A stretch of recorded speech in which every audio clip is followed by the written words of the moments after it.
Open eyes. Hola.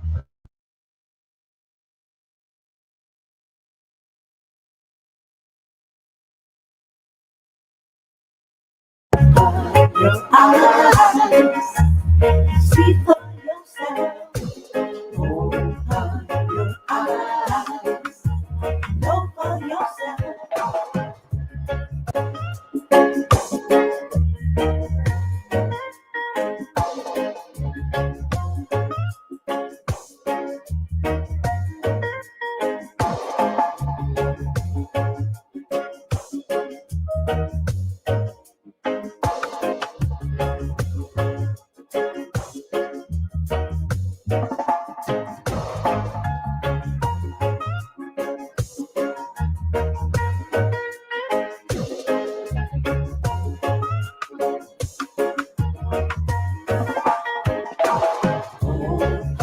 your eyes and see for yourself. Open your eyes and know for yourself. Open your eyes.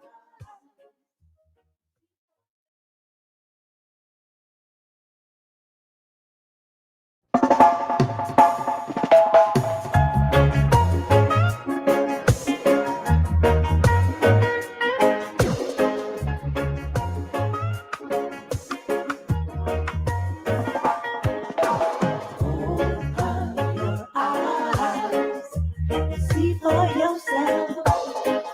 Open your eyes and know for yourself. Open your eyes and see for yourself. Open your eyes and know for yourself.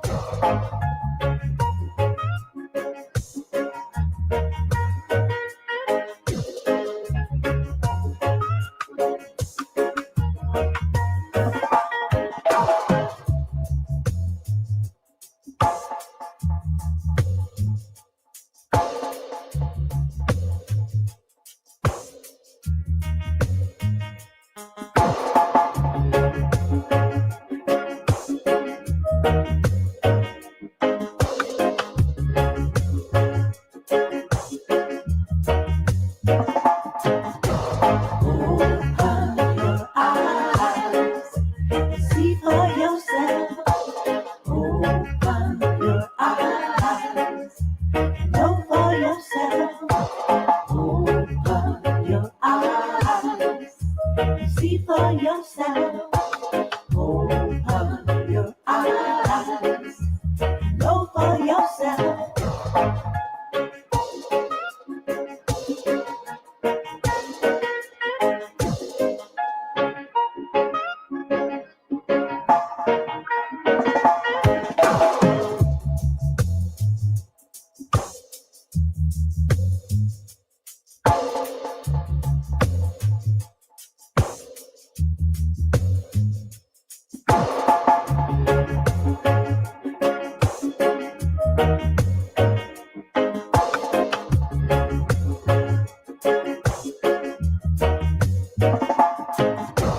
Open your eyes and see for yourself. Open your eyes and know for yourself. Open your eyes and see for yourself.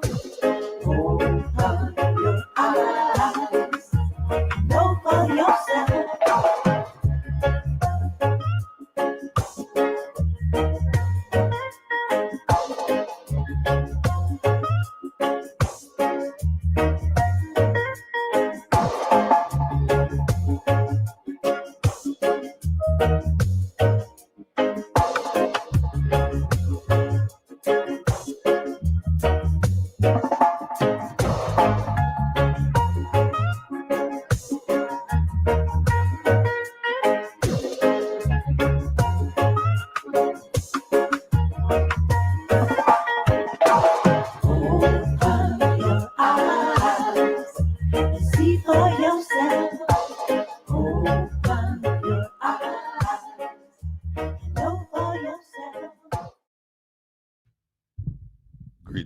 greetings, my people.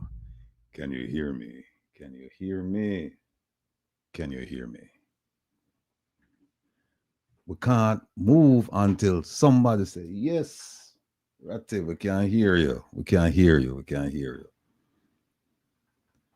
you. Rastawan, big up yourself. Oh, Jeffrey.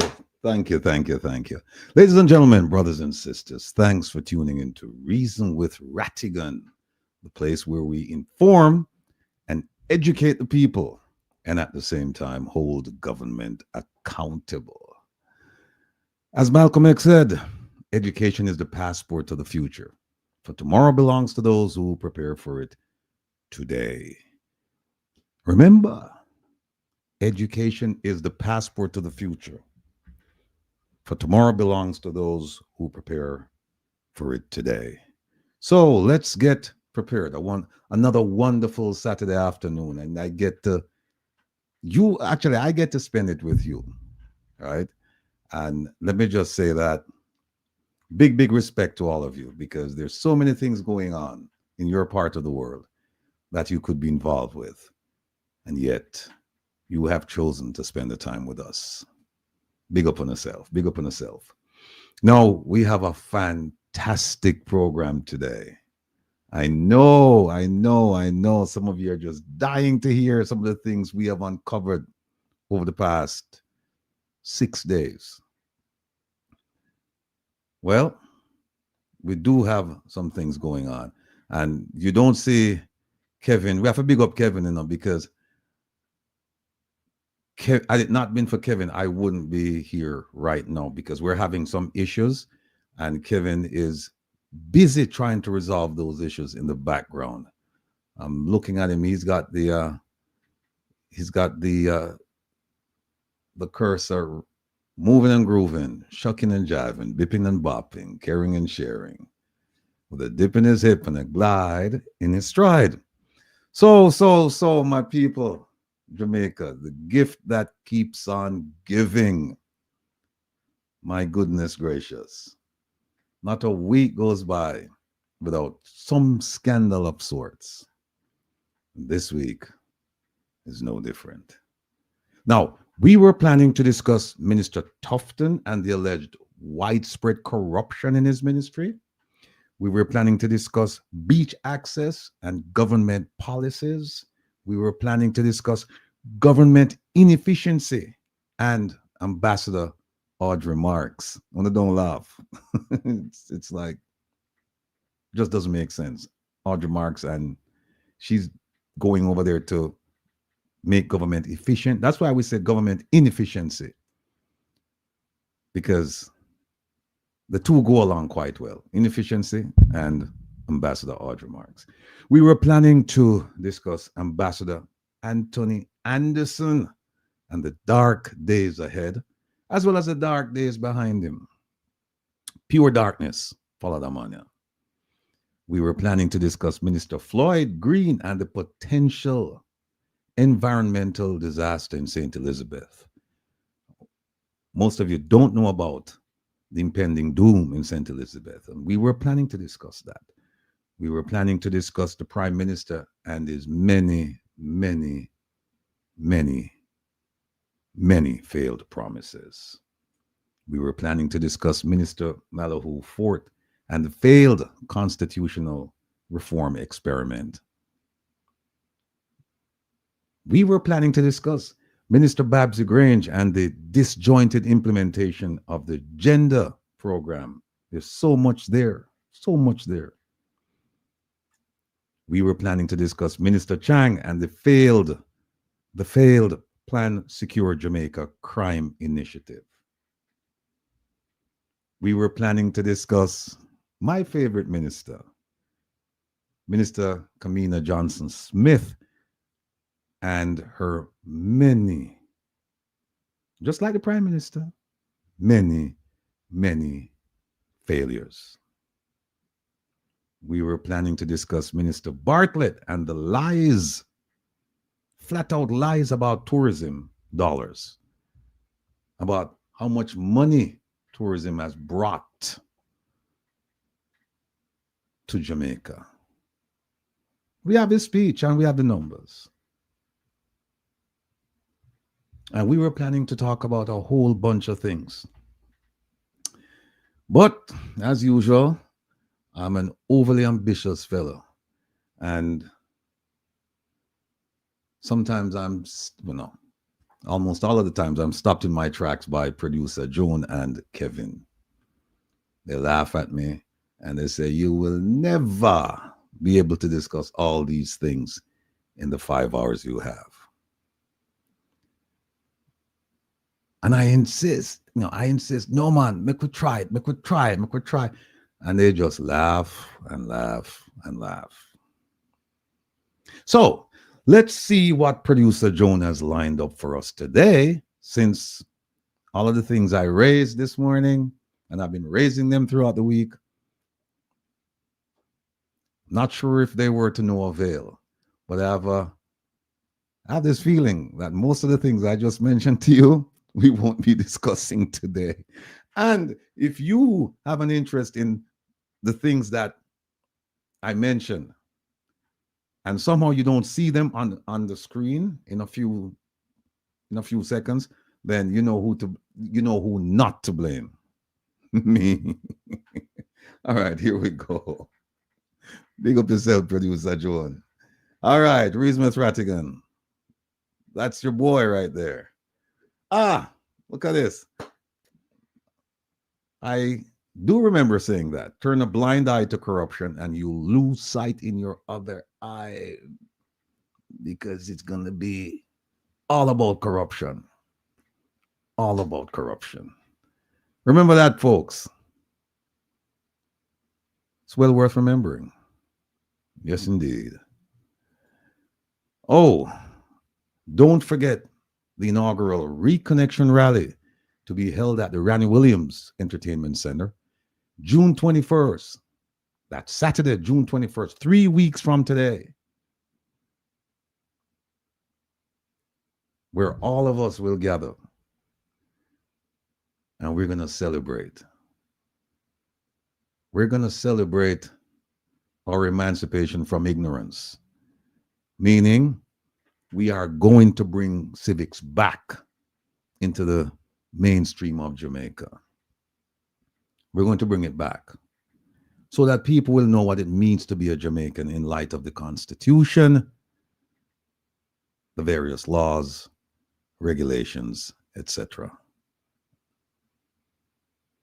Because an empowered people are destined for success. And while we're talking about that, I would be remiss if I didn't mention that a lot of people, a lot of you, Tigo, big up yourself, have said to me, look, you need to make mention of Ibrahim Traore and his success in Burkina Faso. The things that he's done in a short space of time. The man is vibrant. The man is intelligent. The man is dynamic. The man is considerate. The man is a leader. And I see where a lot of you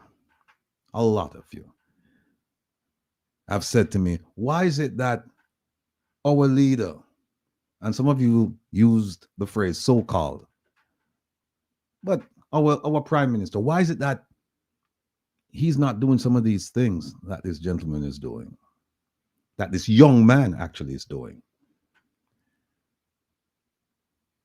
And my answer is, I don't know, except to say that I don't believe Ibrahim Traore is concerned about 28 bank accounts. I don't believe Ibrahim Traore is concerned about declaring the very institution, the very anti-corruption institution he set up. I don't think he's concerned about having his friend, his business partner, working in his office and sending money to him through ATMs, millions of dollars. I don't think he's concerned about that. And we could go on and on and on and on and on. But at the end of the day, we have to come to terms with the fact that we don't have a leader. What we have is a misleader. He's been misleading people. And the evidence is there. It's glaring. It's obvious. You don't have to look far at all. It's there. And today we're going to show you some things that is actually old, but it's new. And it's not just the prime minister. It's also his minions. It's also his gophers.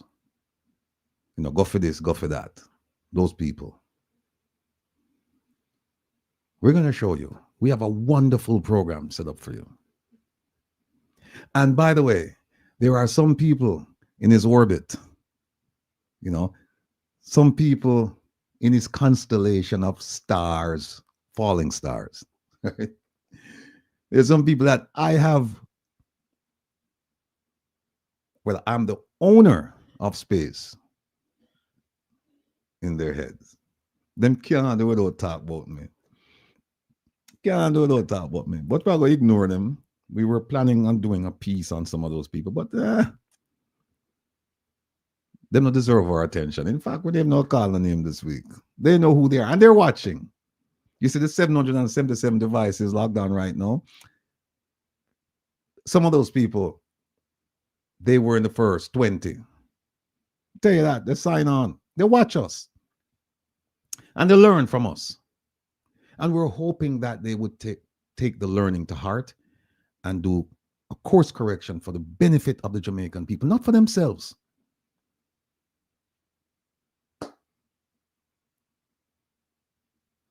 But you know how power is, right? Power doesn't yield. Power doesn't yield. It's a very intoxicating thing. And when you taste it, you want more of it. It's like greed. I'll never forget. I went to a hearing concerning a billionaire who was arrested by the FBI. And he was petitioning the court for leniency. And the judge said to him, greed, well, he said to the entire court, greed is like salt water. The more you drink of it, the thirstier you get. So true. All right, let's move on. Again, our reconnection rally 3 weeks from today. We're going to talk more about that later on. All right, the agenda. Drillgate, part 2. The half is not yet being told. So true. Moroccan Fertilizer-Gate, part 2. The worst is yet to come. We're going to show you some things, people. This government is cruel. But I have to tell you that as far as this scandal is concerned, there are people on the other side who haven't done the things that they should do. And I'll show you. And you know, around here, you just have to be neutral and you have to tell the truth. And if they let the chips fall where they may, and if something is wrong over here, my people, you don't expect me to walk away from it and turn a blind eye to it. Remember this? Hold on. Remember this? Turn a blind eye to corruption and you lose sight in your other eye. We have to be incorruptible around here, where we call a spade a spade. When things happen, doesn't matter. Doesn't matter who's involved. We call them out. And we certainly will do that today. Then we're going to look at the post-cabinet briefing, which was yesterday, actually. Yesterday? No, it was Thursday. Sorry. It was Thursday.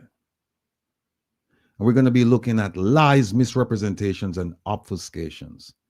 And we're going to point them out to you. And you know, some of these people, they spew these lies so often that they actually thumb suck it and believe it. They thumb suck it and they believe it.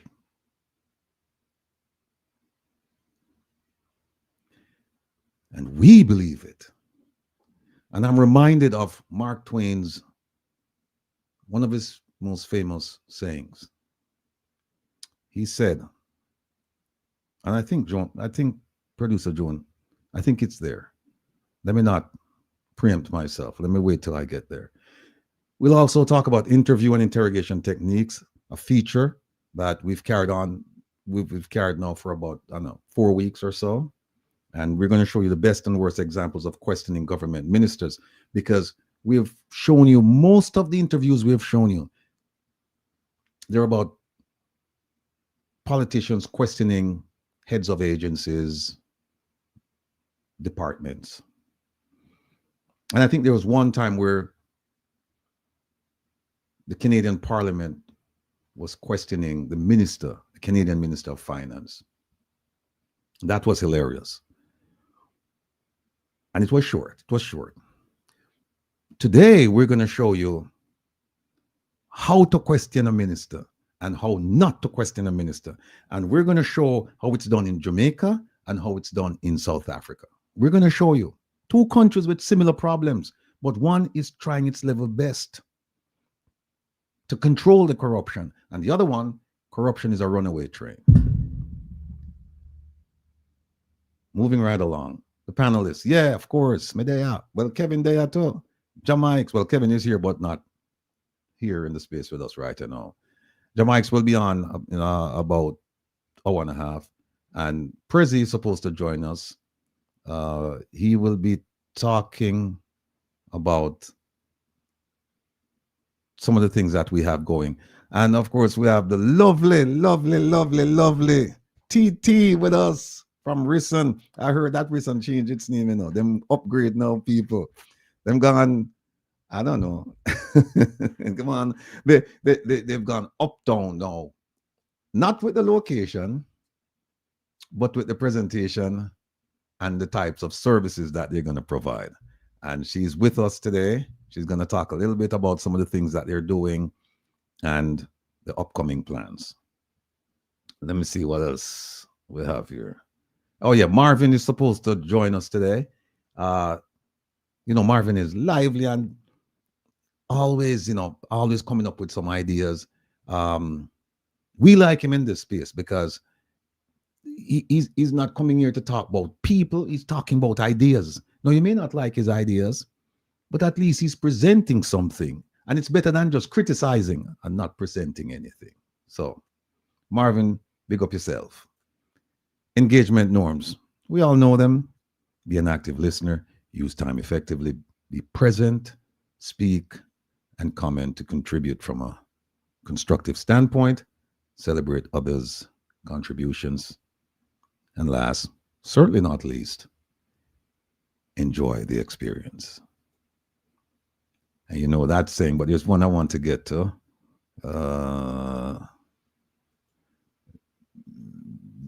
Let me see if it's there. Well, welcome straight from out of Waterhouse. I know that, right? All right. I didn't give it to Joan, so let me go back and just mention it. We're talking about the post-cabinet briefing and the lies, misrepresentations, and obfuscations. And we were saying that, or I was saying that, people they tell the lies so often and in so many quarters that they actually believe it. And then we go along not thinking, just following like trained seals. We believe it too. So Mark Twain said something, and it's very profound. He said, it's easier, listen to me carefully, it's easier to fool you than to convince that you have been fooled.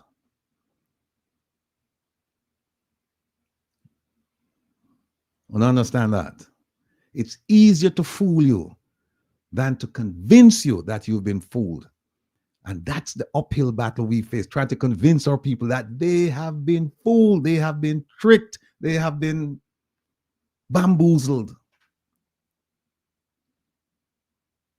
Think about that, people.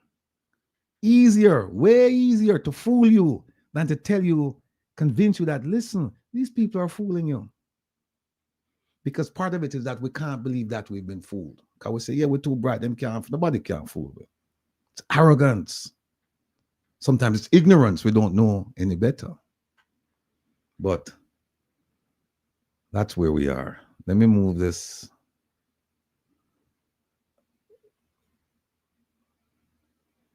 Let me move that off. Yeah. So again, you're going to hear some opinions today, and the opinions belong to the individual presenters only and are neither endorsed nor promoted by Reggae Global Radio or the host. Yours truly. Relax with the Rebel. That's the Saturday night program. Now, the show, we did a show a few weeks ago. I said it's Kevin, Mystic Sensation, and I did a show regarding the Prime Minister's rise from poverty to prosperity. And that show was edited and was posted on YouTube. Many of you went, you watched it, but I was informed that for whatever reason, it was taken down. And we suspect, we know why. We know why it was taken down, but that's fine. We will get it back up. And then you can go and watch and learn. Because we don't say things that we don't have evidence of. Every now and again, we'll take a chance, but that's few and far between.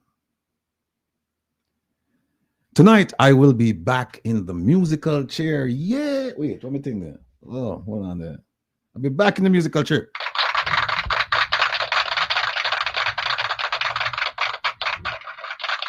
Yes, indeed. Yes, indeed. I will be back. And at this point, this morning I was thinking, what am I going to play? I'm not sure. Play some slow jams because, we had the thing last week and we played reggae. And at the last minute, I decided play some reggae. So I'm still making the playlist. So as soon as I'm finished here, I have to go rush and try and make the playlist for you. And I hope you enjoy it. But whatever I play, it's going to be fantastic. Trust me. Now, easy like Sunday with the Rebel. Just stay tuned for our next Sunday feature. We haven't decided yet. There's some people that we've been in contact with, but it's just a matter of trying to arrange the schedules so that we're available when they are. Come Reason with Rattigan. That's our Wednesday program. And this past Wednesday, we had a beautiful show. Yes, yes, yes. It started out on a somber note, but picked up. I had to say what was on my mind about the lack of support for the petition and for the upcoming event. Since then, things have picked up. Must say, things have picked up. And people say, but also people still wait till the last minute. And people, it's called discipline and commitment. When you're disciplined and you're committed to a cause, you don't linger. Linger, you must get. You know the rest. Or as, and Titi would appreciate this, or as my dear friend Richard Cookson said, if around and I won't finish it, it's a family program here, so but I had to say what was on my mind regarding the support and the lack thereof. So it was mostly lack thereof concerning the Magnitsky petition and the reconnection rally, which will take place in Jamaica exactly 3 weeks from today. And as I mentioned, Mr. President will be here later, and he will take charge over those topics. Big up, big up, big up, big up to Dr. Ben.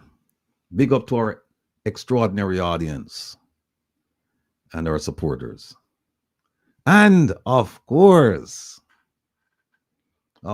you know I couldn't finish this statement, or at least finish this segment, without saying big up to our passionate and hardworking producer. Oh my goodness gracious. OT! Big up yourself. Yes, OT. Big up yourself. Actually, I should have played this. I should have the drum roll for you first, OT.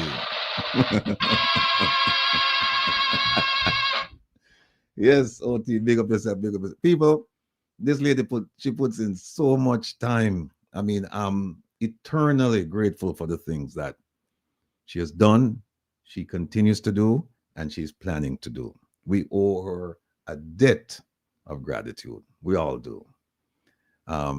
Even when we don't need her, even when we have enough people, she still want to be a part of the mix, and she still show up and she still make her contribution.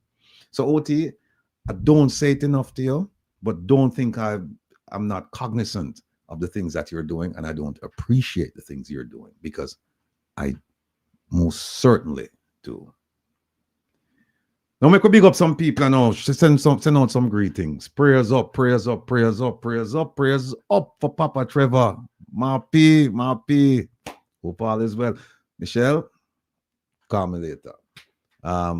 Margin, big up yourself. Desmond, Paul, Bonnie Jump, my brethren from Firehouse, who dip on the live, yeah. Jonah Marie, the small boss, the big boss, the real boss. Fireball. I was going to say the number one boss, but I already give all of those accolades and titles to Jonah Murray. So Fireball, sit down in the passenger seat now, if only for a little bit, all right? Jaranje, big up yourself, my brother. They right and they are asleep. Fittest, the hardest dread out of Brooklyn. Mrs. Nelson, Bobby D'Souza, Mr. Baxter. Mr. Baxter, it was, I tell you, it was a pleasant surprise when you called me this week, you know, and I'm happy that you're settled now and everything is going well. A couple weeks ago, we did more mash up than you, but right now, we're on top of the world, you know, right back to normal. So big up yourself, though. We'll be in touch. Angie, go and take care of him. Who else we have a big up? Sassy Diva, Raleigh, Danny Goops, and Roland, the valiant one out of the UK. Roland, big up yourself. There's another dedicated soul, another disciplined soul, Roland. People, if you only knew the things that he's doing, one day, he's been on the program a while back, but we're going to bring him on and then we'll reveal some of the things that he's been doing. And believe me, you'll get this man his ratings. Big up our ambassadors. We haven't met now for a couple of weeks, but Monday is right around the corner, and I hope to, even if I don't see you, to speak to all of you on Monday night, because we have important work to finish. And I know most of you are listening right now. And last, certainly not least, the woman that I call at 2 o'clock in the morning, wake her up out her bed, 3 o'clock in the morning, wake her up out her bed. I call her, she has a full-time job. She's in court some of the days, and I call, not as a defendant, by the way. She's not as a defendant, so don't think so. No, I won't tell you what she does, but she has to go to court. And I call during her court session. What going on, Kevin? Now get the feedback. Okay. Yeah. I call her during her sessions in court. And when she's in the office, when she's out shopping, I mean, look, enough said. This woman is an amazing woman, producer June. Big up yourself, producer Joan. I'm want big up Tigo too, because although him lazy, him still, him still support the thing because, I think a lot of times in the right in the background, I urge you on sometimes because I know I can be a pain and, him probably say, no, man, I rat to go, I'm gonna help out Ratty, man. I say, although, but I really feel saying no, Joan, but just give him a little bit of credit, because I don't want him feel left out. But Tigo, big up yourself here, sir. Big up yourself. So, folks, that's the intro. Kevin, what you have for some, brother? Greetings, and salutations, one and all. Glad I could make it. First of all, whole heap of things going on over here. Doing that. Will you heard? Will tell you. I was doing some things in the background over here. So I still doing some more of it, but I popped in just before he got out of his introductory segment. Y'all notice he dragged it out just for me. Thank you, Brethren. I appreciate love it. And so I just want to say it's good to be back. Thank you all for your patience. We started a little bit late. Those of you locked in on Reggae Global Radio, glad you were patient enough that I'm going to need to jump back over on the radio side. Work is never done. So people, when you see me popping in and popping out today, understand that it is because I am growing an extra 3 limbs to use as arms to make sure, and about 6 more eyes just to make sure that everything is covered. So bear with me today. And Saturday Stew is back. Oh, let me tell you all from now, there will not be a Saturday Stew next Saturday. So you can be disappointed from today and try to talk me into it from now. You won't be very successful. I have family members that are leaving and they're migrating to Panama. And so this is our last hurrah. And so we're getting together for that. So please bear with me as I send off family members. But outside of that, please, we can't emphasize it enough. Give support. Support to the One Jamaica Legal Defense Foundation. Even more so, support to the rally. It's coming up in 3 weeks. Y'all saw a little thing that was scrolling across the screen just now. And I'll be so brazen and bold to put it back because I'm big and bad like that. So there it is. Please donate to the Reconnection Rally. And there's a link. Now, those of you who don't know it yet, aojldf.net is the link to the One Jamaica Legal Defense Foundation website.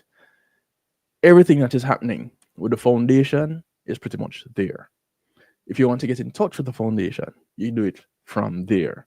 You want to know how you can help out with the rally, whether it is volunteering some of your time, contributing, not donating, contributing. When you contribute, you are pretty much vested. It means that you're a part of it. When you donate, it's something that you give and you say, all right, that is for them. Let's keep it moving. Contribute, because this is as much for you as it is for those that are doing it. In fact, those that are doing it for Jamaica. And if not all of us, the majority of us on here are Jamaicans. So we are doing it for each other. We are more successful when we pull together. Let's do it. Nothing to wait for, nothing else. You don't have to look for anybody. Those of you that are worried about going on and signing the petition or contributing for the Magnitsky, yeah, that. Going to sign the petition, ain't nobody coming after you.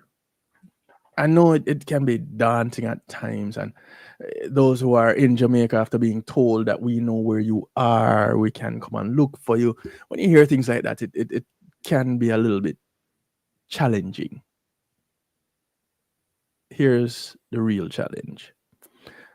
The real challenge is changing a mindset where we have to look over our shoulders and be worried about making a positive change, a change for good in Jamaica. That's the challenge. When we talk about being able to, those who are PNP, those who support JLP, to live in the same house and sit down and have a discussion about why. Because now we have moved away from colors and politics and have moved to policies. That is where we need to be. That is how we make a better Jamaica. This is the direction that we're heading to. Learning a little bit of civics, that will teach you how to get there. Because then we'll know what our representatives, because that's what they are, they represent us, the people, what our representatives can, should, and are supposed to do. The more we know, the better off we are. Let's gain a little bit of knowledge. One of my taglines is knowledge is power. Well, really, from knowledge comes power. And when we get that little bit of knowledge, we become more powerful because now we have this little bit of confidence. Let's stand up and hold our heads high and our shoulders broad and wide, because what? We're confident in what we're doing. We're confident that we're making a change in Jamaica. We're confident that it will be different for our grandchildren. It may not necessarily be that different for our children, because a lot of our children are grown. But our grandchildren, yes, we can do it. Rebel. Yes, sir. Thank you very much. Well said. Well said. Let me just say that want to send a big shout out to Senator Lambert Brown. I mean, Dr. Dawes is the one facing the brunt right now of the attack because of the press conference and the things he said and the things that he continued to say after that. And look, we have checked out the things that he said. And I defy anyone to come and say that he lied. Now, we know that there's a lawsuit pending, but as far as I'm concerned, it's going nowhere fast. It's just a distraction. And in fact, I think those people who brought the lawsuit, they're going to end up with egg on their faces. Mark my words. But we also want to big up the man himself, the fireman, the man who speak truth to power, regardless of the guy, the man from 93 FM News Talk out of the University of the West Indies at Mona. It was on his program that I believe that Senator Lambert Brown broke the news about the $31 million drill. I think it was there. I know that Senator Brown also mentioned it in the Senate on several occasions, and I think he has 11 questions pending right now. They're preventing him from moving forward with getting answers, but in the fullness of time, all things will be revealed. All things will be revealed. So, fireman, big up yourself. Senator Brown, thank you so much, sir, for your service, and we wish you good health and continued success in your role as senator fighting for the people of Jamaica. Thank you, thank you, thank you. And Dr. Dawes, of course, we'll big you up too. Can't forget you. You know, we are going to support you. We'll stand by you because you're doing the right thing. And it's just sad that the Prime Minister, who in his inaugural speech talked about his engagement with someone, an elderly person, who said to him, Andrew, do the right thing. And we would hope that the Prime Minister would heed those words, but they put not change them spot. All right, listen, folks. Right now, we're going to bring on the Rebel. Yeah. A leopard doesn't change their spots, but they can be trained to behave differently. True. But the spot I got there, see him. The spots will be there. The spots will be there. Kevin, it reminds me like some people try to domesticate a lion, you know, and people say, innately, a lion is a wild animal, you know. So no matter how much you try and domesticate it, you run a huge risk. I think say it's a puppy dog or it's your pet, you can hug it up. You see what happened to the two performers in a Right. Venus. Yes, yes, yes, Right. yes. Them animals are from them are baby. And you see what Cubs, cubs. happens. Yeah. Yes. See what happens. So boy. So the thing go. Anyway, ladies and gentlemen, listen, we're pleased to be joined by the lovely, the vivacious, the intelligent, the hugely funny, and at the same time, she can be deadly serious. Miss TT Tamnika. So here she is. I could bring around people. TT, welcome. Thank you. Thank you for such a great greeting. Good afternoon to all. Yeah, hi, Kevin. Hey, I haven't TT. been here on this show in a while, and I'm so excited to be there. Earlier, Will was going off on his greetings, but I think he forgot somebody in that whole lineup. I won't say any names, but No, I did mention the name. I did say really. you said if you All right, I'll take it. big up yourself, Richard Poole. Big up Richard the Lionheart. Big up yourself. All right. Yeah, no, it's great to be here. For those of you who haven't seen me on the show, my name is Tomica Thomas, and I am from Risen Medical and Aesthetics, well, formerly known as Risen Primary Care. So, we were Risen Primary Care for the past 14 years and provided you with all of those great services: primary care, testosterone therapy, weight management, and all of that fun stuff, serving the neighborhood.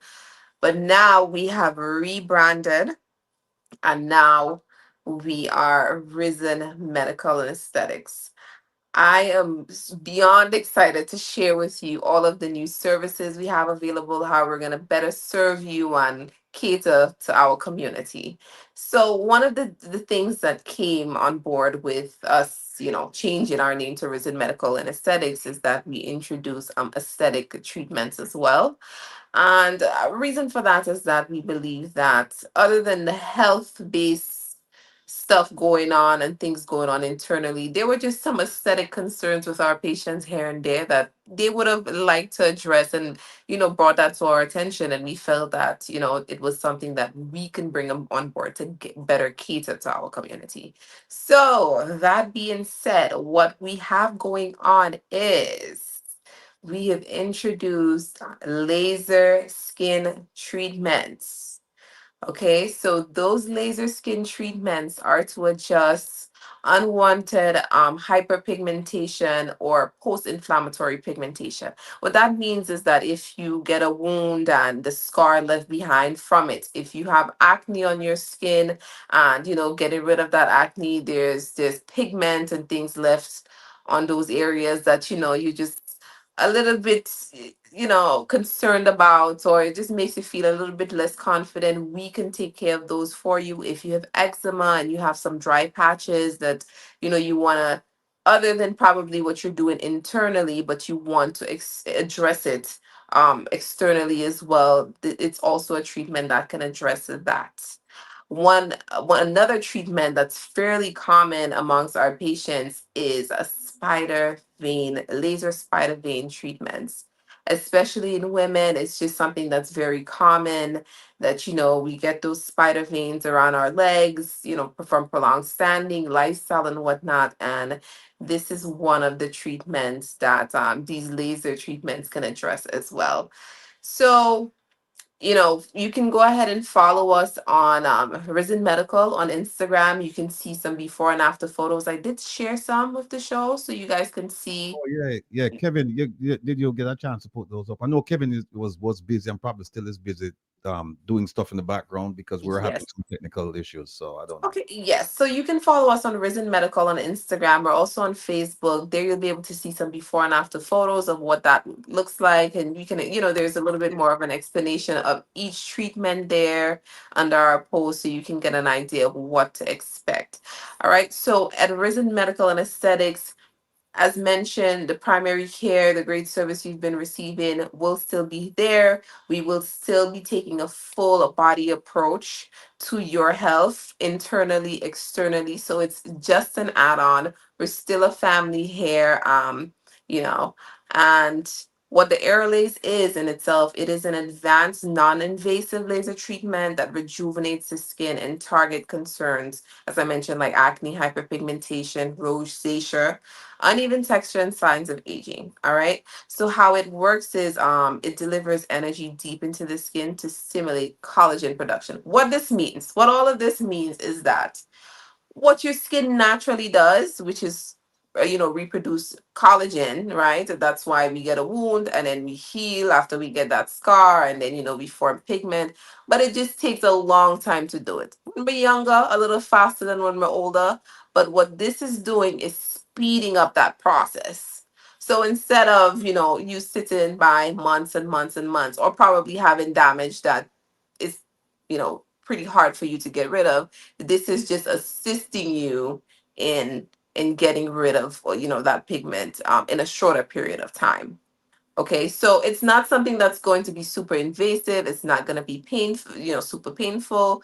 And it is something that is safe for all skin types, safe for people in our community. That was very important to us in putting this together. We made sure that it was FDA approved, FDA cleared, tested in our skin, safe in the summertime, and all of those things. So that's something that that is very important to us, just the safety of our patients, and wanted to make that clear. So if you're looking to take care of your spider veins, if you have unwanted pigment that you would like to take care of, Airlace out of Risen Medical and Aesthetics is the way to go. All right. So again, every Airlace session is tailored to your individual needs, helping you achieve healthy, radiant skin from inside out.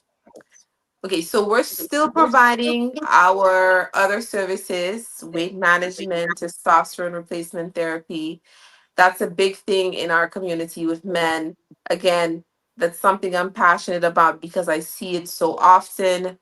Men, you got to take care of yourself, take care of your health, testosterone replacement therapy. Will, why the laughter?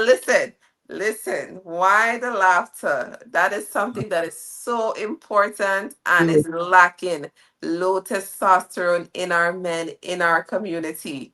Okay, you need to get to Risen, get some of your blood work done, and see why you've been lacking in energy and can't can't go about your day. Okay, so reach out to us. You can feel free to message us on Instagram as well if you just have a question and you just don't want to call in. We'll respond to you there as well.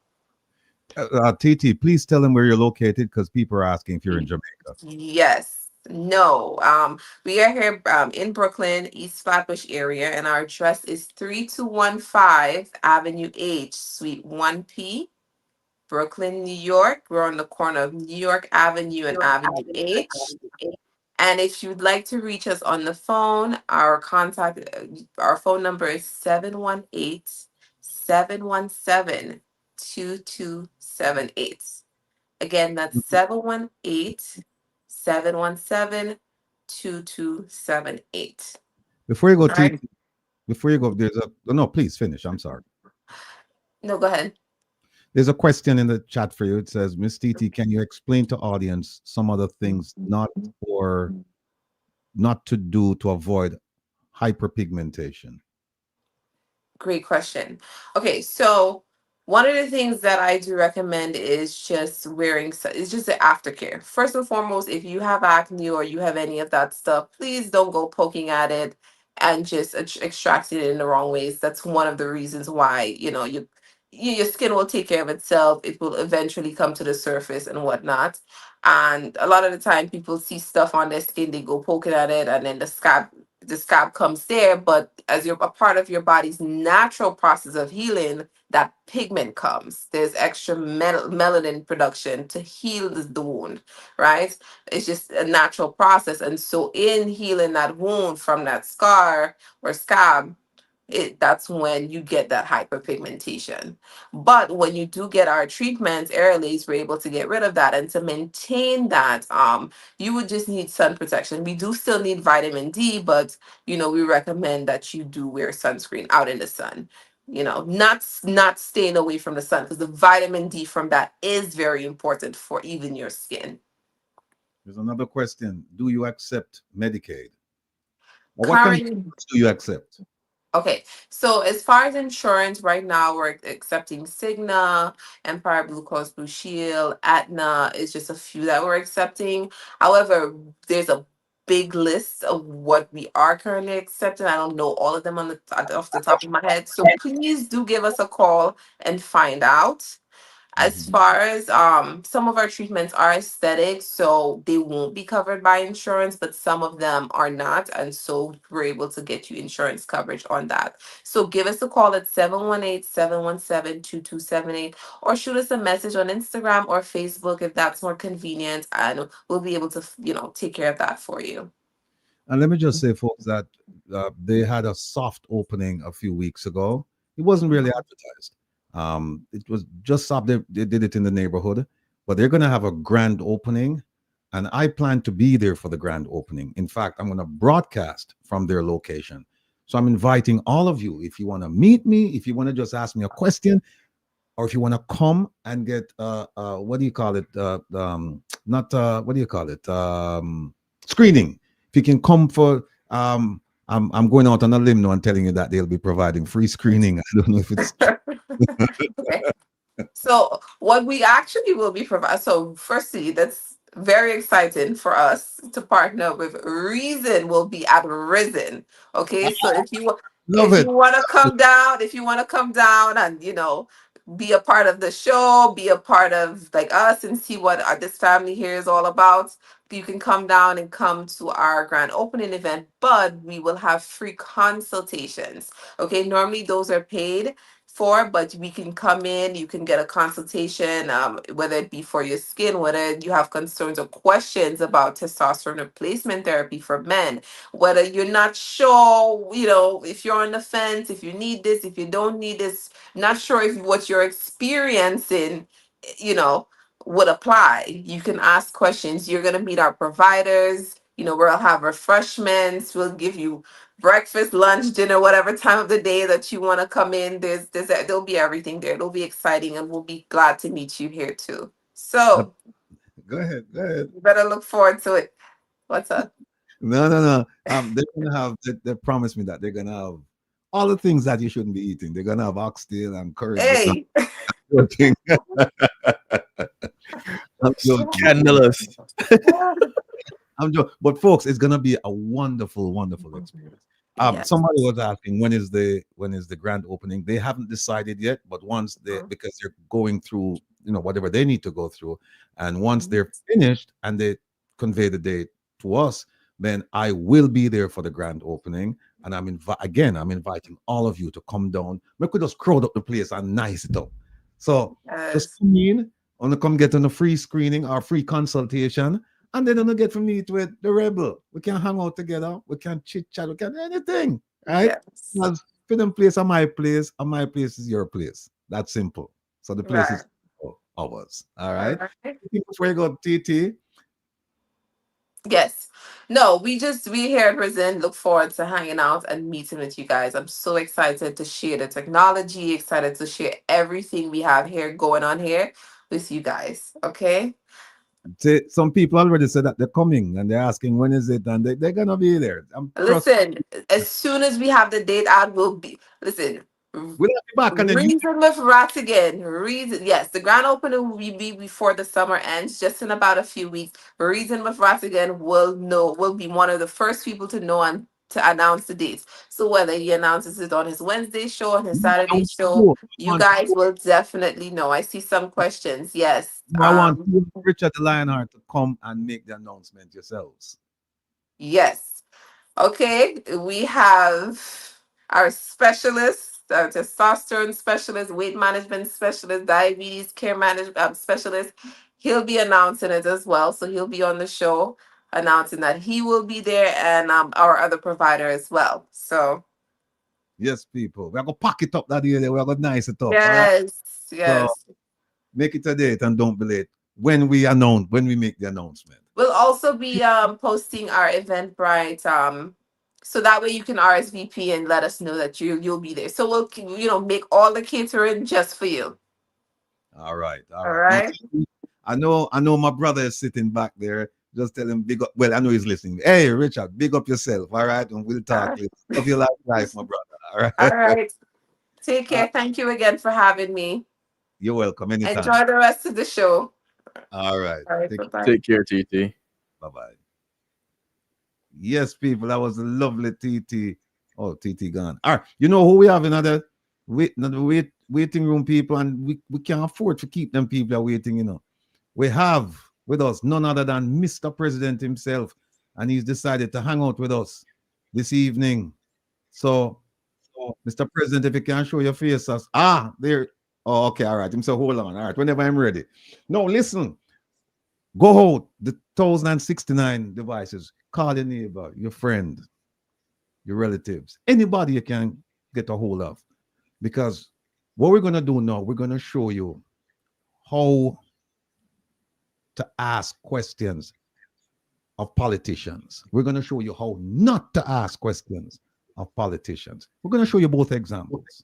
All right? All right. So without further ado, let's start with when are you coming to London? Marcus Ivey. Marcus, just do like TT, man. Just give me a date when you know I'm coming. I'm come and we can broadcast from London. Anywhere you want me, we can broadcast. I know Kevin have to do there with me, because me can't. If you want, yeah, if Dr. Ben is available, regular girl, yeah, we'll have him there as well. Yeah. Oh, you want the number again? It's in the chat. I think OT put it up. There it is right there. It's look at 4:04 p.m. The address, the website, and the telephone number. They're all there. So we're gonna go now and start up now with the Jamaican version of how not to ask questions. Without further ado, and remember now, people, we've been teaching this every week, and I know you, I know my people. You would never go to these events and ask the questions the way you're gonna hear the questions being asked, because you know better, right? You know better. And especially when you get a chance to ask a question of a politician in confined circumstances. It's not something where, hey, Jamaica's join us too. It's not one of those things where you have, you have a lot of time to ask a politician a question. You have limited time, so you have to make it count. You have to make when you lick him or her, it's soak. You have to make that. You can't ask him no softball questions and open-ended questions with them just run all over the place, round the primrose bush, down the road, over the gully with you. You don't want that. You want formulate your questions and make it tight. But I know my people. I know all of you know this. But we're going to reinforce what we've been teaching over the past several weeks. Bring on Jamaica. Jamaica, welcome, welcome, welcome, nephew. How everything? Blessings to you, uncle, and to everyone. Sir Kevin, blessings, all family members. I just want everybody to know, say, we're up on Pika Farm right now, and I'm ready to go. That's Kevin see my little stash of me I deal with, and I'm sending him. I send Kevin it, and I know next week, Kevin, I go hype up. Him, I go hype up. Right now, I'm not telling him, I feel like I want to jump out of the chair. Yeah. But without further ado, people, here, and I'm going to narrate this thing and then show you how it should be done. Here we go. So please remember to say your name and which entity you are with. Good afternoon. My name is Liveran Barrett. I'm with the Gleaner Company. I'm with the Gleaner Company. I wanted to ask a question of the Minister of National Security and by extension maybe the Commissioner. You can't turn that up, Kevin. I have a question for the Prime Minister. In relation to the Minister of Not from my side. Minister, can you indicate whether or not the operations yesterday in relation to the guns, can you say where they were shipped from, where in Jamaica they were headed, and whether or not there has been any arrest? That's one. And then for the Prime Minister, there has been some claims that the MP Donovan Williams has acknowledged that the company at the center of the drill issue, that he is holding some shares on trust. He has not said who he's holding the shares for. There is a claim that this is in breach of the new Companies Act regulations, which speaks to the ultimate beneficial owners of shares.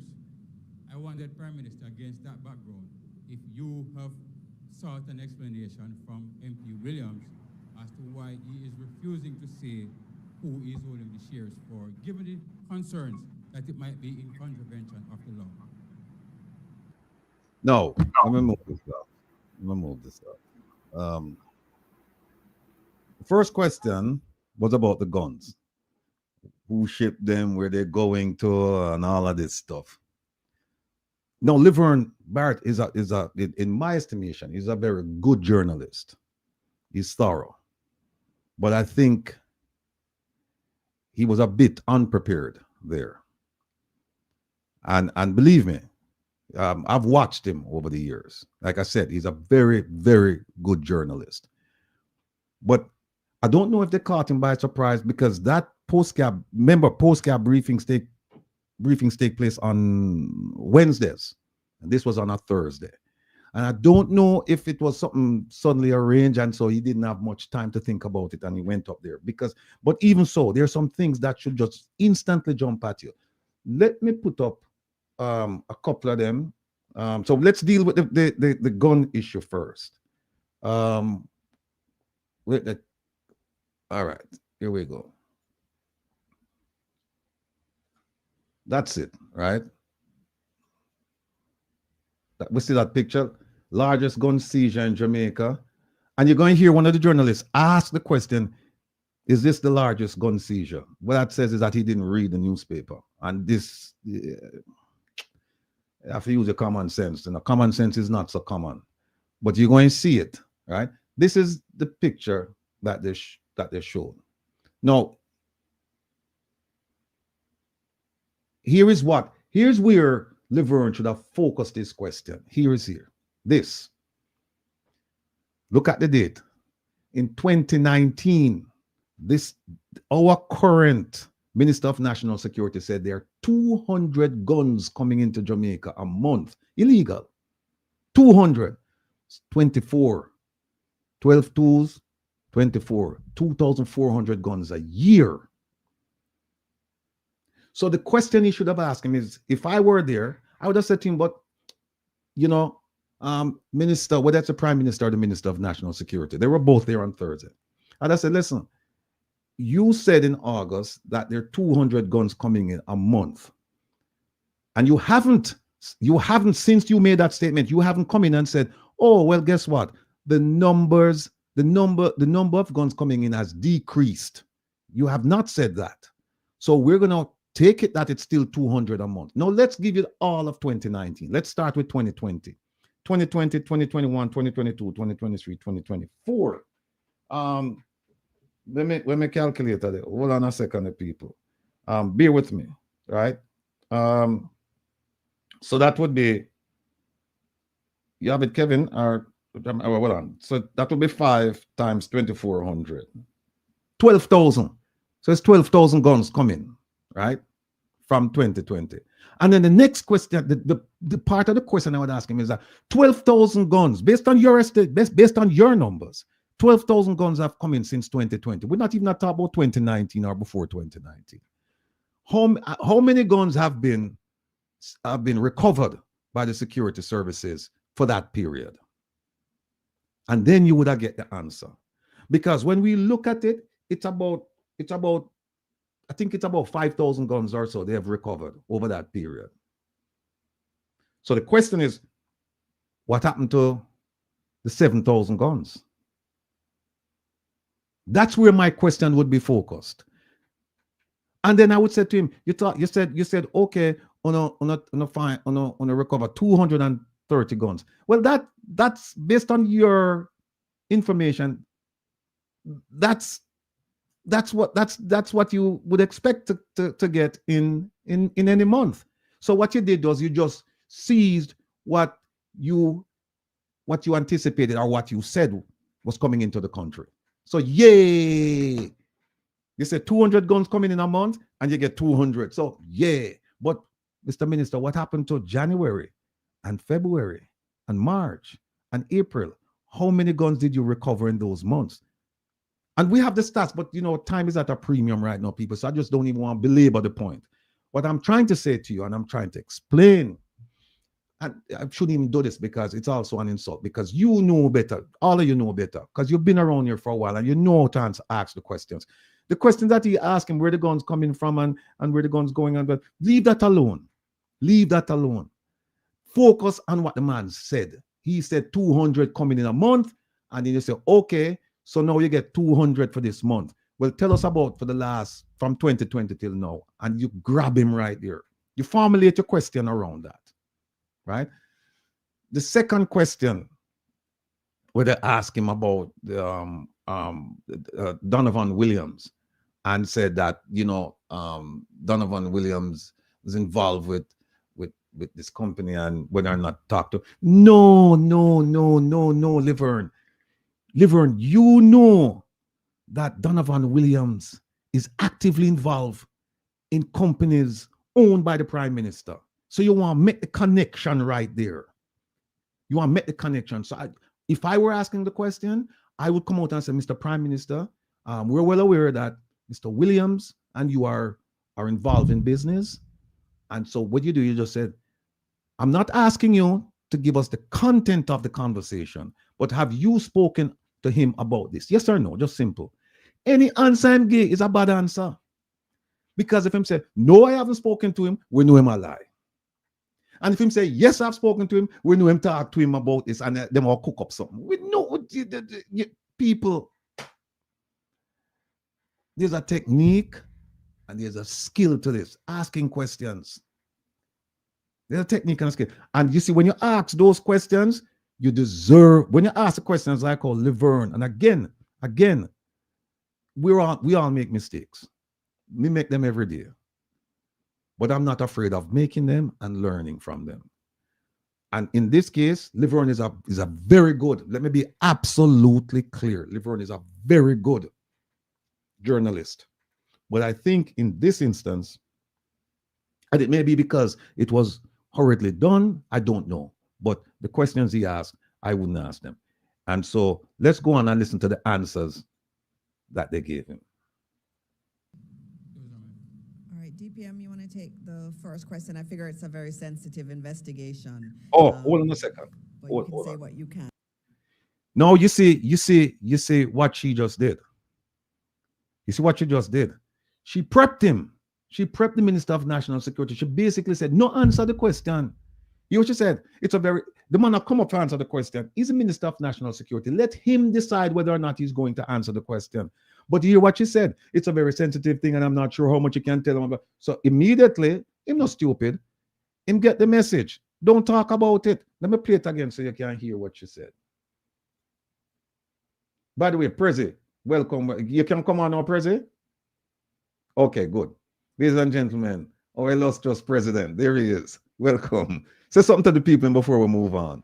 Hey, what's up, guys? It's been a minute. You guys don't miss me. Not even one on. Well, that's not true. So for all of you who send me some love and say, President, I miss you. Well, here I am. I'm here for the long haul today. So matching with Jamaica, make sure it's a rep, because it don't know, say, the rally coming up. And we're going to talk a lot about that. Will, big up yourself. Kev, big up yourself.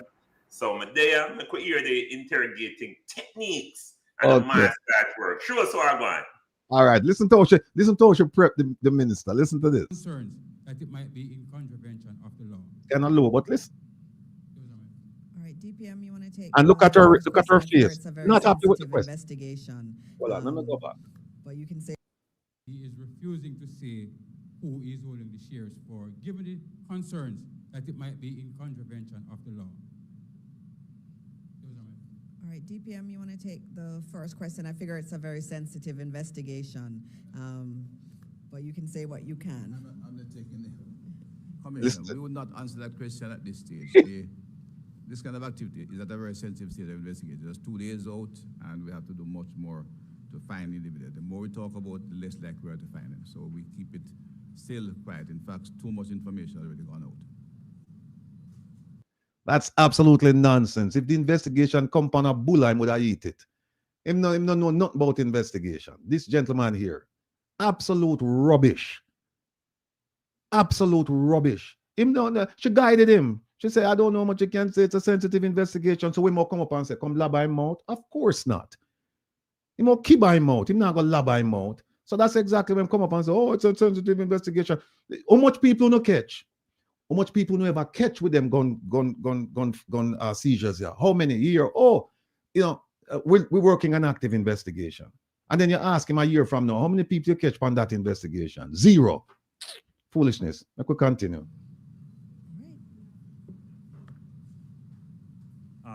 Laverne, I preface my answer to say, please accept the answer I'm going to give you.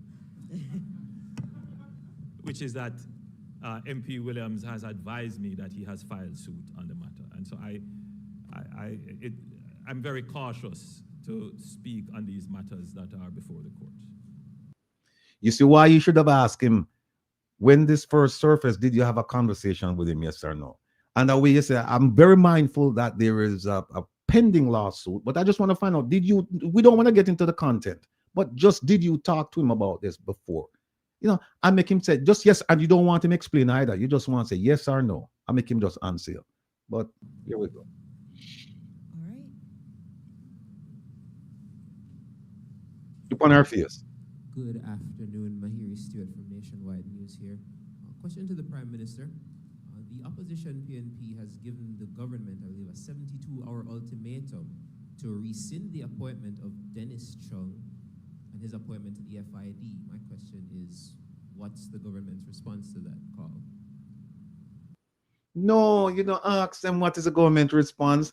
You give them free rein to say anything now. And remember, in this kind of situation, sometimes you don't get a chance for follow up. Them just move on. And especially if she see me in another room there, and them have the courage to make me ask a question, they will not let me ask a follow-up question. You can't ask him what's the government position on that. You have to tie him down. Come on, man. As a journalist, you don't need to do better than that, man. By the way, there's so many things he could have asked about Dennis Chung. He could have said, listen, Dennis Chung is on record of saying that, of questioning the decision made by the Integrity Commission to transfer the investigation of the Prime Minister to FID. He could have gone that route and say, we know he's on record of being supportive of the Prime Minister. We also know that he's unqualified for this position. And now the PNP is saying that they will take to the streets or whatever it is. And then you ask him a question based on that. But you can't give him no free rein. Listen to the answer. Yeah, I can take that too. All right. Listen to what she said. Just to note, and I got some questions from other members of the media in relation to that appointment. Every single senior appointment in government goes through a process. There is a process that we go through.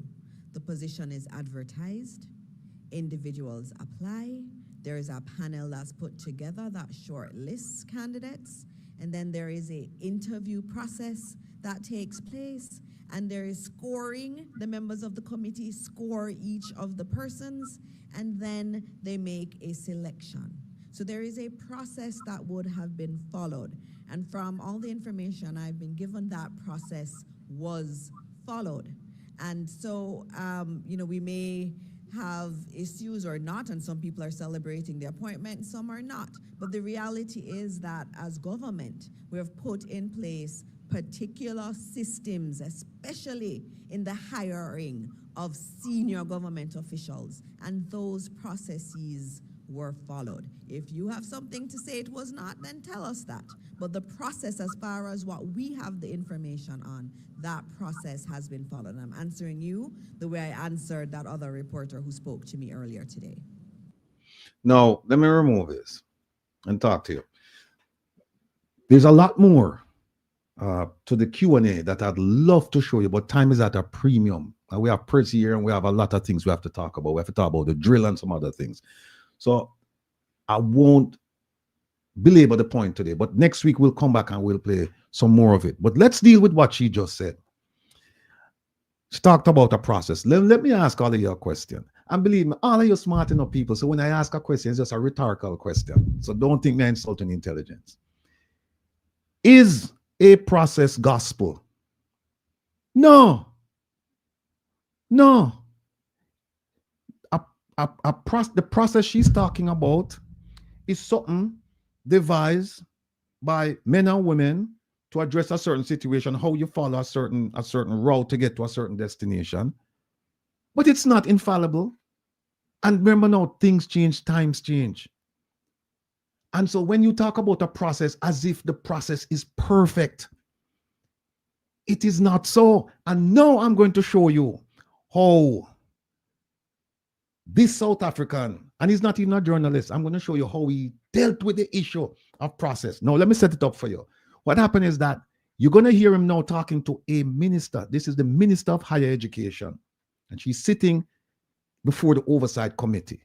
And you're going to hear him talk to her about a board that was selected. And this thing took place, I think it was yesterday or the day before it took place. And he's talking to her about a board because there was a suspicion that the board was composed of people from her province. You know, they don't call them parishes or states in South Africa. It's province. She's from a province called KwaZulu-Natal. And the accusation was that she's put people on it and that those people, their supporters, and to some degree they were unqualified. Pretty much what we're talking about with Dennis Chung in Jamaica. I want you to listen and see how you set up politician, but you have to be prepared. You have to be prepared. All right. Where were they now? Here it is. No, that's not it. Hold on there. Kevin Run gone left me, you know. Hold on there. Give me a second, people. Okay, here we go. Hold on. Present video. Where is it? Hold on. I'm not too far, man. I'm about. Yeah, I can't find. Me I look for the South African one. We have so much up there that man. Oh, here it is. Here it is. All right. Here we go. You're going to enjoy this. Trust me. You're going to enjoy this. This is how you slice and dice.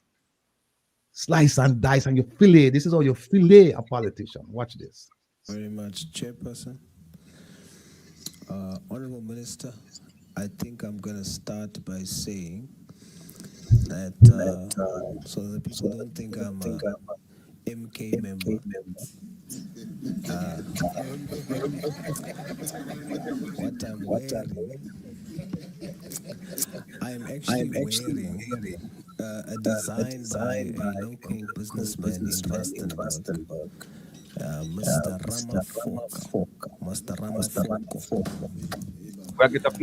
Ramafoko, and he owns the business called 3 Rams.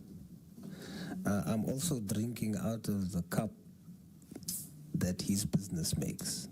And the reason why is because, Minister, I want to reassure you of my intention. I'm not trying to score any points. I'm here because the chairpersons that you appoint affects businesses of black, South Africans, colored South Africans, Indian South Africans, white South African young people. And so it's very imperative that we do this process right. So that is my motivation, just so that you know. Secondly, you have spent a lot of time dealing with the constitutionalism around the appointment of those that are politically associated, that it's not illegal to do that. I want to reassure you that I agree with you. It's not illegal. so it can be done. Then also, the qualifications of the appointees or the previous appointees. You have shown that they are qualified. And so that part of the process of not depriving people based on their political affiliation, the qualifications, that part of the process clearly seems to be perfect and above reproach. My question to you is, are you 100% sure the entire process of appointing CETA chairpersons was perfect and above reproach? When you hear that question, are you 100% sure? Be very careful, people. You only ask that question when you know the answer. When you say to people, are you sure? You know that they can't give you the correct answer, but you know the correct answer. And that's where you start digging into them. Here we go.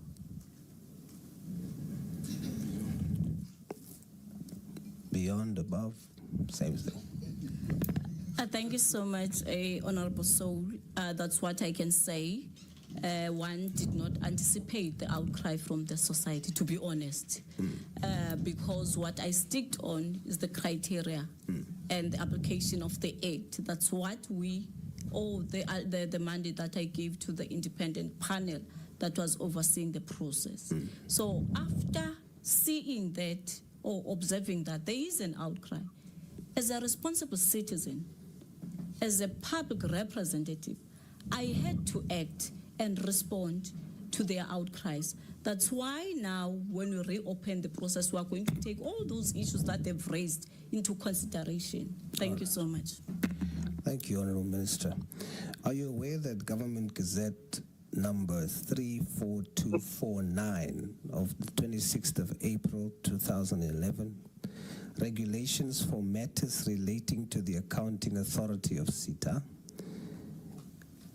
uses the word independent chairperson in interpreting Section 11 of the Act? Are you aware? To be honest, I haven't looked at the Government Gazette of 2016. I have. I have to be honest here. I have, and I put it to you for the sake of progress. Not this one. I would love to get the copy so that yes. I put it to you that said regulation speaks of independent chairpersons. What is your understanding of independent chairpersons? Just off the cuff.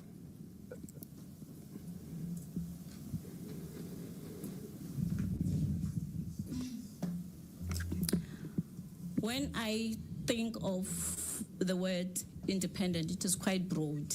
Depends on which angle are you going to approach it. I'm not sure whether the angle that I'm going to use is it going to achieve your expectations.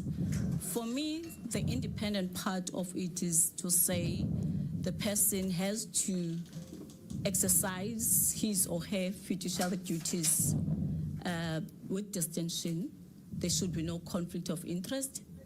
The person must be guided and adhere to the constitutional obligations as well as the Skills Development Act. Thank you. For the record, is every single person on that previous list independent based on your definition?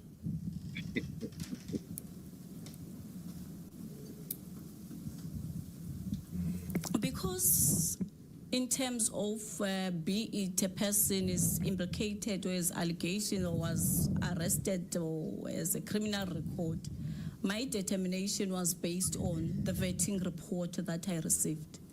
So it made me to be comfortable that indeed the process is independent, because amongst the measures that I said I'm going to put as the minister is to sign a service level agreement with those chairs and to indicate that they must not do any business within the sector.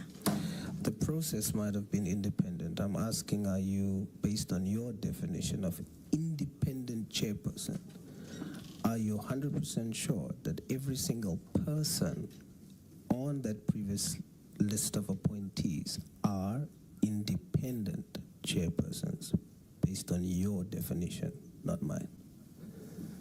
Yes, for me, I could safely say they were, because they are no longer there, they were independent, as they knew that amongst the issues that we would commit or sign with them is to say they are not going to do any business within the sector.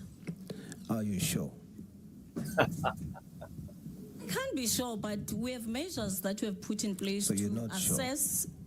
We have measures that we have put in place to make sure that they do comply with the service level agreement. Honourable Minister, they do comply. With respect, you said you can't be sure. Are you saying that you're not sure?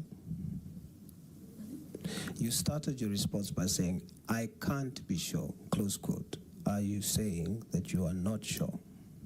Basically what I'm saying, in terms of the reports that I received, I was comfortable and confident that the process was beyond reproach and those chairpersons are independent. You know, sometimes you appoint a person and the person meets the criteria. You wouldn't know what a person is capable of.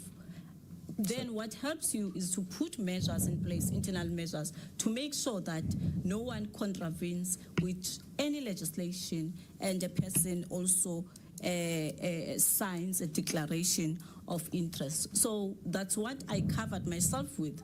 I don't know what is it that they could do beyond that, because I can't put my head on the rock and say I'm 100% sure that they wouldn't. In your definition, you mentioned one of the items that you mentioned was conflict of interest. That is not something for future. It's something that you predetermine to the point of consideration. Yeah, So then when you say independent in that sense, you are saying, just on that point, you are saying at the point of appointing them, you are sure they are independent as it relates to conflict of interest. Yes. So you are 100% sure that they are independent. Yes, but beyond that, I wouldn't. All right. You are sure. All right. Do you still maintain that the entire process was beyond reproach and perfect? In terms of legislative imperative, independent chairperson, complied with each and every piece of legislation and requirements by regulation. Okay. But then, additionally, it's my responsibility as a public representative to listen to what people are saying. When they say the recommended list is politically bloated, I had to respond. That's the only matter that made me to then say, I want to review the process. Okay. I just put to you another element to consider, which is the independence of the chairperson, okay? The second one is, are you aware of the insertion of Section 11, capital letter A, and Section 11, capital letter B in the Skills Development Act? Are you aware?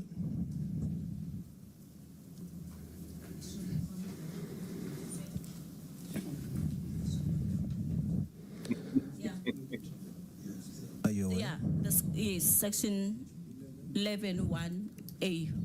Capital A. The insertion, the Principal Act only has Section 11, subsection A, B, etc. Then the amendment added the insertion of 11 capital A, 11 capital B. Are you aware? Yes, I'm aware, but I don't have a copy, unfortunately, now, because with my presentation, I only focused on Section 11, That's 1A, okay. yes. This section, the section that we are referring to is called the eligibility section. The eligibility section demands of the candidates to have specific character qualities. You can trust me, Honorable Minister. I know, I must sit. That's okay, but you can. It's just I'm worried about my time, but you can trust me. The the eligibility clause deals specifically with character qualities now, not just education, not just political affiliation, but character qualities. It calls for people found to be involved in theft, fraud, even acts of dishonesty. The word dishonesty is even there, to be disqualified from appointment. Is there anyone on the previous list of appointees who has been charged with or officially said to have been involved in acts of dishonesty like bribery or any form of corruption? As I indicated, Honorable Soul, I only relied on the vetting report. I did not interview each and every person that was recommended because it's beyond my obligation. So I rely on an independent vetting company to actually provide those services on behalf of the department. Honorable Minister, you are the one throughout the meeting who wanted to make us understand it is you who appoints. Yes. Then you wanted to make us understand, because it's not just in your individual capacity, you are not as an individual capable of doing all of that yourself. You have then a voluntary panel that assists you. And this makes us understand that you will now make sure of all these questionable things.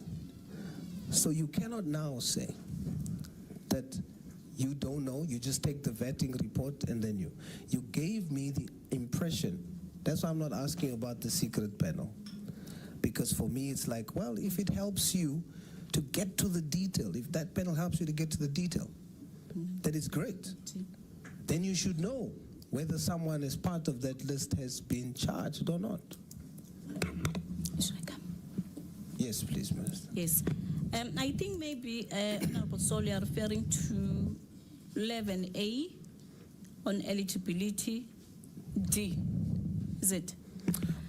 I'm going to make a reference. Unfortunately, the majority of them I don't know. I only know one person. Note that I got that from the vetting report because the person was cleared. I had to make a follow-up from the vetting team that was giving me the report to say this is a report, Minister. To say, so did it clear? One of the people that were recommended is Mr. Mike Mabuyakulu, because I'm from KZN and I know him, that he was once arrested, charged for some criminal activities, as much as I do not know the details. And then what I picked up from that report, because I saw it, is that the case was closed and he was cleared. So he's the only person that I know of, not through the report. Now, see, that's a good response she's giving. She's saying, look, this person that sat on the panel, yes, because he knows that that person was charged. And so now she has to expose that. And she's like, well, I really don't know him. We're from KZN, but I know him. She's not being completely honest. But she's thinking that this is a good answer to say, well, the court cleared him. So who am I to try to override the court? But listen carefully to the questions that he's going to ask her and watch how she's going to squirm. It's because I know, hence I'm from KwaZulu-Natal. And you don't feel that that's reason to question eligibility?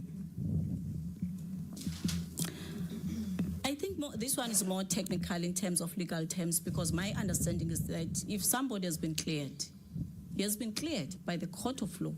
So who am I to then argue or challenge the court of law to say this person has been cleared? You know. I'm not saying specifically the individual. I'm testing your disposition. I want to speak about this, something that I know. I do not generalize, because I know that one. Others, unfortunately, if they do have some issues, I don't know. I'm trying to decipher your posture in assessment, not necessarily the individual that has been cleared. Yeah. I'm trying to your posture when you look at a situation. Do you say, oh, clear, tick? You don't look deeper into what 11A and B requires. To say, look deeper into the character qualities of these chairpersons you can appoint. The law wants you to do that, not just clear it. No. Is it true? Yes, ma'am. Yeah. No, I must take your note. It is assisting us, hence we have reopened the process, maybe to also dig deeper and also cover the aspects that you are raising. It's helping, in fact, it is empowering us. Now, see, she conceded that point, and it's going downhill. It's going downhill real fast, people. The minister. You have just indirectly conceded that you're now spotting some flaws. Yes, because of the issue that you are raising to reflect on 11A. All right, so I'll leave it there. Capital letter A to F, yes. All right, I'll leave it there. Yes. And continue. For clarity, you said that the reason there was unequal race appointments was because 0 colored South Africans, 0 Indian South Africans, and 0 white South Africans was nominated or applied. Is that correct? It's correct only with the chairs, but with the AAs, we are good. Which when we bring to the attention of the portfolio committee, the AAs. So with the chairs, nobody? Yes. No, none of those. This time around, all of us are going to go out and encourage them to be nominated, or we are going to go out and ask relevant sectors to nominate them. All right. The only person that applied was the chairperson, the previous chairperson of Health and Welfare. Unfortunately, she couldn't meet the criteria, or was nominated, not applied. All right. On your media statement dated the 16th of May 2025, you commit to the nation that when it comes to preference and equity, you are going to specifically look at race, gender, youth, people with disabilities. You include race, I quote. In the government gazette that you've released calling for the reopening for nominations, you expressly exclude race. You only have gender, youth, and persons with disabilities. What is the reason for not having race in the official government gazette? Maybe if I can respond to this one is because when I looked at the Constitution, because that one was a gazette, at least that one, the first one was a statement. The Constitution of the Republic of South Africa prohibits unfair discrimination on the grounds of race. So it was not easy for me to just put race on a government gazette. She's all over the place. She's cooked right now. She's cooked. Hence, the Constitution prohibits. No, for equity, you are saying the Constitution allows you to have preference for equity, to look at racial balance. That's the reason why you have it on the statement that you're talking to South Africans. Yeah. It is untrue to say that you are not allowed by law to say race in a government gazette. When I looked at, when I looked at the Constitution, it says it is only a relevant factor in some context, in particular in addressing the imbalances of the past. So when you look at it and try to interpret but that's what it, you said.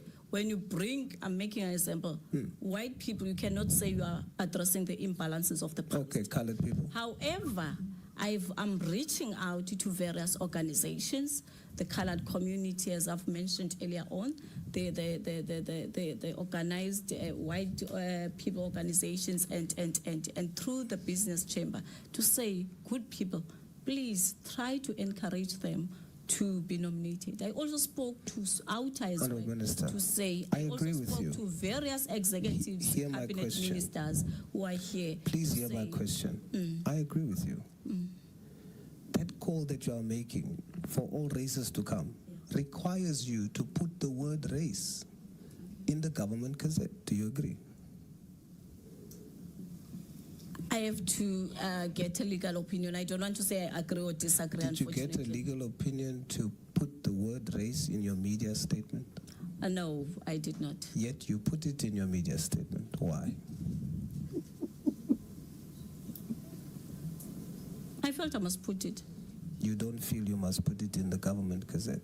No, not that we were trying to deprive other races to be part of this process. That's why I'm even saying to you, Minister. I'm even reaching out, speaking to various organized races that we have in the country. I'm reaching out to everyone to say, Minister. good people, let's try to make sure that this process becomes inclusive at the end of the day. My intention is not to embarrass you. My intention is not to, I said it at the beginning, but I am asking for honesty. I am asking, let's agree. And just tell her so she's a damn liar. Let's take accountability if we've done wrong. We will now have a second opportunity to correct this. You have not excluded race because you want to. You are now positioning yourself to the nation as 1 minute I want to add race, the next I don't want to. I need a legal opinion. So what I'm imploring you to do, Honorable Minister,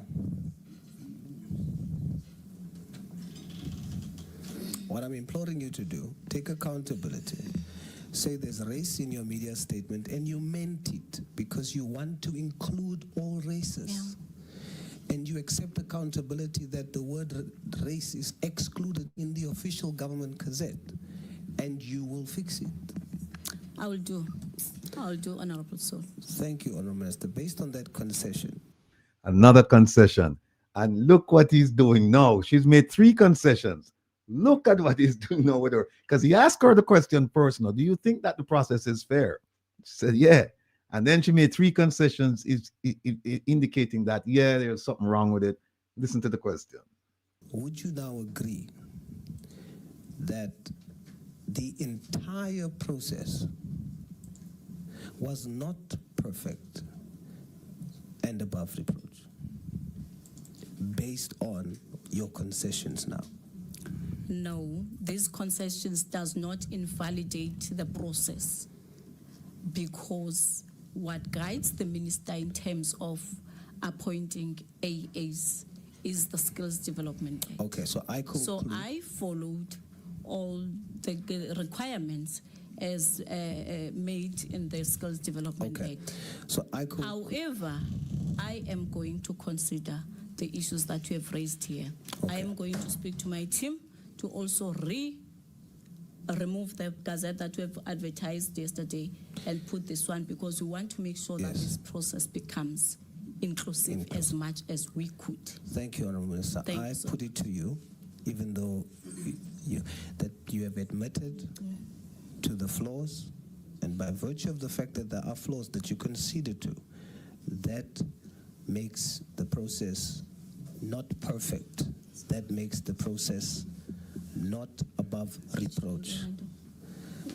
May I just have your focus this one? Because I'm concluding. It is confusing me. Yeah. Showing me what I spoke on already, Honorable Soul. Yeah. I'm so sorry. Because I'm concluding. And I'd like you to hear this, to say that because of that concession, I put it to you that the process has been flawed. I'm glad that you're committing to fix it. And I want to remind you, Honorable Minister, you're not fixing it for you. You're not fixing it for the panel, not for me. You're fixing it for young black businessmen and women like 3 Rams, Mr. Ramafoko. I thank you, Chair. Thank you, Honorable Minister. Thank you. Folks, that's how you do it. But it starts with preparation. See all of the questions he asked her, he knew the answers. And that's why I like this guy so much, because every time I've watched him, and this was just yesterday, every time I've watched him, he comes prepared. And so he's developed a reputation in South Africa now that when you come before he's not the chairperson, but when you come before the oversight committee that he sits on, higher education, that you better come prepared. Because if you don't come prepared, he's going to pull you apart. And you see how he does it. It's not yelling. He's not screaming. He's not pounding the desk. He's just quietly taking you apart. And he had her, and she had about 1, 2, 3. She had about 3 advisors with her, including her legal advisor, including her permanent secretary, and they couldn't help her. And I'm telling you, there are some people on the panel who just ripped the legal advisor and the permanent secretary. There's a lady I want to show. The next week we'll show you her. I mean, similar to him. But that's how it's done, folks. And that's why I'm saying to you, we need this kind of thing in Jamaica where we can hold our government ministers and public servants accountable. We need this. And if nothing else, if nothing else, at least I want you to look at these exercises as preparation as to how you can go about your daily lives, how you can conduct yourself. It doesn't have to be with the politicians. I want you to look. I want this to be like a life skill so that you can use this in any aspect that you choose to do so. You use it when you're talking to lawyers, when you're talking to doctors, when you're talking to the accountants, when you're talking to your neighbor. Practice it. Just practice it. But first, you have to be prepared. And I maintain that Laverne was not prepared when he asked those 2 questions. And we can go back and show you. Well, we will do it next week. But for right now, what we'd like to do is move on to the petition as well as the reconnection rally. And we have 2 people here who are most eminently qualified to discuss those 2 issues. We have Mr. President and we have Jamaics. So DJ Kevin Stew and I will just sit back and, like the rest of you, listen to what these 2 gentlemen have to say. Gentlemen, we're clearly not dressed for the occasion. You and I. Absolutely not. Unbelievable. I can't believe you, Kevin. We didn't get the both unprepared. One is a basketballer, another one, no, baseballer, and another one, turning the turntables. Well, I just say leave it to the fully qualified people. Jamaica, so I'm going. I'm here now, Uncle. Blessings to you. Yeah, man, give thanks. I'm good, man. I'm ready for our event 3 weeks from today. Yes. And I'm super excited about what that's gonna mean to everybody in Jamaica. And I can't thank you enough for the hard work that you have been doing and the team has been doing in Jamaica with getting the reconnection rally there. But one of the things I want us to focus on, ladies and gentlemen, is kind of think of this as, we in the diaspora is coming home. And we want to come and, fit in and function back with our people. Because some of us have gone out, like Will himself, leave the zinc fence of Waterhouse and have walked the corridors of the US government with prestige and dignity, waving, hold on, beat no one, Kevin, waving the Jamaican flag high and showing all the love and the representation. Jamaica, I like your cup. Let me see cup again. Pram. I choose Jamaica. And that's what we all do, because no matter where life is, we always represent, always trying to do our best to represent our country. And 3 weeks from today, we're going to be really trying to start a bridge back to Jamaica, because the One Jamaica Legal Defense Foundation have been doing some things here in the States. You guys realize the great work we did last year with the protest and several other things, and all the petition and all the requests for information that we did. So a lot has been happening as it relates to the work we've been doing in the diaspora, but we have to create that bridge now. No, but before we even move forward, we have to tell you earlier, the first 10 people will come on. Them people, I would say, are very good fans. Some of them you know, a lot of them who come on, they bring information back to people who are requesting us to take down videos because they don't like the content. That's another story. We'll get to that. But what I want you to understand, first and foremost, let me just backtrack a little bit. I think the key thing that I want to communicate is that majority of you, I see the numbers, I look at numbers all the time. Majority of you who are watching are in Jamaica, and then the rest of you in the diaspora. But most of the people, like about 55 to 60% of those of you who watch this program live in Jamaica. And you may talk to, because we want you to come out, come support the team. So, but we know come in, but we need to fit in with you. We need to come in and make sure, say, what we're coming with is going to be in line to some of the problems that you have.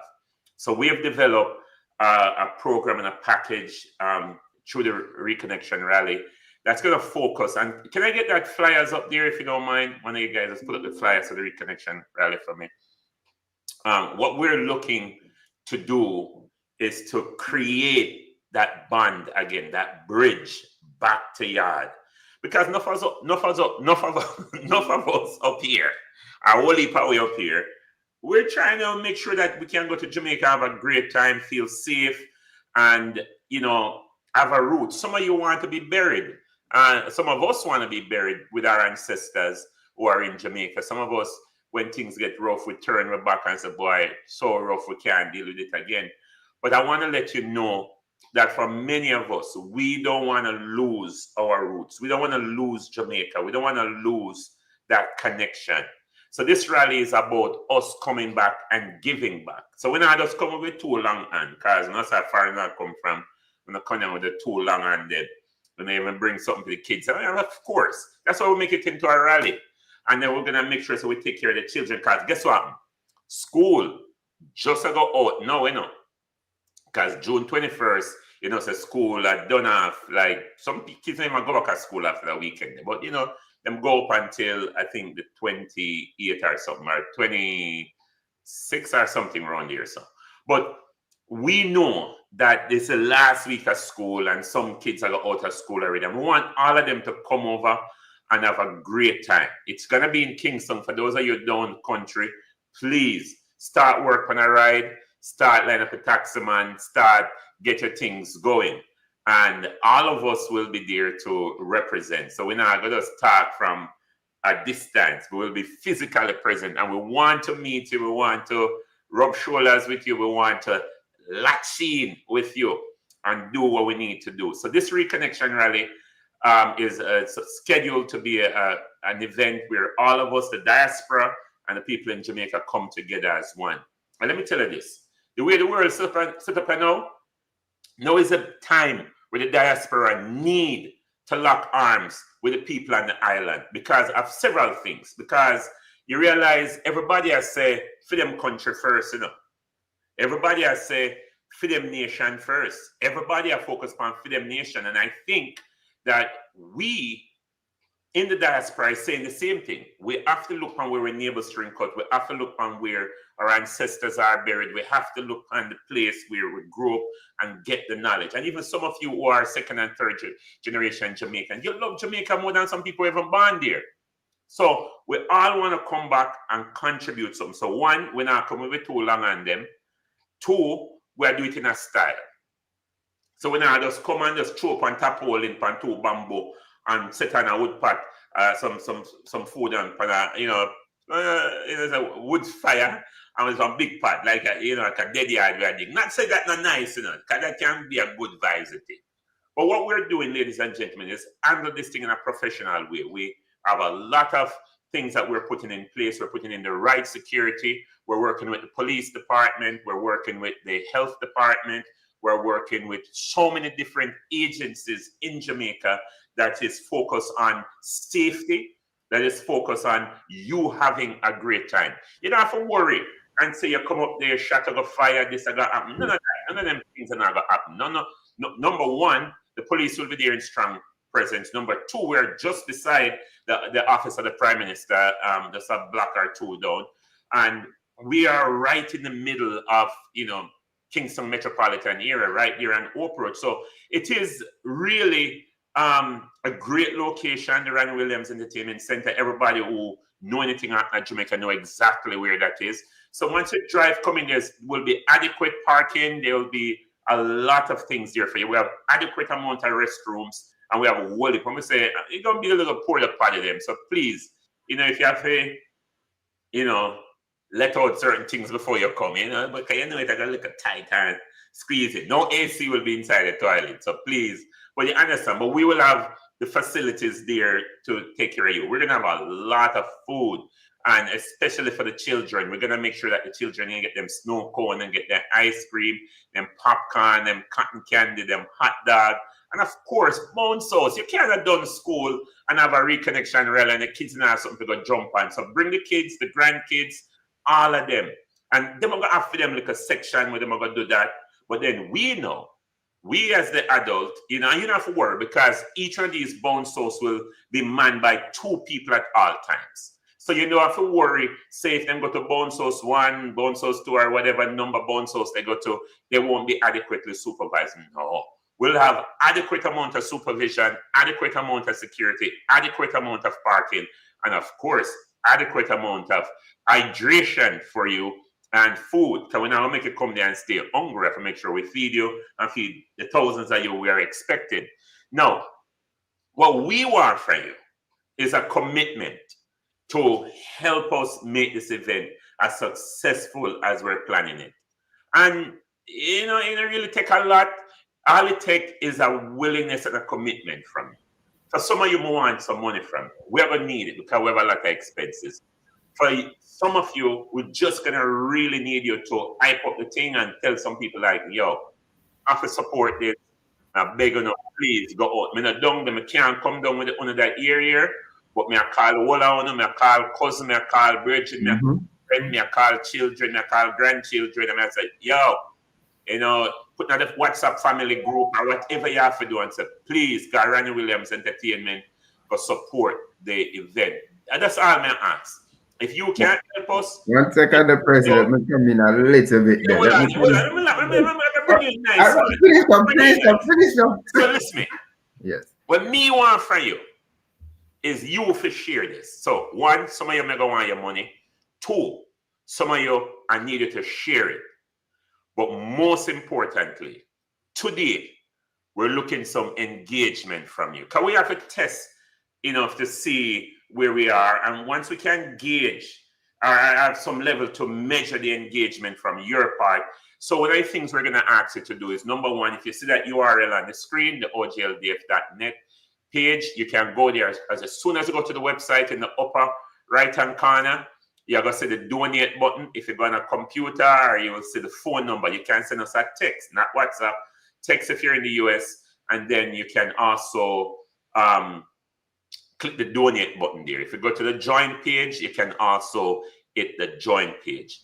But one final point before we bring in Jamaics. As I'm saying, today we're looking for engagement because we have the Cash App, we have the Zelle. I'm going to come back to that shortly. But I'm looking for engagement. All right. So this is what we're going to do today. This is what we're going to focus on. So let's get ready for that. And then, we want you, our great supporters. I want to big up Diane and the friends of aojldf, because listen me, what you want to do is where we are look everybody for this. So we're going to come back to that. But I want to thank you, Jamaics, for the work that you and the team have been doing on the ground. So if you could just lay out to the people some of the things you guys have been doing and some of the ways you're looking for them to bring that kind of engagement that we're trying to get. Thank you ever so much. Quickly, I see in the comment, Avi asking about local donation. So we definitely can address her. I must say, good day again to everyone. It's great to be here once more. And it's always good when we talk about free business as a family. And as we say, as a family, the reconnection rally, trust and believe me, people. I would love to see down in the comment section some 21st I go up, because let me tell you, we have been sweating on the ground, moving from one place to the next. Big thanks to the aojldf family for, think about this initiative and actually let it happen. Again, people, it is something for the family. It is something that we are looking to, be the first and nothing else like this. And we are looking for your support. I want to big up Miss Douglas.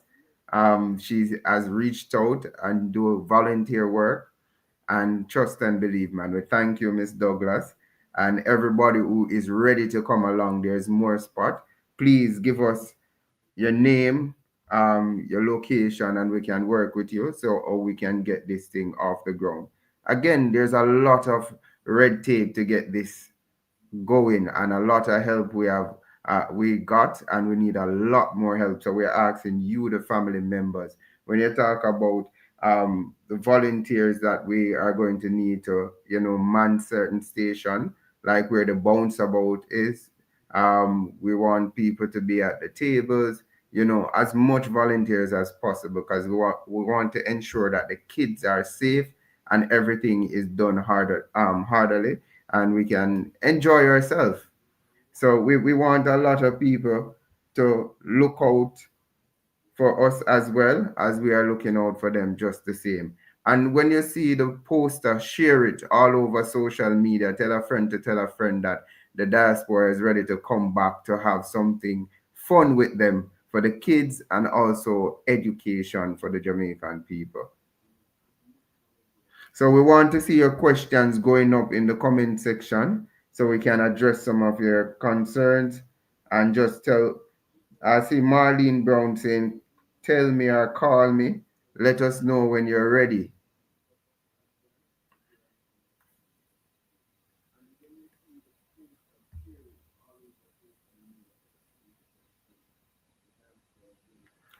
Well, come and see the family members on the ground. Come and ask questions. Come and get refreshments. Ronnie Williams Entertainment Center. You don't have to bring no money, just bring the family and bring a mindset, that you want to learn something to further play a part in changing Jamaica. So these are the things that we're looking at. I see down in the comment section, OT is manning and saying, please donate. There's a lot needs to be done. And we are asking that you reach out, and with the help from each person, we're able to do what we need to do. So I have faith in you. We have 3 weeks to go. So people, pack your bag, bring an extra pencil, extra book. As Prezi said, the kids will be out of school at that time. So, come and see us. Prezi, you there? Yes, of course. Will, can you put up that slide for me? Just bring up that screen for me real quick. Which slide is that? Which slide is that, Prezi? One that I'm sharing. It said aojldf site. This one here. Yeah, that one. In 5, 4, 3, 2, 1. 5, 4, 3. 5, okay, 4, 3, 2. There you go. Beautiful. All right, so this is the aojldf website, ladies and gentlemen. So we have 2 things I want to talk about. A little bit on the petition, but thank those of you who've been working on that. But let's focus on the website. So this is what I was saying, right? When you go to the website, you might see a pop-up, which is really going to help you, because as soon as you go on the website, you'll see it says a little pop-up come up, and from there, you can click on more details, and then it will take you to that page, or you can click here to make a donation. If you don't do anything, it has a countdown, and then it just closes by itself, right? So we're not really keep it intrusive. But my point I was making, you can always find the donation button there.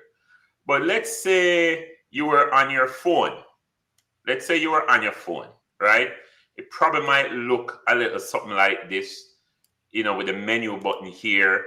So, I shrink the pages to kind of simulate what it looked like on a phone. But the donate button should be prominent. And once you click on the donate button, you know, this will come up again. It does have the same countdown, 20-second countdown, but we can close it. So from here in the donation section, and we're going to come back to the Jamaican thing, because give us, we'll give you our account number where you can send the money. And we have several donations through NCB. So we'll give you an account for that. Now, the donation here is you donate with a credit card, you click on here, it will take you to the donation site. Once you go to the donation site, you just type in the amount. So, hey, anybody do this to me? Remember me tell you, I crown you as the number one. In it, the first person can say, Prezi, I'm going to give $500. Because listen, honestly, we need, like right now, we need $25,000. Like, you know, and I say one thing, we need it because the work we're doing and the cost of the thing, we need $25,000. So the first person that can say, you know what, I'm going to donate $500. You believe in me, you that start the ball rolling, and that's what we need. And if we can get 10 people just to really commit and donate to this, it'll be a good start with and then, you know, the rest of you, because I know some of you out there can do this easily. Others of you can do, you know, 1,000. But please, you know, I'm still out to cut the little fee out type. So just put in the amount you want to give. And if you have 100, I mean, nobody now kill you if you have 100 better than nothing. You know, them say one poker full basket, right? So you know, put in the amount. Because remember, you know, we walk from the donation page. We soon come to the Zelle and the Cash App. But just in case you have a credit card and you say, you know what, I'll put something on the card, you know, and then pay it off little. Because, you know, we have to support the thing and them need it. Because we know where to go towards. So you come, you put the amount, you fill it out, you put in the card number, and you just hit the pay button. That's it. Once you hit that, and, you know, my bigger do, come back to the chat and just say, yeah, I just made a donation. That would be really, really encouraging to others. Pearlie Simpson just said that she did. Okay, awesome. Yeah. So that's Big encouraging. Pearlie Simpson. That is very, very encouraging. I see also Pearlie Simpson. Pearlie Simpson. Or Pearlie, and I look for Pearlie. Pearlie, big up yourself. And thank you so much. So please donate every mickle make a muckle. Hey, we have to be proud of our Jamaican language, you know, man. Every mickle make a muckle, and that is the tagline for the day. So everybody, put in your mickle and we are make a muckle today, because this event have to make the impact that it needs to make. Because let me tell you, there's a lot of people on the ground moving around to get this thing off, because it's a tedious task. But you know, as you know, the rebel and the aojldf, they do anything and let it tedious, but it must be done. And I believe that we will be getting it done. Absolutely. So that's it if you're making a credit card donation, right? The first option you have, donate online, is where you click here, it brings you over to the page, you put in the amount. And if you have, you know, let them do something like Google Pay or Apple Pay, you'll see the option here if you're on a mobile device. This is just like with Google Pay. But on an iPhone, you'll get different options because, you know, it's very convenient for those of you who want to just use your Apple Pay right from your phone. You just click the side button a couple of times and then put up your face, and we are able to get the funding. And, you know, we just want to thank you and appreciate you for that. Also, if you're like me, you know, some of you guys, you just work Zelle and Cash App, and it's just like easy for you. So if you have Zelle or Cash App, let's start with Zelle first. So the email address that we use for the Zelle is give@aojldf.net. Once you go in there and you search for that, you know, they're gonna say, hey, you sure you want to send money to the one Jamaica Legal Defense? You're gonna say yes, and you're gonna fill out complete the form. And then once you complete that form, you know, the funds, as you know, will be transferred, and then we'll get a notification. And I don't know if you're able to see any notification of donation coming in from Zelle or through the credit card. We'll appreciate a little running update, kind of see where we're going. Shout out to Karen Anderson as well, just saying that she donates as well. So we are looking in the chat and we're shouting you out. Shout out to Karen Anderson. Big up yourself, Karen. Yes, I love that. Love that. So this is a cool one too. You can even use your phone. If you're watching on the TV, so you see the barcode. If you use Cash App, some of you may know love Cash App. Cash App make it so easy. Once you have the right cash tag, in this case, it's aojldf and $aojldf. I mean, it can't get no simpler than that. You just simply just scan this with your phone, and you just open up Cash App, and you just send the funds, and then we will be notified. So those are the easy way them you can give. I'm gonna get the Jamaica information for the Jamaica account. It's an NCB account, so make sure you have your token. On my one day, make sure you have your token, because you're gonna have to have the token to send it. So you can just go ahead and send it. But I'll get you the information shortly. But we're really kind of behind the 8 ball on this one, in a sense, in terms of the funding, because a long time we'll ask them for money, but so Retty not ask for money. I'm not like, Retty, you have a big bill, and you just not ask the money. The bill big for real, man. For real. No, Jamaica, you know how big the bill is. You know how big the bill is. And let me tell you, millions of Jamaican dollars. When you free for talk, it's a public thing. The numbers let me tell you a secret. Let me tell you a secret. They exploit our ignorance, but don't tell anybody. It's just a secret. So people trust and believe, man. There is a lot that is needed, and it is the sheer will and love for this thing and the impact that it's going to make, cause it to continue to go up. So we're looking in the comment section. We still look for the June 21st.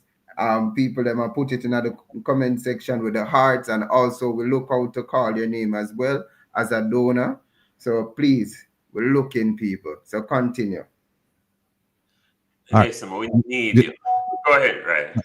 No, I was gonna say what I could do at this point, I could just jump in and do a quick feature, and then we can come back to this, because time flies. I can't believe it. We're almost halfway. Was it just 3, 4, 5? Yeah, we're almost halfway through the program already, and we have people want to hear about the drill. People want to hear about Dennis Chung, and we have those stories. People want to hear about fertilizer, and then there is something that I need to debunk. I need to debunk it. Hopefully, I won't take much time, but with your I'm getting the volunteers. Huh? I'm getting the volunteers. I see another one. Maxine Cunningham made a donation. We're shouting you out, and we understand people have to hear about the drill and have to hear about Dennis Chung. So people continue to donate even when Uncle will have the class. We are look forward to the comment section. Keep putting it in. All right. Our eyes are peeled. Thank you. I'll do a quick thing on just one story, and then I'll turn it over to both of you again, and then we continue with it. Because also, President want to hear about the Magnitsky, because a lot of people are having issues with it. Because they go on and them feel like they have to donate and all that. Right. So, but anyway. All right. On the next round, we'll get that. After this story, ladies and gentlemen, we're going to show you the Magnitsky, and then we'll give you a running number of what we've seen so far in terms of numbers. So keep it coming. Back to you, Will. All right. Thank you very much. Here we go, ladies and gentlemen. It is a good day for all of us here. It is a good I hope you day. can hear the volume kind of low. And on behalf of the government of Jamaica, I'm very, very pleased to welcome the recent update to the travel advisory published by the United States Department of State. As of today, May 29, 2025, the U.S. Department of State has upgraded its classification of Jamaica for the purposes of travel from level 3 to level 2. A classification shared.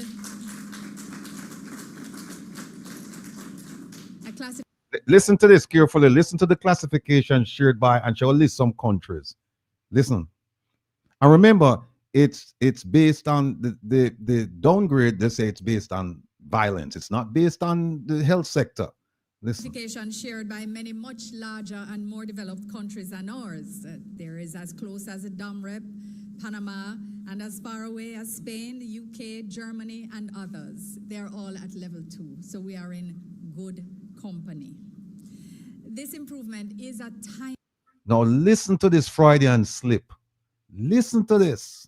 Timely acknowledgement of Jamaica's continued progress in enhancing public safety as well as the travel experience for visitors.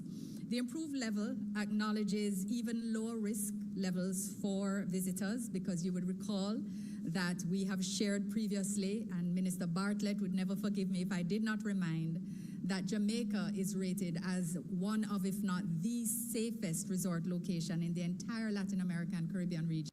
Remember that. Remember that. Put a sticky right there so you know. Put a sticky right. Jamaica is one of the, if not the safest location in the Caribbean and Latin America. All right. With a Gallup rating of 0.01%. This is something to be celebrated. So as you know, these advisories, they are a U.S. government tool for advising their citizens. They provide their own public guidance, and they are reviewed regularly. At level 2, we understand that those reviews take place annually. So this review will be with us for the next year. No, not necessarily true. I really want to take this opportunity, or at this time, here is a Freudian slip. Acknowledge our appreciation of the continued positive diplomatic engagement that we've been unable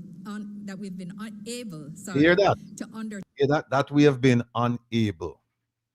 We have been unable. No, let me just stop it right there, son. Let me stop it right there.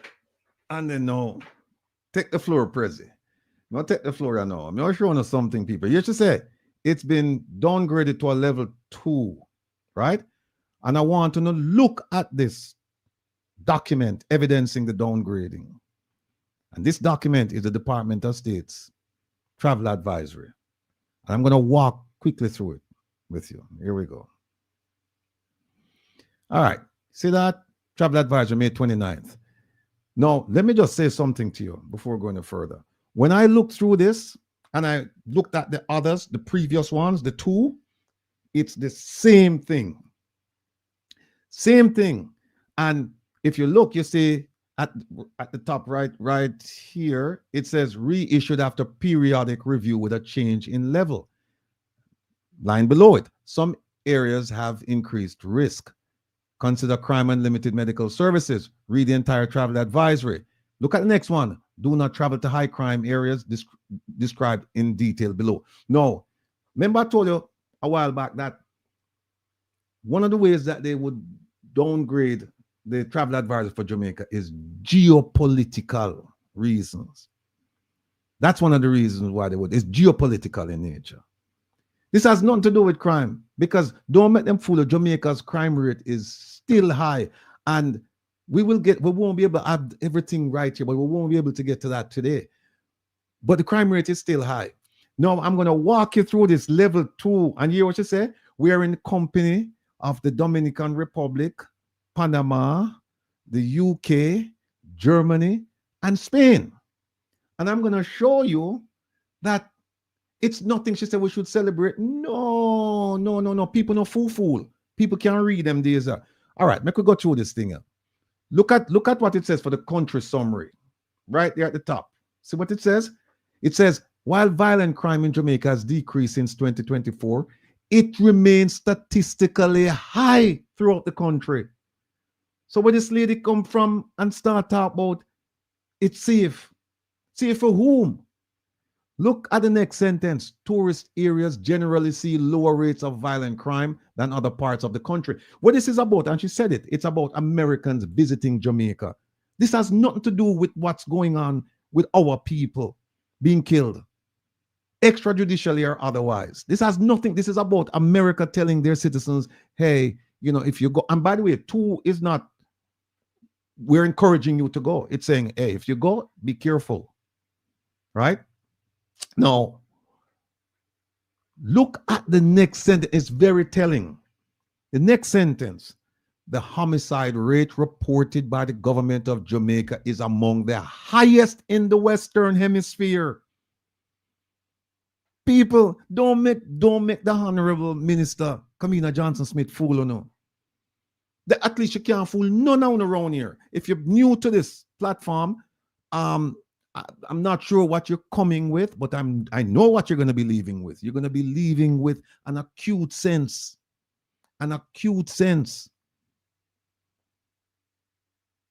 of mental acuity. If you didn't come with that, you're going to leave with it.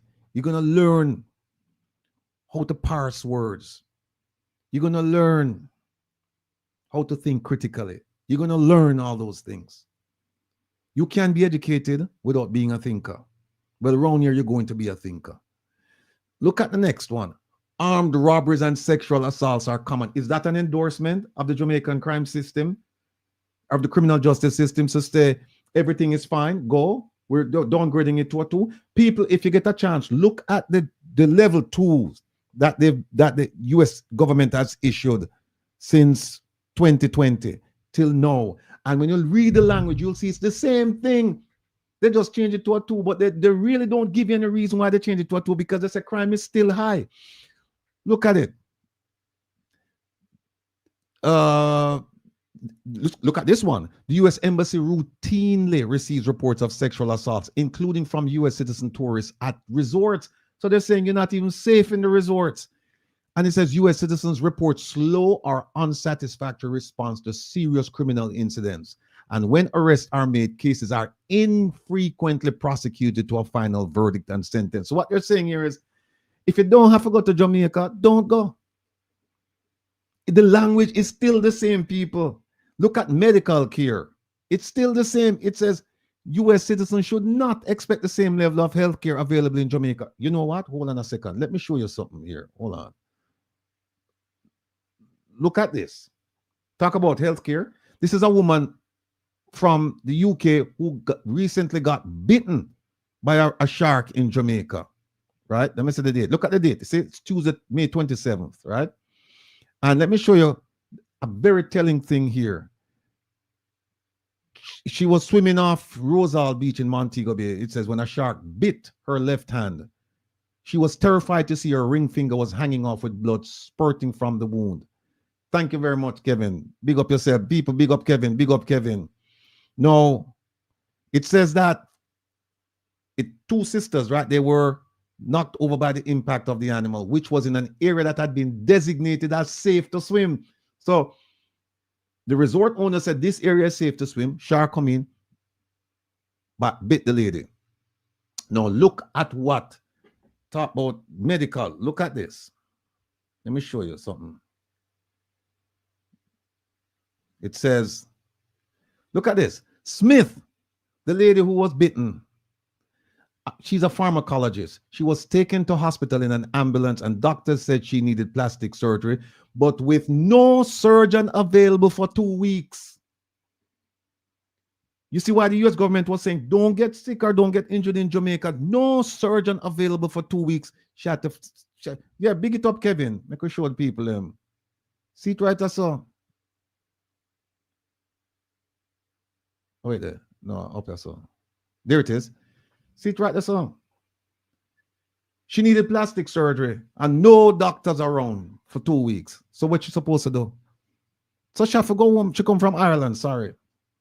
And it said the tendons and nerves in her ring and little fingers were damaged, and the ligaments in her ring finger had been separated. And so they had to do emergency surgery in Ireland. And she will hope to regain full movement in 18 months. So don't make them tell you no nonsense. This is clear evidence here that you can't go to Jamaica based on what these people are telling you.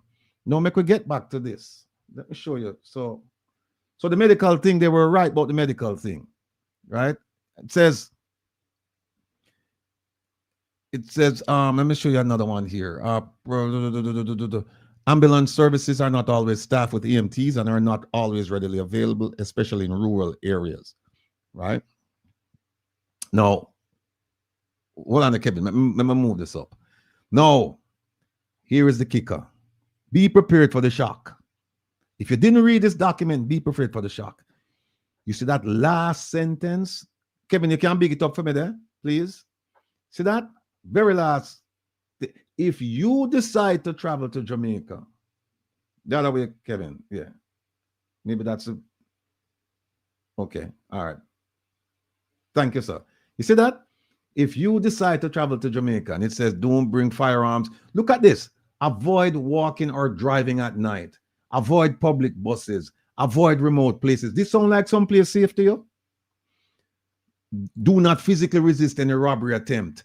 Be aware of your surroundings and keep a low profile. This is the same language in the two, people. Same language. We don't know who them are try fool. This is a geopolitical decision for keep Jamaica in the fold, right? Now, you hear them say, hold on a second. You hear them say it's a level 2. You hear them say it's a level 2. Level 4 means don't go. Level 4 means don't. Hold on. Let me show you something else. Hold on there. Let me show you what a level 4 is. Okay, hold on. All right, here it is. Here it is. Level 1, normal precaution. They said it's the lowest advisory level for safety and security risks. And they said there is some risk in any international travel, but you're basically safe. 2, where Jamaica is, it says be aware of increased risk to safety and security. Specific risks are described in the travel advisory. See that? Look at 3. 3 says, this is where Jamaica was. Reconsider your travel to the destination due to serious risk to safety and security. Specific risks are described in the travel advisory. I say to you, ladies and gentlemen, once again, go back and look at the level 3 and compare to the level 2. It's the same language. Look at 4. Do not travel. This is the highest advisory level due to life-threatening risks. And they said the U.S. government may have very limited or no ability to help you during an emergency. And we advise that U.S. citizens do not travel to the country or to leave as soon as it's safe to do so. So you see the levels, 1, 2, 3, 4. Let's go back to this one here. Let's go back to look at this. Remember 4, do not travel. This is the 2. This is the recently published travel advisory. See what it says right there? Let me put it up. Look at the top of the screen. It says specific areas of Jamaica, level 4, do not travel. It says U.S. government employees are prohibited from going to this sound like a level 2. This sound like a place where you want, where you say, okay, fine, we can walk around at night and we can sightsee and we can do whatever we want. We don't have any problems. Look below that. Where is the bolded paragraph? Where you have the bullet points now. Look at the first one. Do not travel to these areas for any reason. And guess what, folks? When you look at the places not to go, they're the same places in the level 3 travel advisory. Let's go. Here we go. But also my brethren, Devon, now go feel too good because them still have steer tone tonight, I mean, did upset about it. Devon, if you watch it with the level 2, it's still there. There it is, St. Anne's, right? Look on enough ago. Don't go places in St. Anne's, St. Catherine, Clarendon. Oh, by the way, our sister, Maria, I know she watch your program. I know she Maria, look what them say about Clarendon. They said that in the level 3. Them say, do not stop anywhere in Clarendon except if you're upon the T1 and the A2 highways. That was there in the level 3 and it's still there in the level 2. Look at St. Elizabeth. Look at Hanover. Look at St. James. Look at Kingston. Look at Manchester. Look at St. Thomas. Look at Trelawney. Look at Westmoreland. People, come on now. Who them a try run games pan? Who them a try run games pan? Them can't run games pan we round here. This is a level 3. Them just, what them do for geopolitical reasons, them say, listen, Jamaica, the risks are still there, but we just go ahead and make it a 2. But guess what happened now? You see, when you book for come Jamaica, a travel agent must tell you about all of these things, because if you don't know you go there, it's a problem for them.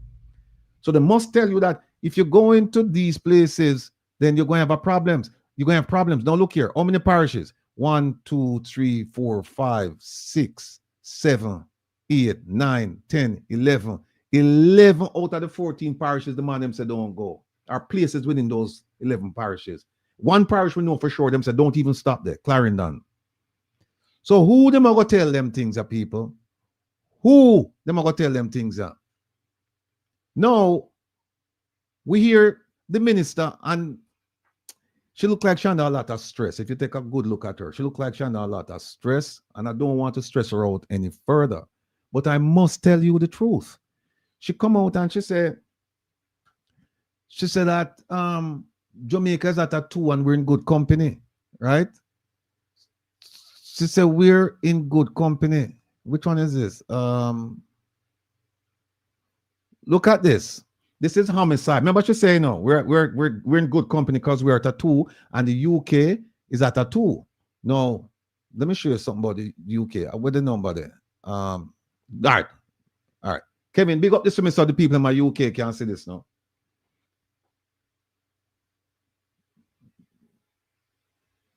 Oh, remember, go ahead. All right, stop right there. Where is it? Where it gone?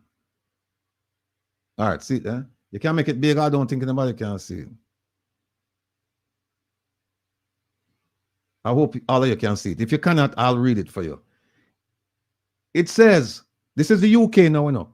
Remember now, you know. Remember now. This is for last year ending March 2024. All right.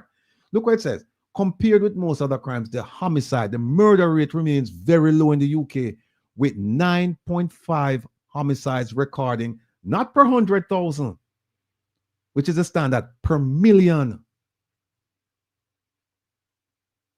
You see that, people? 9.5 per million. The standard is per 100,000. Let me see who else up there, Kevin. Who else we have up there? I think we'd have Germany. We'd have, well, I can tell you now, right now. I can tell you right now. Let me move this. Germany per 100,000 is less than 1. Think about that. The UK is 9.5 per million. Me not have time to even calculate that how much that is per 100,000. It's low, right? Germany is less than 1. Spain is less than 1. Panama is, I think, 10. The Dominican Republic is 9. This is last year. Guess and tell me how much Jamaica was. Remember now, we have 10, 9, less than 1, less than 1, less than 1. Tell me how much Jamaica was. And this is all last year's statistics. Let me tell you now. Jamaica was 40. 40 per 100,000. So you have the UK less than 1, Spain less than 1, Germany less than 1, Panama 10, Dominican Republic 9. And last year Jamaica was 40. So who them are go fool? Who them are fool? You hear she said that Jamaica, you hear the minister come on and said Jamaica is one of, if not the safest places in Latin America and the Caribbean. Take a look at this.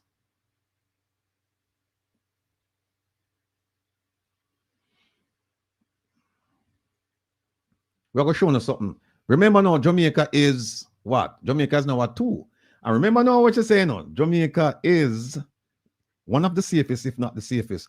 Well, it just so happens that all of these level 1 countries here, level 1 where you know really have no risk at all of these in the Caribbean. Look at this. Antigua, Aruba, Barbados, Virgin Islands, Cayman, Curacao, Dominica, French West Indies, Guadeloupe, Martinique, St. Bartholomew, and can I see the other one? Grenada, Montserrat, Saba, St. Kitts, St. Lucia, St. Vincent, St. Eustatius, St. Martin.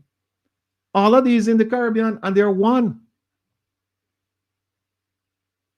So I don't understand how Jamaica, with a 2, with a 40 per 100,000, is one of if not the safest destinations in Latin America and the Caribbean. People them a run, them a play with women. Hold on. If you do not believe me, make we scroll down. First one, Antigua and Barbuda. See it right there, so? Antigua and Barbuda, level 1. Make we keep going. Aruba, level 1. Keep going. Barbados, level 1. Keep going. Virgin Island, level 1. Cayman Island, level 1.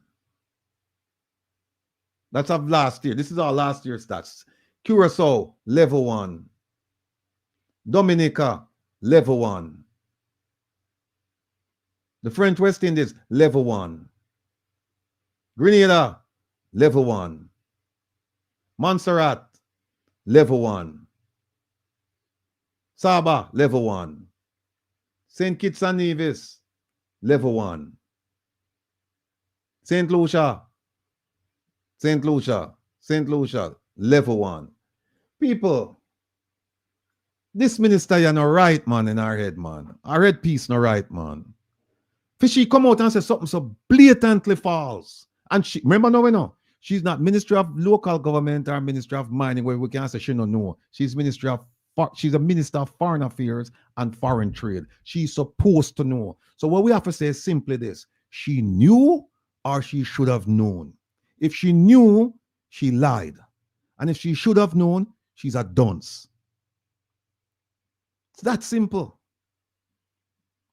How can you come out and tell the people in Jamaica this foolishness? And look at the level 2 advisory carries the same language as the level 3. No change. And woman talk a bite off woman finger, no doctor around for 2 weeks. So if this can happen to a foreigner, what do you think happen to a Jamaican? Think, my people. Well, we've shown what happens to Jamaicans. Well, yeah, you're right. We've shown it on a number of occasions. You're right. You're right. I tried to think of something that I could come out with to say, but well, you know, Mr. Rattigan, in her defense, there is no defense. I got nothing. Is you're a girl and I got nothing. Frankly speaking, she lied. She lied when she come out and said that. And then they told another lie about the crime rate, the murder rate. They told another lie. I mean, when I see these people, I want to puke because we know what them all come out with, you know. People, there's so much that we can talk about, but here's what happened now. I give you that piece, and then we still have to get to, we have so many things. We have to get to the drill, and we have to get to the fertilizer, and we still have some more nonsense with them talk at this thing yesterday. So we're going to turn it over now to Prezi and make Prezi continue. Prezi, before you continue, and you're muted, before you continue, Portland 60, I hope they're still there and not kicked. Quote, you guys just looking some more money to disappear in brown paper bag, which means you've either been at a rally or a specific rally, or you follow a platform that had something to say about that rally. Aww. Okay, Portland 60. You are enemies of Jamaica and subversive and destructive elements. You will not stop the progress, mark my word. All right, first things first. Which progress will we not stop? That is question 1. Question 2. If you got taught them with it, might as well you call and show your face and present your arguments, because it doesn't make sense you hide behind a keyboard because you're so bold to make such a statement as to accuse somebody of doing something. So looking some more money to disappear in brown paper bag. You are acknowledging that some money disappeared in brown paper bags. However, none of the individuals that you see here right now had any such brown paper bag. So, if you want to call out whomever it was that had a brown paper bag collecting money, go ahead. Call name. Kevin, I'm so over this crap right now. I don't even think you should be dignifying this person with such a long response, like honestly speaking. Because first of all, that level of hate that they're spewing is really, really too political and politically loaded for us to even, give it this kind of attention. Because number one, any kind of accusation in my past, as you have clarified, and I have nothing to do with anybody else. So, and what I'm trying to do is to make me waste my time when me get to talk about the funds me I try to raise and credit the people who have been donating. I'm not gonna make them do that. True. I'm not gonna make them do that. I'm not coming for that. So we're focused on the mission. Right? Right as right. All right. That is it.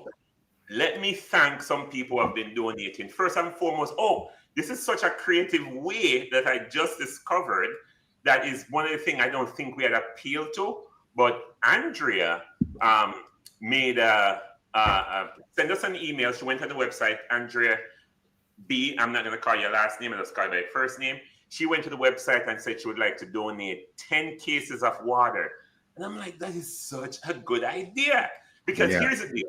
We have money allocated for hydration. So what if people can donate specific things that we need instead of, let's say them say, I can take it out for one of my card or I can send it from Amazon or something, come card for Amazon. I don't know. But it's such a great idea. If they're in Jamaica, they can also make arrangement to have it sent to Jamaica is there. So Jamaica, suppose somebody at Jamaica want to donate 10 cases of water. How do we get the water to you?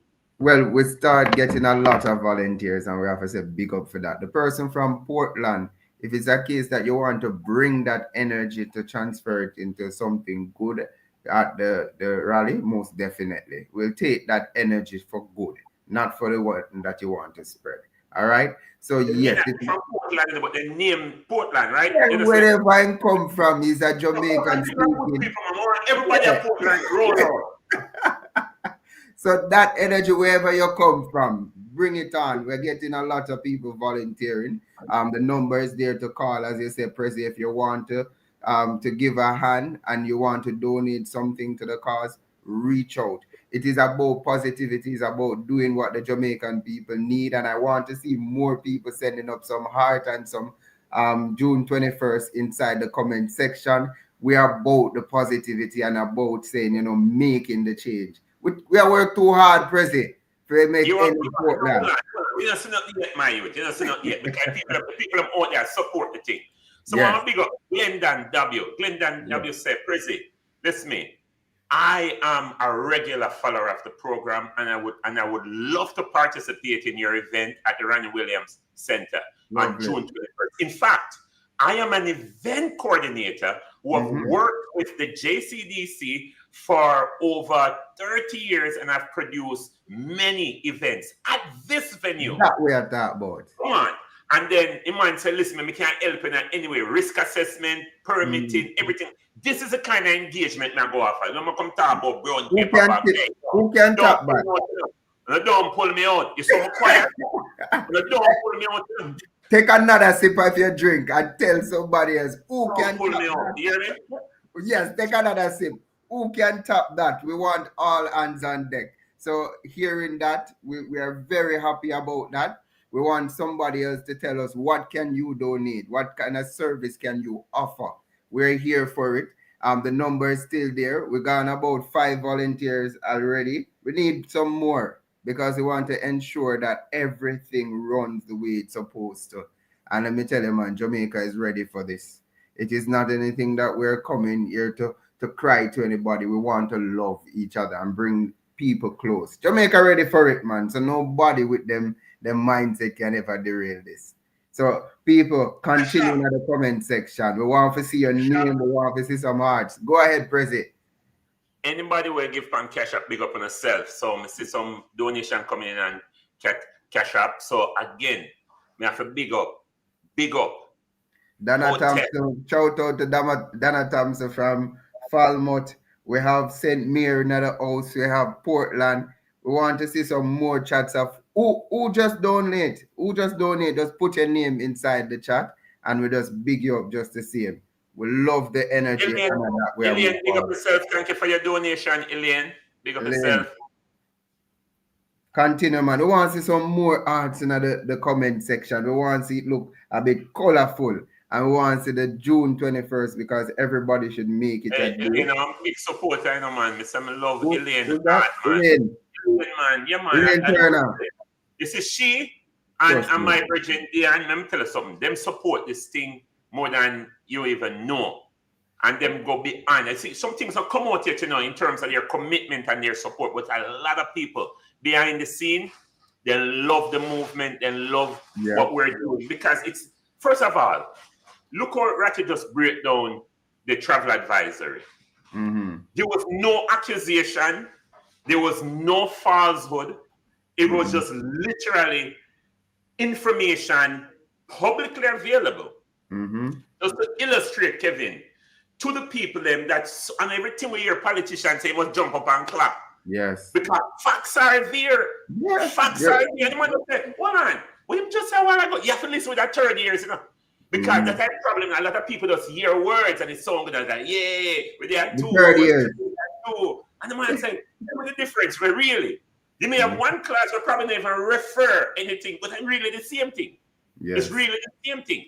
So now, when you look on it and you start break it down and say, in the Caribbean, when we think when we were told that we're the best, if not the best, you know, or some other form of conjecture. My point is this: the facts don't lie.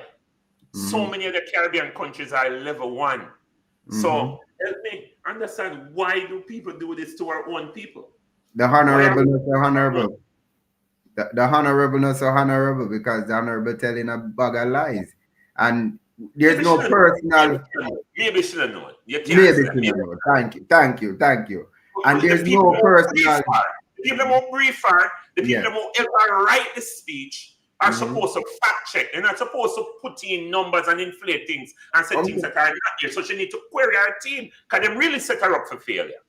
Uncle Prezi, this is what we talk about. Cockistocracy being led by the least among us. You're coming to present to the Jamaican people with $22.9 million be your salary. You must come prepared to inform the Jamaican people rightly. Thank God for Mr. Rattigan and others that are going to show us the fact. Is no personal vendetta, but we are tell them, say, June 21st, we are going to be speaking on the ground. People, big up J.R. Coops. Said that he has just donated as well. Everybody else who have just donated, we big you up, because we have to open our eyes to these type of things where we're seeing, you know, incompetence from our government officials. It's not acceptable. It's not good to do. So people again. There's so many change what we need to deal with the civics thing, because all of these people have staff member. Every department of government have staff. Every minister have staff that support their cause. And I'm telling you, either them on the budget or either them totally decide to do it willful. I don't think they should have do that to ourselves, because you know people are not idiot. And people can't fact check anything. You can't even watch something and fact check it at the moment. Some of the things that she really come out and say that, unless of course she really don't know. And then our team would be so weak in prepping her and briefing her on the facts. The people who are supposed to do the research, the people who are supposed to provide the statistics and the data. And then when the speech come together, the fact checkers also look and see what a line. And of course, policy makers and the legal team look over, and then of course she go up there and she smile and she nod and she read, and then she take the credit. And her job is done for that moment. So you can't set up a minister for go up there go feel so. If I'm me like her, somebody that for roll. But Prezi, my question though, could this be designed this way for her to? All right. Well, guess what?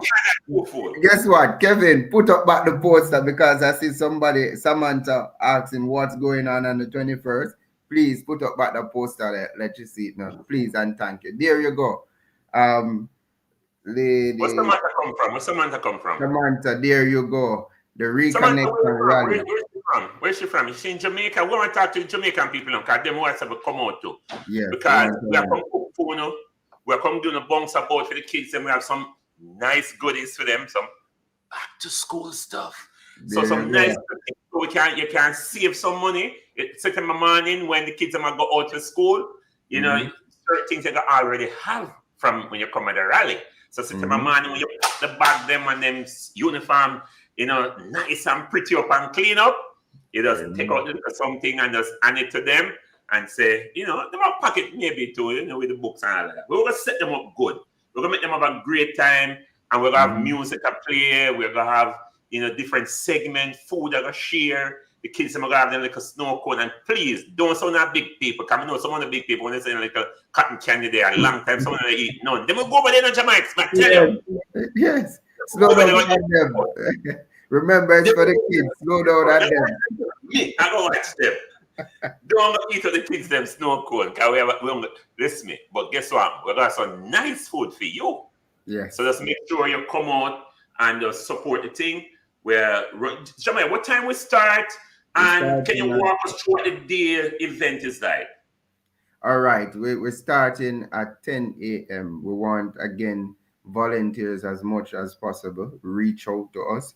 So starting at 10, we will have the introduction. We just have a nice mellow vibe. The kids will be there playing. The areas, we have people manning them. We have different engagement and activities for the kids.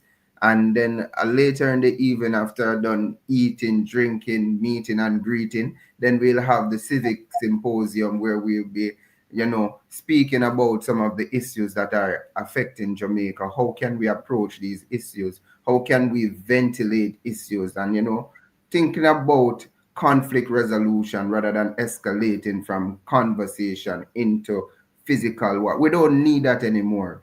And everybody must choose Jamaica. It's not a political thing. Whether you're PNP or JLP, do you have a problem with what is going on in your country? Ask that to yourself. Come out and hear other people talk, because in Jamaica we are afraid to tell our story, and there's power in our story. A lot of people, when you hear some of their problems, you say to yourself in a present, boy, I never have no problem. But the thing is, there is strength in unity and number.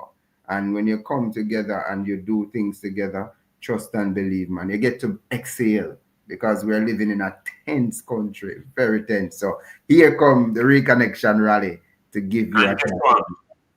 The world's best MC will be the one MC in the event. A matter of fact, we have a next show come up August. For those of you who are in South Florida, we have a show come up at John Prince Park with Inner Circle. You know the one who's saying bad boys, and the other one, girl, I'm gonna make you sweat. We any wonder. Davil and a couple others might invite you guys out John Prince Park. I'll give you some more information towards the end. August 2nd. So look for a big support, John Prince Park in the Lake Worth area, South Florida. Big thing. But me come to Jamaica for the rally. Yes, and we are looking at the comment section. Come people, we still look for the names them, please and thank you. We're looking for the names. I want to meet all I want to. I bring my vibes, I bring my energy, I bring my love. And I look for you guys to come out, come support the team. We have some great speakers line up. And these people, a matter of fact, coming up to that, maybe next week we can do, because next week we have another event. I won't be here next week, Saturday, but I have another event. But here's the deal.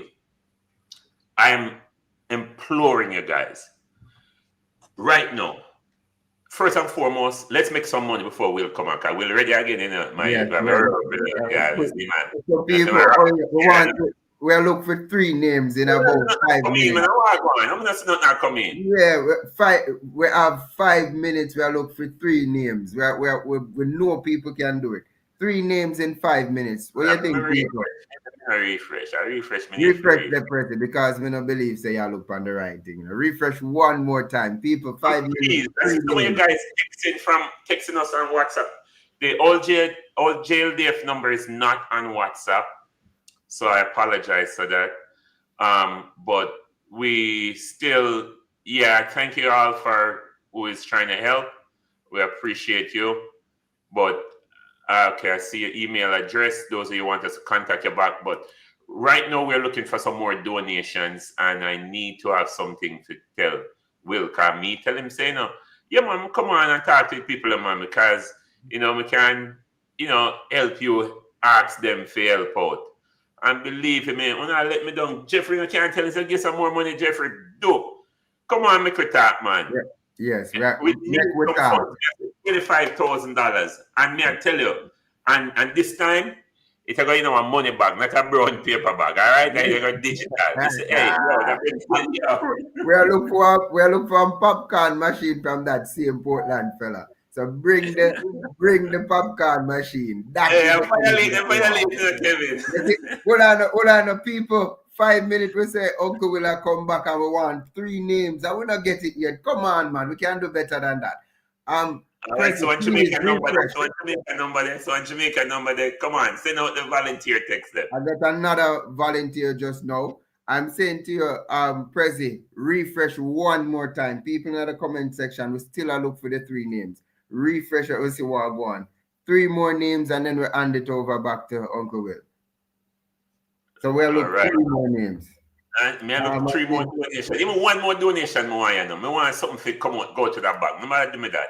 Even pan Cash App, me can't see if you sell it, maybe I sell it. But if you sell it, just say it's something in the chat so we know say you sell it, please. All right, we have how much time? We're past 6 o'clock already. So we're past 6. We'll go and kill it.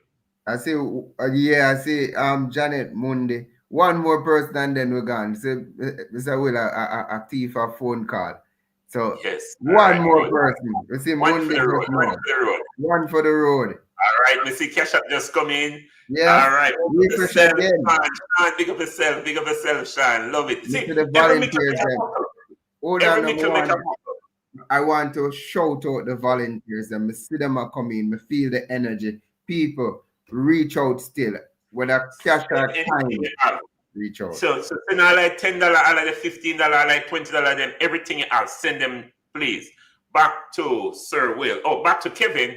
And Kevin will introduce Will. Ladies and gentlemen, DJ Kevin Stew.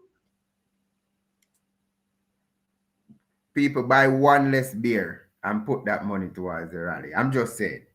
All right? 1 less coffee and put that money towards the rally. That's all that we're asking. We still are looking at the comment section because I don't think Sir Will is ready as yet. Kevin ready though? Kevin ready? Oh, go ahead. Okay. It say continue. We're still looking inside the comment section. People, beg some hearts inside the comment section. Put the date again because I don't want nobody forget the date that on the 21st of June 2025 we are at Ronnie Williams Entertainment Center Reconnection Rally. The family will be there, food will be there, drinks will be there, Bounty House will be there. Mr. Portland will be offering a popcorn machine. That's what he said. I feel like that's what he said.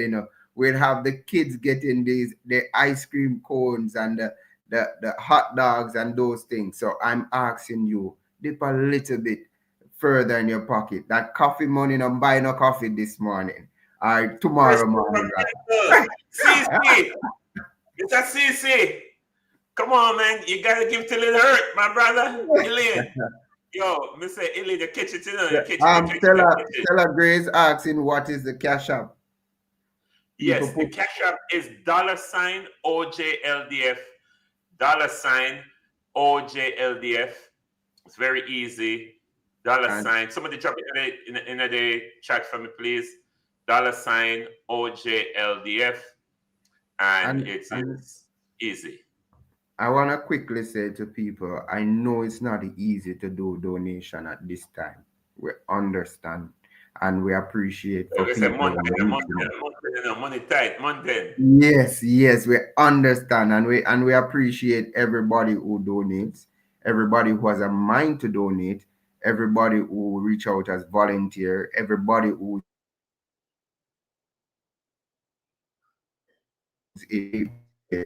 So we definitely saying big up to you, and we get the people them, so we appreciate.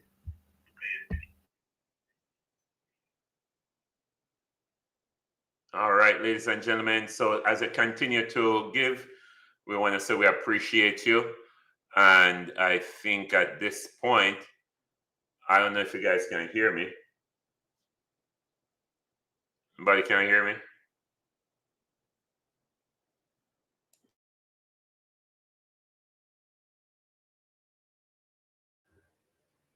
Go on, President. We'll come in, man. We'll come in. Hold on. The Jamaica talk, I'm not hearing.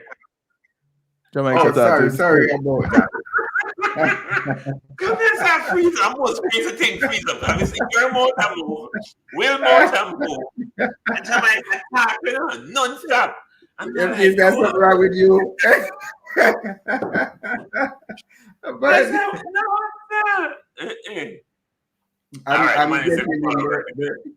I'm getting in the volunteers. I want to tell them thank you, man. Them calling in, them sending in the stuff. So people continue, man. We know it is not easy at this time. Yeah, Mike.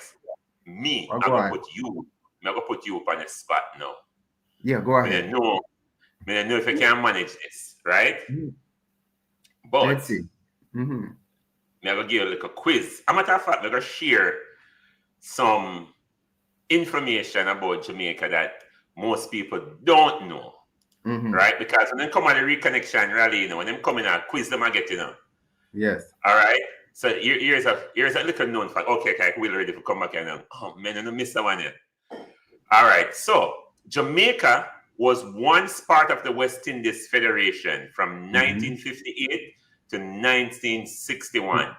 What is the West Indies Federation? And ladies and gentlemen, the West Indies Federation was a group of Caribbean countries that wanted to succeed from the British Crown as one nation in the Caribbean. And I think I said it here before, Jamaica and Trinidad torpedoed the whole thing. And then Jamaica and Trinidad got independence, I think the same year in August. And then they messed up the whole thing. So what would it be like if the entire Caribbean that was under British control would have succeeded as one particular country, and what would that mean? You know, today, what would that Caribbean look like? Because sometimes I feel like we're so fragmented. But that's one little historical fact. And again, back to our host. There you go. I wanted to quickly put a correlation to it, you know. We're not hearing Mr. Artie. People like the European. Okay, just like the European Union. Okay. We still can go until you guys come back? Okay, we just answer. So we got the $10. All right, folks, here's what happened, right? I'm telling you, Jamaica is so content rich, gentlemen, that we have, if I wish some of you could have seen my screen, right? So we have over 30 stories up there, so. And I've said it before, and it bears repeating. Every Saturday morning, Kevin and producer Joan just take me as a laughing stock. Because me come and I said to them, say, we have to finish up 6 or 7 stories. And them say, well, it cannot be done. It just simply cannot be done. And me say, no man, if me do this and if me do that, and them say, you're not going to do it. You're not going to do it. It can't be done. So folks, here's what happened. All of the stories what we planned for going, you know. Me and Kevin just attack, it don't look like it possible. But here's 2 stories what we're going to do, right? We're going to do the one on Dennis Chung right now. And then we have the drill one, because the drill have something very significant to talk to you about. We're going to play a tape. We are going to play a tape. You can't miss this, right? Regarding the invoices. And the tape is a conversation between Medtronic and a source. We're going to hear about the invoices them. And then we're going to show you something about that company called Medtronic, how many contracts they've had, who gave them contracts, when the contracts were issued, how much money for the contracts. We're going to give you all of that. But we have to touch this gentleman here. This gentleman here called the question and answer thing. We wanted to get to what Kevin said. No. He move a room. I didn't bother call producer June because I know what she going to say. So we could just play this. This is about the gentleman, Mr. Dennis Chung, now. After the Integrity Commission made some rulings concerning the Prime Minister's statutory declaration. Report tabled in Parliament on Tuesday, Director of Investigations, Kevon Stevenson, says the millions of dollars transferred between three companies linked to Mr. Holness raises several concerns. He has called on Tax Administration Jamaica, TAJ, and the Financial Investigations Division, FID, to probe the company's accounts for potential irregularities. According to the report, Mr. Holness is connected with or had financial interests in three companies: Imperium, Positive Media, and Estate Bridge. Imperium is wholly owned by Mr. Holness and is a holding vehicle for his assets. A forensic examination of accounts attributed to Mr. Holness and the referenced companies for January 1, 2020 to June 13, 2023 revealed intercompany deposits and withdrawals in excess of $470 million and $427 million respectively. According to Mr. Stevenson, the transfers are not supported by the apparent capital generated. But Mr. Chung questions the veracity of this claim.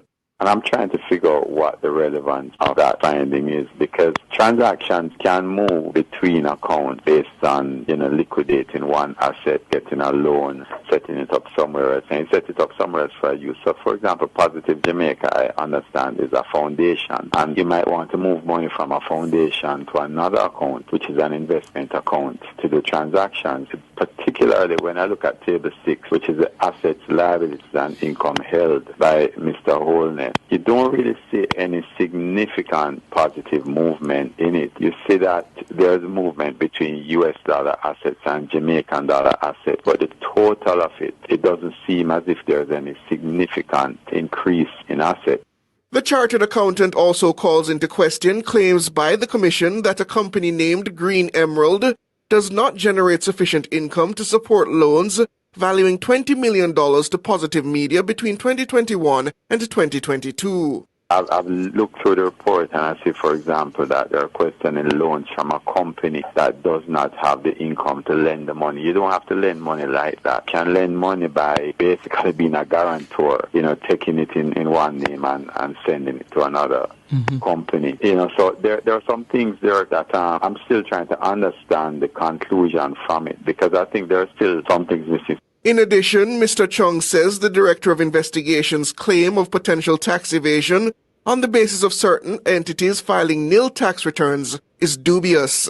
People filing nil returns, if you don't generate any profits, because remember, income is not profits, then, you could file a nil return. And a lot of people also in the country, not just be touching this one, get dividends, for example, which is taxed at source, and don't know that they're supposed to file that also. I don't find that there's anything suspicious with it. The assumption also is that the tax people are not doing their work if the filings were made, because when you file, you actually do file financial statements with it. So it's not that you're just going to file the returns alone. As I said, if there's no profit, then of course it's going to be nil, because you don't get charged tax on total income. Mr. Chung says the Integrity Commission should share the detailed findings from the International Forensic Auditor who was engaged as part of its probe. All right, folks. Mr. Dennis Chung, as a Jamaican citizen, has every right to voice his opinion about what's going on or what went on with the Prime Minister and the investigation conducted by the Integrity Commission. He has every right to voice his opinion. He has every right to, even if, let's say he had a bias, he has every right to express that too. But here's the thing. When he expressed those opinions, he was not a member of the Integrity Commission. He took no part in any of the investigations conducted by the Integrity Commission. And he's not an investigator. I looked into his background. He's talking about nil returns. he has nil experience as being an investigator. He said that he used the word might, hedging his language. He doesn't know. He said he's still trying to figure out how they arrive at their conclusion. Still trying to understand the conclusion from it. Some of the things that the Integrity Commission determined. Still trying to determine. Still trying to understand. If you don't understand what you do, you go and acquire the information so that you can understand. But you don't say, I don't understand, and then give the impression that there's nothing here because I don't understand it. And then he said something about there's nothing suspicious about Green Emerald getting money, lending money that it didn't have because they could have been a guarantor. And look, when if that was the case, why didn't Green Emerald tell the Integrity Commission that? Why didn't say, no, we borrowed this money, on behalf of somebody, or somebody has borrowed the money on our behalf. We were just standing in their stead. We're a guarantor. But then the question becomes, well, wait a minute. No, if the money wasn't for you, then the person who applied for it, then you should have been a co-applicant. But what you're saying as a guarantor is that I will stand in the stead of this person if they can't pay. Now, if you don't have the money, how is it that you're going to become a guarantor? The person lending the money is going to come to you and say, we want to see your books to show that you have the money, that if this person doesn't pay, we can come after you. So I don't understand Mr. Chung's remarks. I don't. Now, here's what's interesting. Let's go to the application process. Let's go to the application process. All right. Is this the first one, Kevin? That's the second one. It has to be 2024. All right, here's the first one. No, before we put it up, keep in mind that Selwyn, I think it's Selwyn Hayes, right? Decorated police officer. He left the JCF and he was over at MOCA, and then he went over to FID. That man has a ton of experience. We understand that. We appreciate it. We accept it. He left last year. I think he left in last year, March. And there's an acting. And the acting is a tech person, not an investigator. And so they advertised the position. They advertised it. Now, this gentleman, Mr. Chung, he's been around. He's hop, skipping, and jumping from board to board to board to board to board. And that's fine. But when it comes to a sensitive position like this, you want somebody who's independent. You remember we heard the questioning earlier from the South African parliamentarian questioning the minister, and he was talking about independence. The question is, do you think that Mr. Chung could display independence in looking at the matter that's over there right now concerning illicit enrichment on the part of the Prime Minister? Do you think so? Kevin, I sent you another one to for sure that I think you have it up. The one where they show that there's nobody over there, by the way. There's nobody over at FID. I don't know if you put that one up. They were all together. So you're talking about the clipping from the Gleaner? No. It's a video. Oh yeah, then it would be. All right. Let me go up there and look and see if I see it. Bear with me, people. You know, Kevin and I and producer June were laughing because what happened is that I take down a whole bunch of videos up, and them say, oh, here it is right here. And them said to me, them a laugh at me this morning, and them say, watch.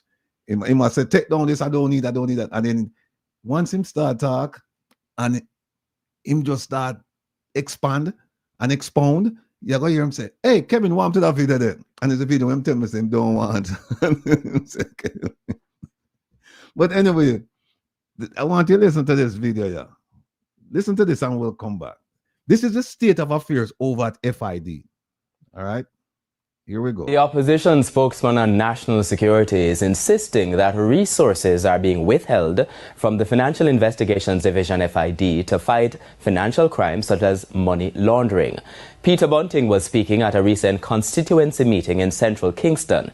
He indicated that the Integrity Commission report into the statutory declarations of Prime Minister Dr. Andrew Holness has been referred to the FID. That report was referred to the Financial Investigation Division. But what we have learned, not through this government, but through the International Narcotics Report that's published by the USA, is that the FID has been starved of resources. Their staff complement is now only one third of what it should be. They have no director. They have an acting director who is the IT manager, not an investigator. So what we see is that the organization has been stripped of staff and resources, and I leave you to draw your own conclusions. The March 2025 U.S. International Narcotics Control Strategy Report states that the FID reports a reduction in defensive suspicious transaction filings due to technological improvements and training. Financial and human limitations continue to hinder efforts to investigate and prosecute money laundering. The U.S. report indicates that the FID has 83 staff members as of October 2024, well short of its target of 230 employees. From January to March 2014, 11 persons were prosecuted and 8 convicted for financial crimes. $1.9 million in criminal assets have been seized. All right. So that's the state of affairs over there. And you see what? You see, look at the timing. It's happening when they're supposed to be considering looking into the affairs of the Prime Minister concerning illicit enrichment.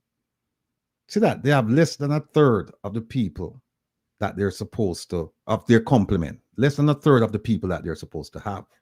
Right? So now, Mr. Chung,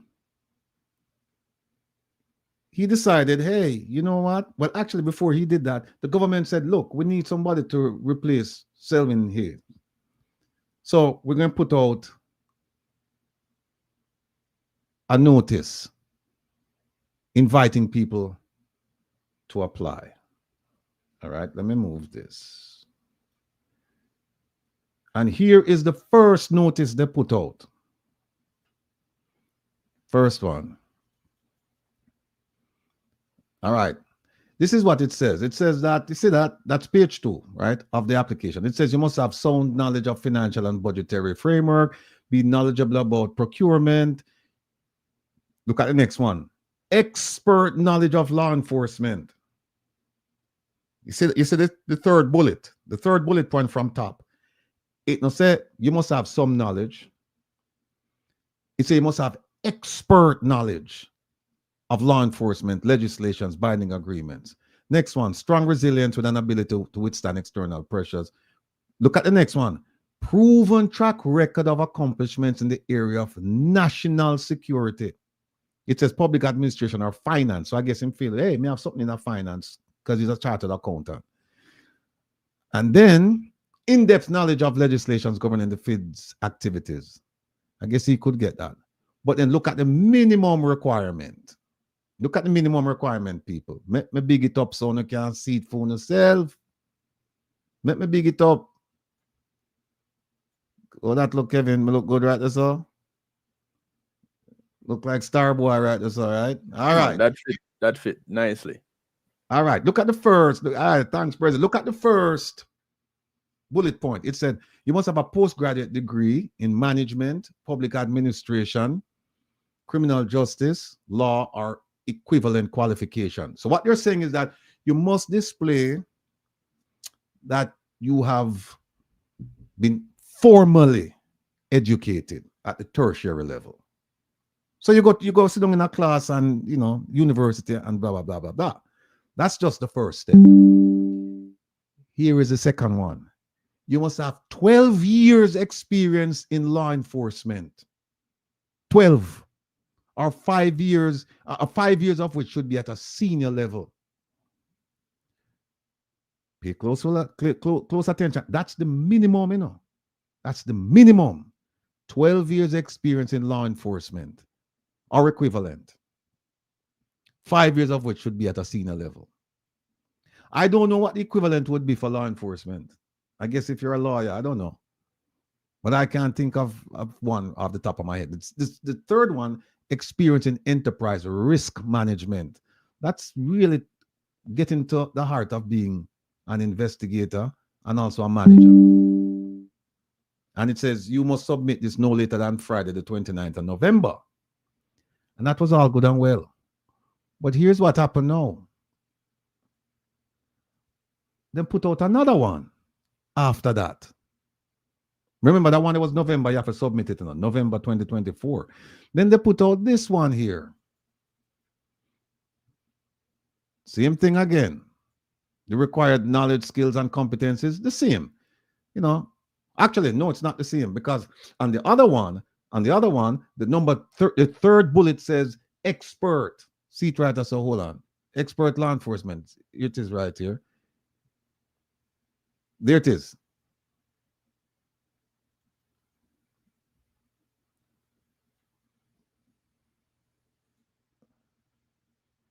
Okay, here it is. See the third one? Expert knowledge of law enforcement. Now look at the one, and that's the one. Hold on. That's the one that you have to submit by October. Here it is right here. Sorry, November. You should submit your resume no later than the 29th of November 2024, right? And let's go back up here. All right. So the third one, expert knowledge of law enforcement. And then down here says the second bullet in the colored area, it says 12 years in law enforcement. All right. Now let's go to this one here now. This one, first thing, this one is not November of 2024. This one says you should submit it no later than February 2025. So it means that they pull the posting, or they didn't get enough qualified candidates, and so they're re-advertising. Now let's go back and let's look at number 3. Look at number 3. You see what number 3 is there? So me can big it up for now. Number 3 says excellent, no longer expert law enforcement, excellent problem solving skills. This sound like little picnic thing. Me I say with them give a puzzle and just say them scramble it and say put it together. You notice law enforcement gone. I remember now, the FID is a law enforcement agency. It down at number 5 now, though. Yeah, expert knowledge of law enforcement, legislation. Sorry, yeah, it's there, but it moved Number from 5. Yeah, it moved from 3 to 5, and then we see excellent problem solving. We see some other things that we didn't say before in the other one, right? I don't think excellent problem solving skills. But is it expert knowledge of? I think the other one language was different. Expert knowledge of law enforcement. Yeah. Okay. Expert knowledge of. Yes. But Okay. solving is not there. Problem solving is not there. Yeah. Problem So solving. then why did on the second?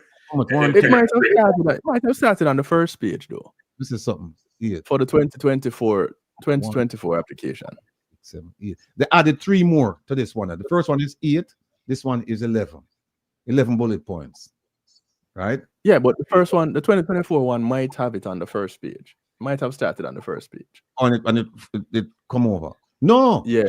No, me not. Well, mate. You must say it might cut off. It might have cut off because it will have the title. The cycle, this one have the title there. Right.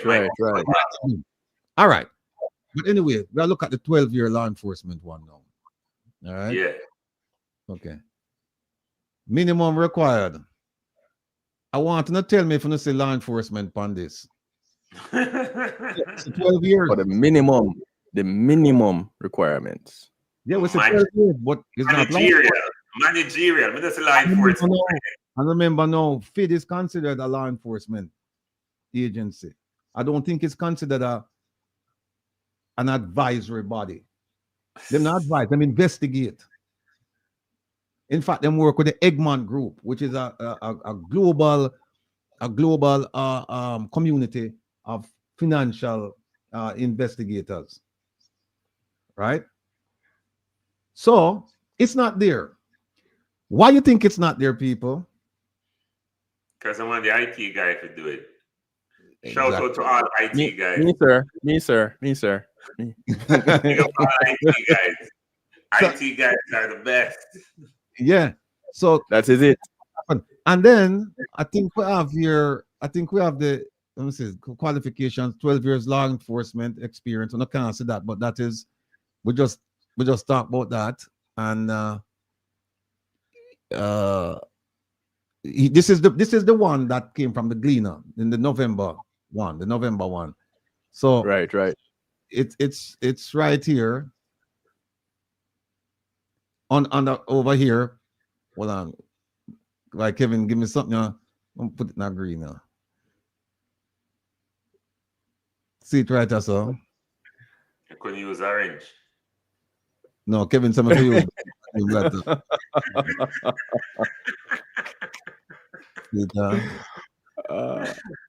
See the people.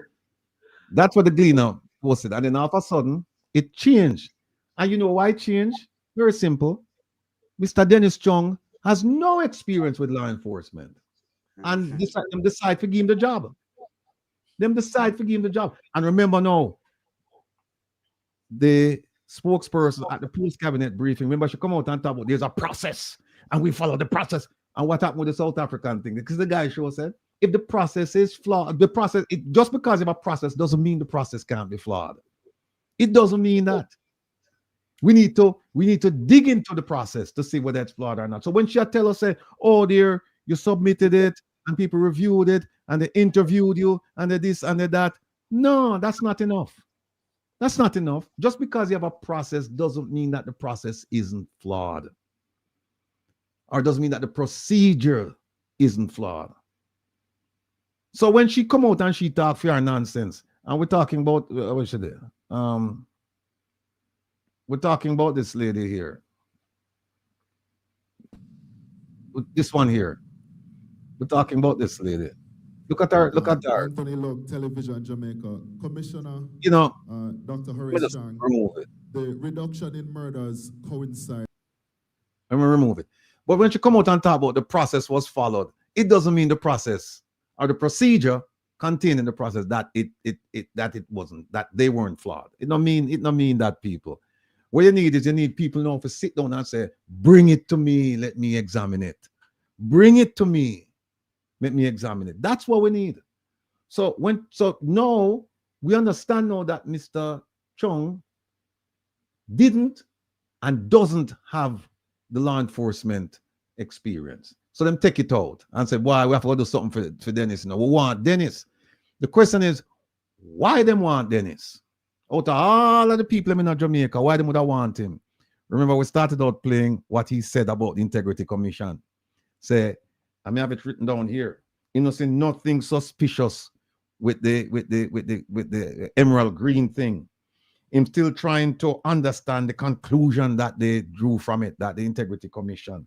Even this nil return thing, it's no big deal. So essentially, he was saying, look, I don't see anything wrong. You know, I haven't been convinced that the Prime Minister did anything wrong. Then how can you have somebody like that going over there and being in charge of that agency that is responsible for investigating the Prime Minister and the allegation of illicit enrichment? When we talk about independence, do you think he can be question is, do you think he could be objective? Do you think he could be independent? I would have loved to ask him. I would have loved to sit down and have a reasoning with him and ask him. I said, given your lack of experience and given your statements, do you think that you could render an impartial and objective opinion about the investigation being conducted over there? No, because remember now, him I go direct this thing, you know. Him I go direct it. And what happened is, look at the filters what them have now. You have somebody who's going over there with an opinion already, questioning the Integrity Commission's investigation and transfer. And also, you have him now reporting to somebody, Minister Favour Williams, who we don't know if she's going to, what she's going to do. We don't know. And the reason why I said we don't know what she's going to do, she can't count. So when somebody can't, look, we know people who completely illiterate. But I want him, I can't tell you about them, you know. You can't thief them the money. You cannot thief the people, maybe know where it. You cannot thief them the money. No matter how them can read and can write, them can count. And you now get away with that. So, Mr. Dennis Chung, I am this again, huh? Oh, see something right that's about him. It says his experience in law enforcement was removed from FID head job requirements. Review show. This is a very simple matter, you know. A very simple matter. Here's what happened now, Prezi. Here's what happened now, Kevin. Here's what happened now, family. He fails on 2 counts. 2 counts. Fails on the count that, based on his statement, we don't believe that he can be objective and impartial. And he fails on count number 2, he's unqualified. So that's why we're putting the thing, you know. We put in the promo said, Mr. Dennis Chung, commit to country, not to corruption. Commit to country, not to corruption. Commit to say, look, this is going to put me in an unenviable position. It smacks of being unethical and will expose me to severe criticism, of which I would be deserving of. And therefore, based on the statements I've made, based on the fact that it has now been pointed out to me that I'm not qualified, not take with myself. Not take with myself. And so we're asking him, we're gently asking him to reconsider taking up this position. Take for himself, save the country the turmoil, because it is going to be a period of turmoil for him to take this position. We know that the Prime Minister has a penchant for inserting square pegs in, or trying to insert square pegs in round holes. We know that. We know that. Minister Tufton, Minister Chung, Minister Williams, just go down the list. Lots and lots of them. We know that. But this time we cannot make him get away with it. Because this time, you see what I'm doing?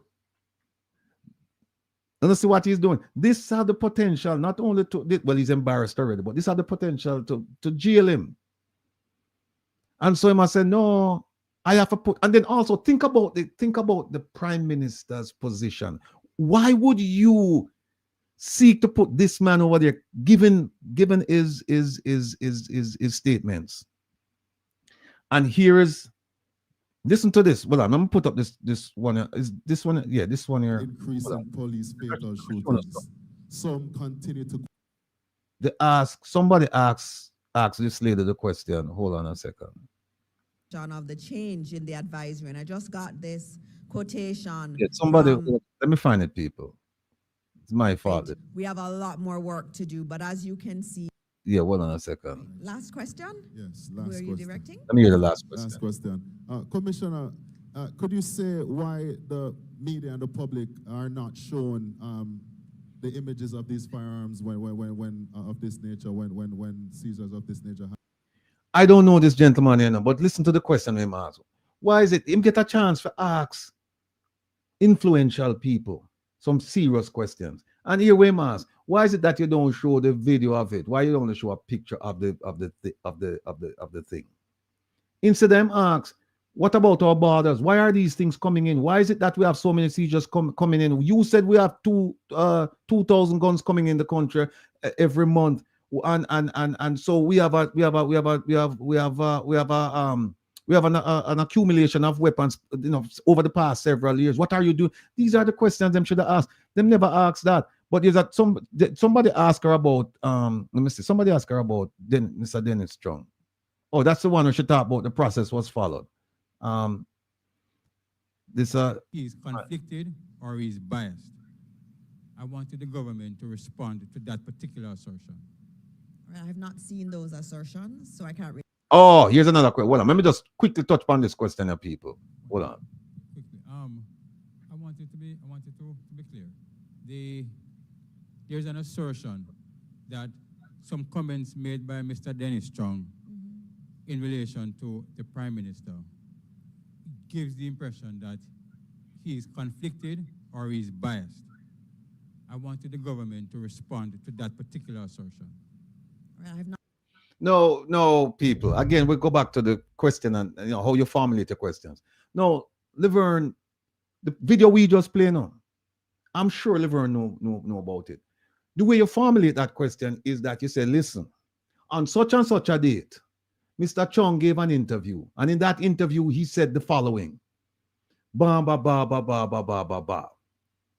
And then you go on to ask the question, because no, you box them in, no. But when you said he made some assertions, listen to how she answer him. Me give her credit for how she answer him. Here how she answer him. Not seen those assertions, so I can't really comment on that. What I do know. You should say? Gives the impression that he is conflicted or he is biased. I wanted the government to respond to that particular assertion. I have not seen those assertions, so I can't really comment on that. What I do. See, you see, I've not seen those assertions. If he had said, he said this and such, no, it would have make she in a position now where she couldn't read. It got hard for her to say, I've not seen them. Because now you say, well, it's public knowledge. It was on this newspaper. It was published in this newspaper. It was carried on the networks and the radio station, blah, blah, blah. So now she in a position now, but she couldn't really answer because the question would be, well, then before you answer him, you need to go check it out because it was all over the place. But also she messed up because if she said, I don't know about the assertions, and then she start commenting on the assertions. Here we go. No, is that if you think about Dennis Chung, and I haven't really done any research or anything. Then don't talk. I remember seeing him go into National Solid Waste Management Agency, and he did a fantastic job, and he had no experience, I believe, in National Solid Waste, right? And he did a fantastic job. Lady, minister, putting someone in charge of garbage is not the same thing as putting someone in charge of a financial investigation unit. Completely different. Completely different, lady, minister. When he became chair there. And so I've seen a gentleman who has excelled in everything that he has done. And I'm sure I have confidence in the team that does the interviews, that selects these individuals. We keep. Again, just because you have a process doesn't mean that the procedures are flawless. Doesn't mean that, lady. Saying it is a process. No one just wakes up and a minister calls and says, here is a job for you. It cannot work like that. So what prompted him not to apply the first time, but the second time? What prompted him? Him just get up and say, I have no experience in law enforcement, but guess what? I was great at managing garbage. So maybe if I go over to FID, I can manage some more garbage over there. Some garbage investigations. Is that the idea? Is that the idea? Come on, Minister Dana Morris Dixon. You know better than this. You know better than this. And they said those who know better must do better. There is a process where persons apply for a position, interviews are done. There is a criteria that is. Oh, hold on now. Minister Dana Morris Dixon, how about if Rattigan applied? How about that? How about that? You think they will give me short? You think they will shortlist me? Mr. Rattigan. Yes, sir. The Honorable Minister of Finance has an answer for you as it relates to that question. Okay. This answer here. Hold on a second there. Oh, yeah. You know what? I was talking, you know, and I thought that she look. I tell you what, people listen to what she said. The question is whether or not Mr. Rattigan should apply for the FID, the technical director for the FID position, and you know, based on his qualification, and should he get the job? Here's what she responded. That won't be happening. That will not happen. That will never happen. So she done me. She done me. Just like that. She done me. She said that will never happen. So I guess we don't need to put in my application in, Kevin. You know what I said? I don't need to do that. Some George Smith said the collection of garbage did not improve. Hold on a second. Under Mr. Chung, as a matter of fact, it got worse to the point where there were not even garbage trucks to collect the garbage. Yeah, there you go. There you go. So, folks, we're gonna leave Mr. Chung to his conscience. If he has one. I trust, I hope, I pray that the Almighty will remind him of a conscience and remind him of a duty to country and remind him that if you're not qualified, don't take the position. Don't apply for it. Don't let people encourage you, because I don't think that this was done on his own volition. I don't think so. Because think about it. If it was done on his own volition, why didn't he apply the first time? And I don't think he applied the first time. If he felt that he could lead the FID to glory, why didn't he apply the first time? Why the second time? The second time because the law enforcement requirement. Yeah, because I want to ask you, what element of that leadership was gutted by removing that law enforcement requirement? You know what it is? You're right. The point you raise is an excellent point. And this just goes to show how corruption can taint a process. You know, shut up what process was followed years old can taint a process. Because I've seen this where if they want somebody, the requirements are written in such a way that is only you alone fit the building. And you know, Jamaica is a small country, so they don't have a whole lot of people that would fit those requirements. So them just take out the law enforcement piece, put in some more pieces, and say, "All right, Dennis, apply now." But this is so obvious. This is not even doing it under the cover dark. This is them doing it right in front of your eyes. This is how barefaced and corrupt this government is, that them can think that them can just put somebody there and that's it. Yeah, but not only the corruption of putting somebody there, but it's really taking away from the expertise, the type of mindset that leader must have as it relates to law enforcement. Because if you're like, yeah, read two, books about law enforcement, it's different from someone who's actually trained and have worked in law enforcement and having that supervisory level experience in law enforcement as original qualification required, and then you just hand it to some guy because he worked in the government and have enterprise experience. I think they took so much away from that position in order to fill it or put somebody in it. I think that's a disservice to the people of Jamaica. You see, freedom now, freedom I touch me up now, freedom I said to me, then give my virgin Dennis Brooks a position over at the JCF and he never have any qualifications. Freedom, where you going, someone? Sure. Me are going good and you just come through. But the thing about it is this. What I would love to do? I would love to question the group that what's it? A services commission. I would like to question the members that interviewed him, and I would like to polygraph them. And you know me, I go polygraph them both. I go polygraph them. Were you contacted by anyone concerning this application? Simple question. Were you contacted by anyone concerning this application? And I have a suspicion about how they would come out under that kind of scrutiny. But I leave it to you to make up your own decision. I leave it to you. So, folks, we're going to finish with him right there. So we probably have more to talk about him next week. But right now, we want to jump on a story. We're going to love this one that we got to talk about. Hold on there.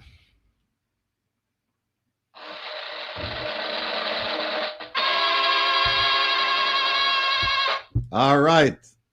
New segment. If I don't give out, boy.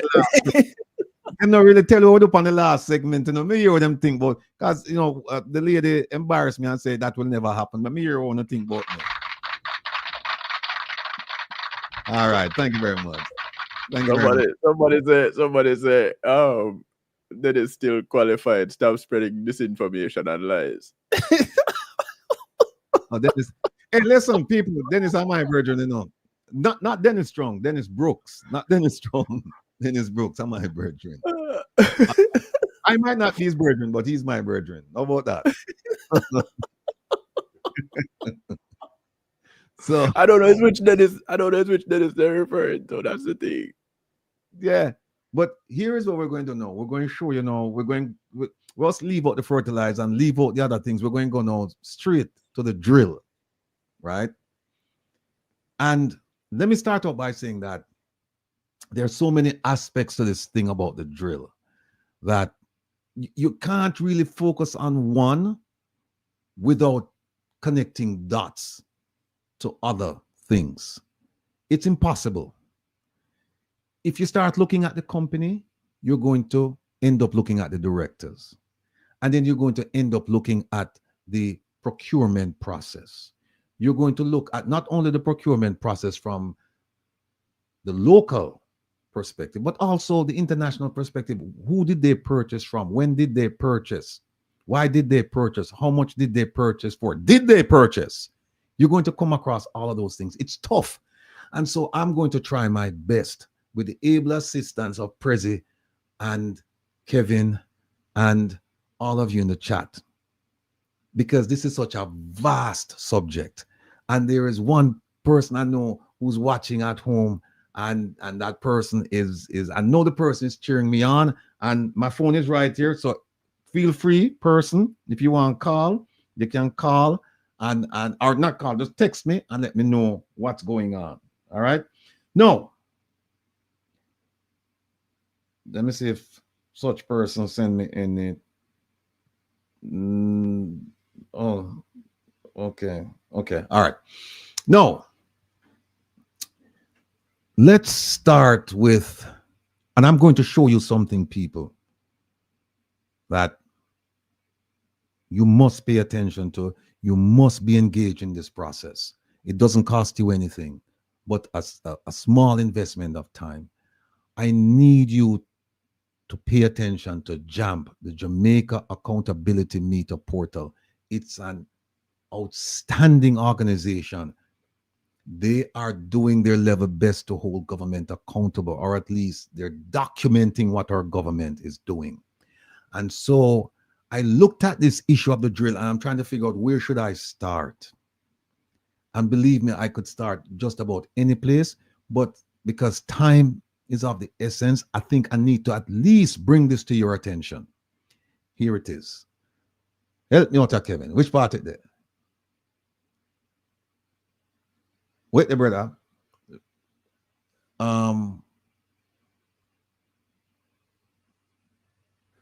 It's under the jump. It's under the jump tab. Yeah, try. Oh, see it, huh? All right. All right, people. All right. All right. All right, here we go. All right. Big up yourself, Kevin. All right, folks, here we go. Oh, we can't make this bigger, please.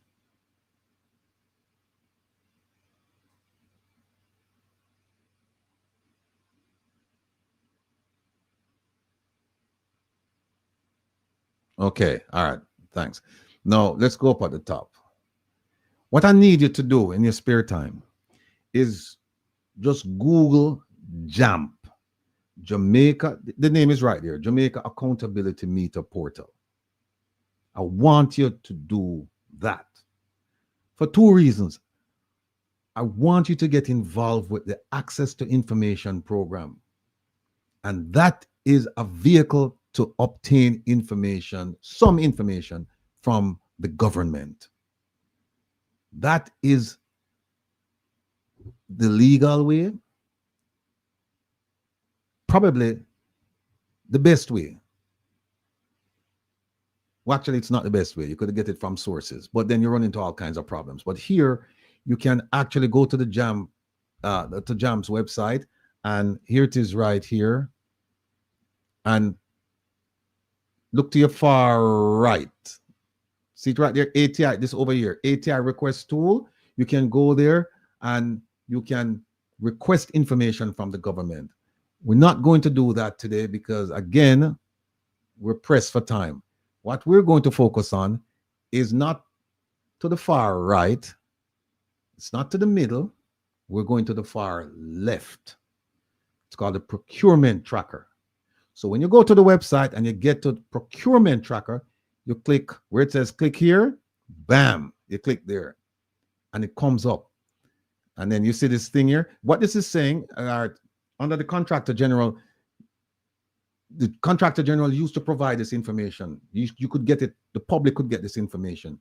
But from October 2020, the Integrity Commission claimed that, hey, you won't have access to the database regarding contracts. So you're going to see information all the way up to 2020. They're trying their level best to get the new composition of the Integrity Commission to reconsider this, because we should know. Now, procurement, everybody knows what that means. It's a contractual arrangement between private citizens and the government to purchase things on behalf of, well, purchase things to be used by the government, not purchase things to be used by private citizens or whatever. Actually, they could, if the government says, I need you to buy this and then deliver it over here. But the government is an essential part of this because guess what? The funds will be coming from the public coffers. That's where the money is coming from. It's your money. And that's why we need to know what's going on. So when you get to procurement tracker, you go to, and today we're going to focus on medtech. That's the Jamaican company that purchased the drill, medtech. So you go to contractor, right? You click on it, and you see all that come up, and you're going to see ticks on every, not ticks the, the parasite, I mean, ticky. You see ticky. You go up to the top where it says all, and you click on all because you want to remove the ticks from all the boxes. So you click on that, right? Then you go ahead and you type in medical tech. And then when you look medical, you see all kinds of medical there. Biomedical, blue water medical, Caledonian, blah, blah, blah, blah, blah. So what you do is you do medical tech. So you type in TECH. And look what come up. Two companies, Core Medical Technology and Medical Technologies. So you put a tick, Medical Technologies. And then you click on apply. And this is what we find. We find that, at least for the period, and then you click right there to get rid of that. Right. So we'll find now that for medical technologies, for the time that they've been in business, and remember they started in 2007, that they received 222 contracts from the government, valued at over $200 million. That is up to 2020, That doesn't include the present contracts we're talking about. And they purchased those, the contracts were issued by 5 entities. Here are the government entities. We have the Southeast Regional Health Authority. We have the which is right here. We have the University Hospital of the West Indies. We have the Southeast Regional Health Authority. We have the National Health Fund, and we have the Ministry of Health.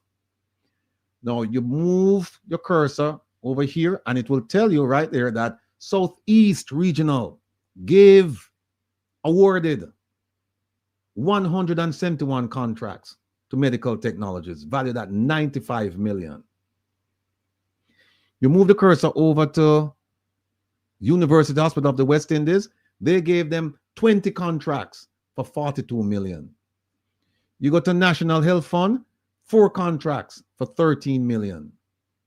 Ministry of Health, 1 contract for 7 million. So that's 1, 2, 3, 4, 5. But you dig a little bit deeper. You go down and then you see these, you see right here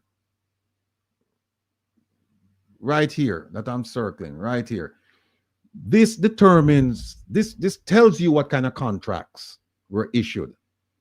Now you see this dark blue right there, single source. This one here at the top, the very top, single source. And if you look over here, you see that single source went to the University Hospital of the West Indies. And 7 contracts were issued there. What kind of contracts were there? Single source. You know what that means, people? That means nobody competed for that contract. They gave that contract to them. Think about that. They gave them that contract. Them said, don't worry about it, medical technologies. Here. Now, University Hospital of the West Indies, there is a voice note out where a connection was made between the University Hospital of the West Indies and medical technologies. Because if you recall, there's a gentleman over there by the name of Donovan Williams. That's Delroy Williams. And he said he was holding on to 40,000 of the 50,000 shares for a beneficial owner. The shares weren't his. And we have been told that the person who actually owns those shares has an affiliation to the University Hospital of the West Indies. We're still looking into it. But you see the connection. You see, and you see what happened there. The contracts awarded to medical technologies by the University Hospital of the West Indies, they were not competitive. They gave them the contract. All right, look at this one here, restricted, light blue.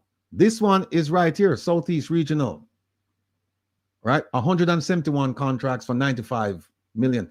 Restricted means that they have a small group of people, 3 to 5 people.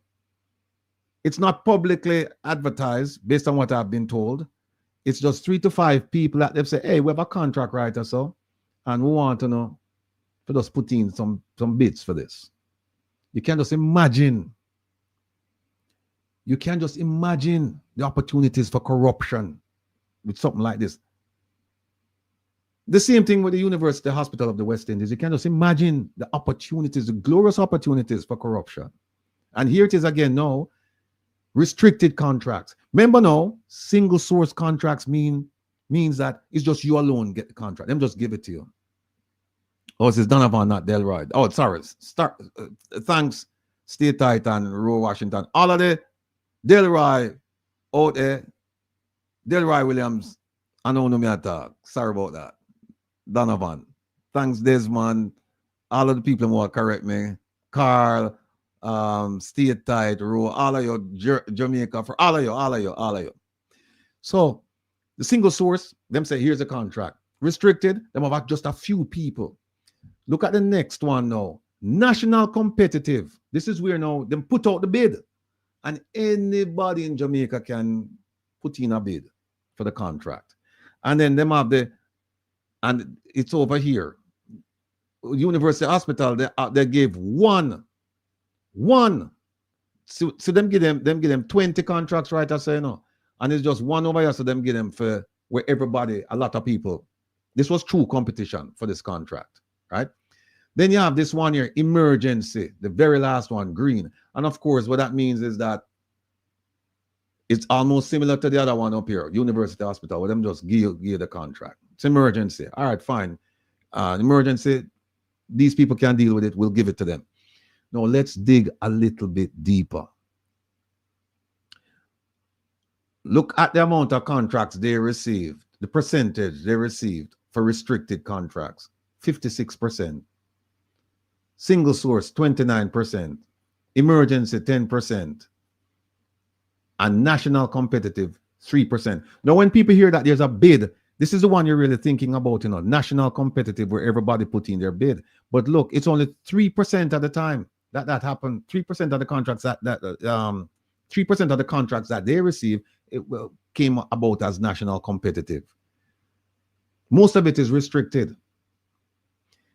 Also, look over here, and this is quite interesting, my people. Look to your right. You'll find that most of the contracts that they received, you know, they received them when? They received them when the JLP came to power. This is not my assessment. This is just the numbers right there. Look, they didn't have too many contracts in 2013, 14, 15. 12, they were going down. Well, actually, the highlight was 2010.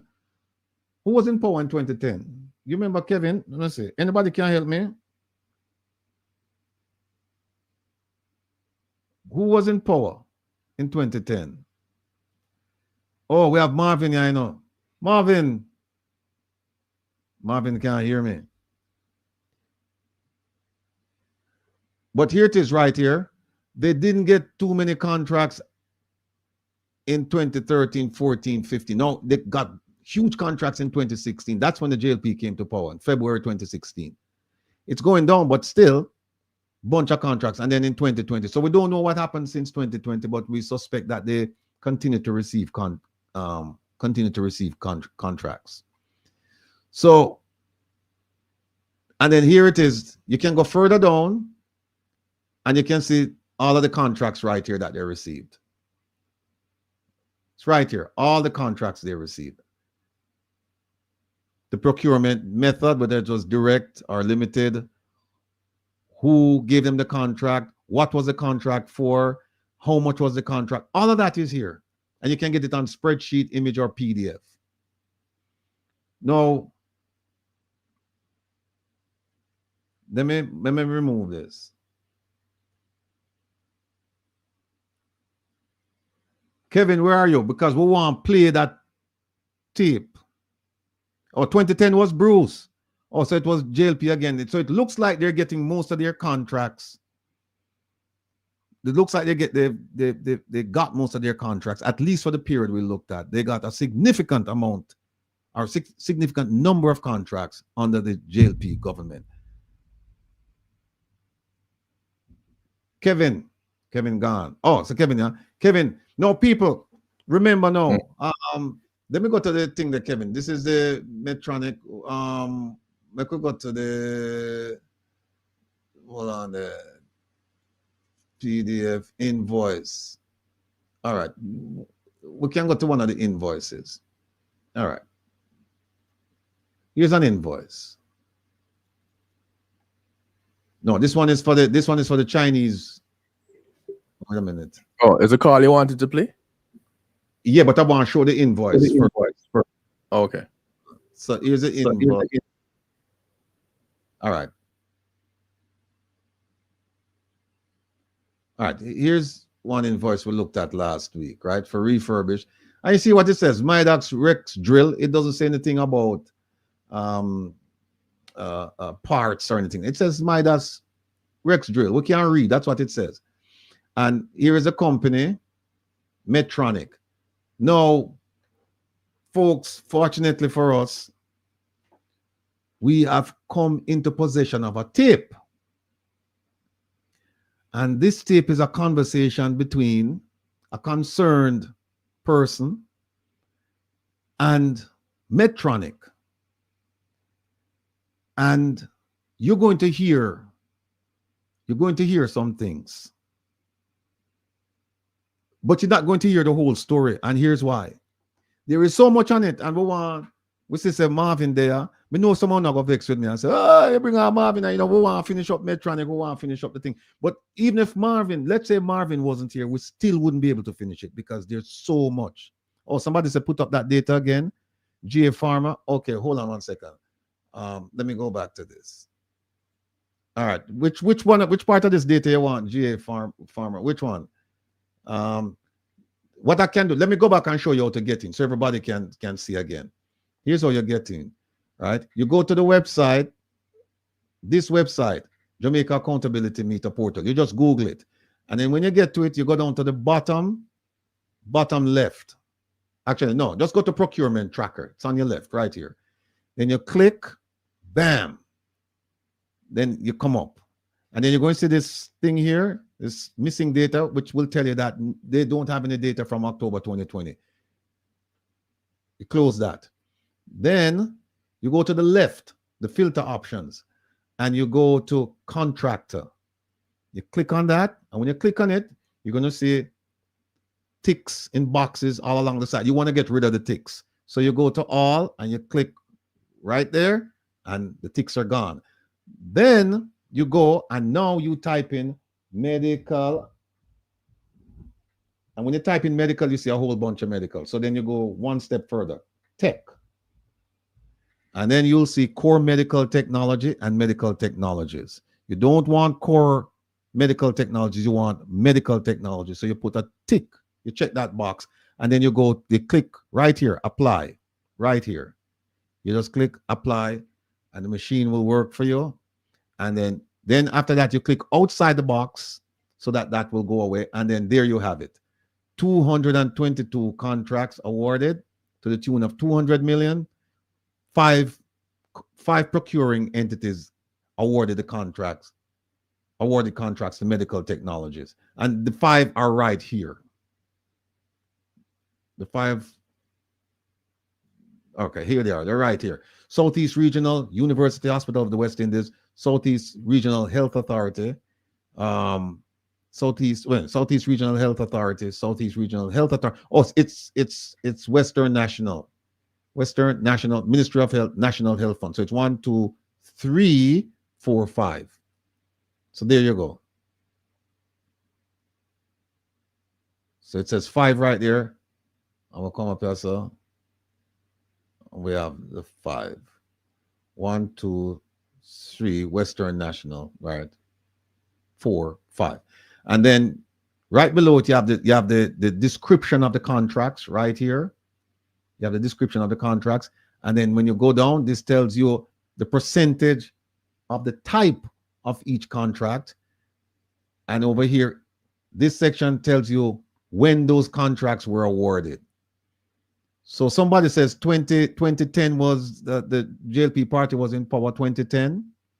So they got fair amount of contracts there, 2011, 2012. Then see very few contracts in 2013, 14, 15. And then they came back in 2016 and get a slew of contracts. And that's where we are. And then if you scroll down, if you go down, there you go. You'll see all of the contracts. You'll see who issued the contracts, the type of contracts, the value. So, all right. So make we leave that and then go to the tape. Kevin, dig off for me again. So this tape we're going to play.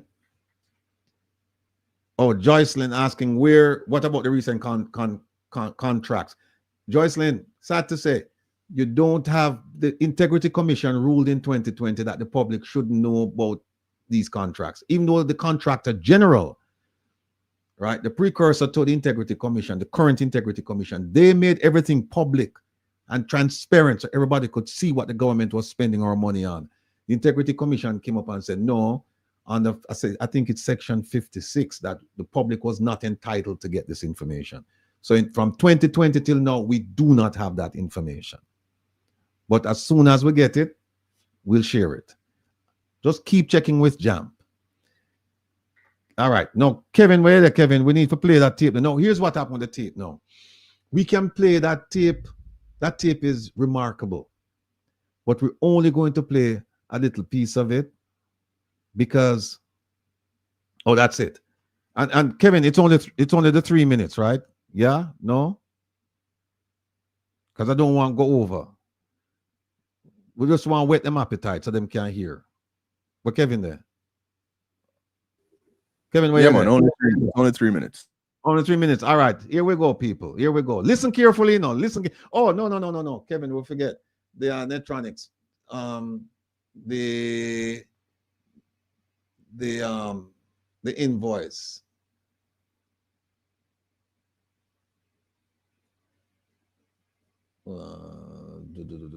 Okay, here we go. All right, here's one of the invoices, right? And you'll probably hear them. You'll probably hear the caller talk about this with the Medtronic person, right? You'll probably hear. I'm not sure if this is if it's this invoice or the one there, because there were two invoices issued in November of 2024. But this is what we're talking about, the EM200. And the reason why we're focused on this, remember now, they came later on and said, no, it's not the EM200, it's EM800. But still, you don't run past the stop sign with Ratigan. You don't run past, you stop at the stop sign. You submitted this, so now we want to find out if this is authentic. Because if it's not authentic, then potentially a fraud was committed against the people of Jamaica, customs, and there's some serious implications for the use of Medtronics or the use of an invoice to indicate that Medtronics was involved in this transaction, if it's not the case. So make a play and we'll go from this on. Let me remove this. All right, here we go, people. Are you there? I'm here. Alright. So, give it to you again. Please. 4133 9630 6528. Yeah, that's not an invoice number. Yeah, I was supposed to be like a 14 number. I was just talking with the 1. Hold on a second. This is the invoice now we're talking about. This invoice here. 4 years, eh? Big it up there. This is the invoice. Look at the top. 413396306506. And further, look more you're going to hear him talk about. I don't know if we have this part in it where you're going to hear him talk about. Give her this number as well. 2900005254. All right.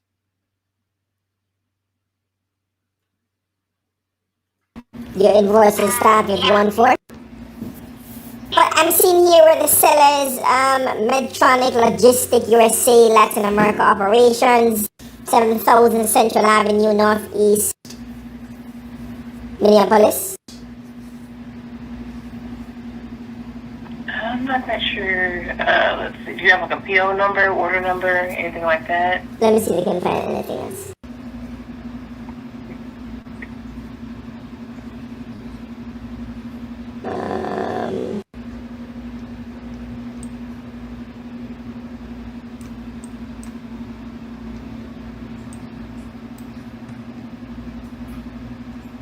PO number.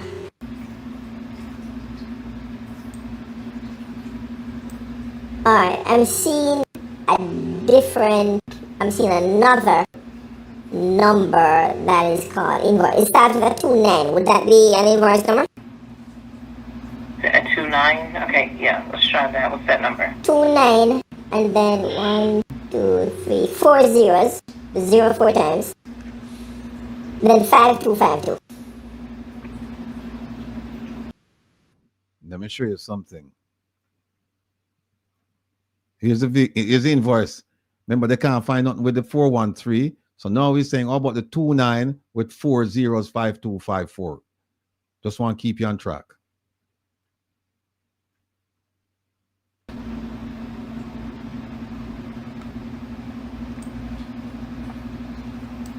And that's not coming up anything either. What was this invoice for? What was it? You hear what she say? Can't find anything either. The two numbers that appear as invoice numbers on the invoice. Here's the first one. Hold on, let me go to the green now. Here's the one he gave her first. This one right here. She said nothing. Then he said, okay, how about this one here? 29054. She said nothing. Those are the two invoice numbers on the invoice. She can't find nothing. Let's continue. Midas Rex drill. Okay, let me see what I also have. I have a PO number. Would that help? Yes, what's the PO number? 623 248 7875.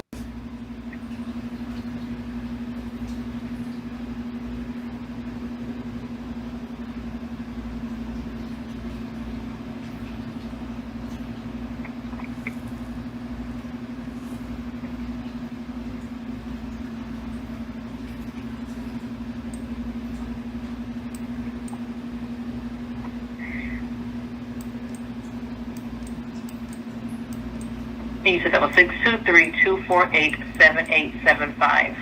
6232487875. All right. MGR, another one. This is the second invoice, huh? You tell her. Hold on. See the number, huh? 623 2487875. That's the number I'm just getting.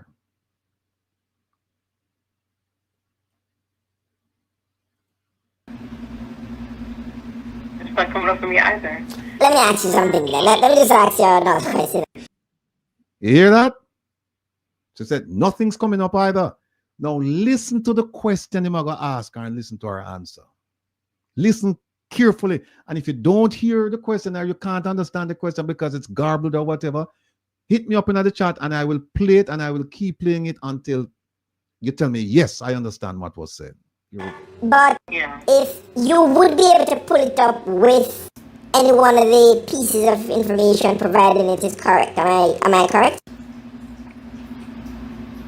Yeah, if I had like the PO number, we would be able to pull that up.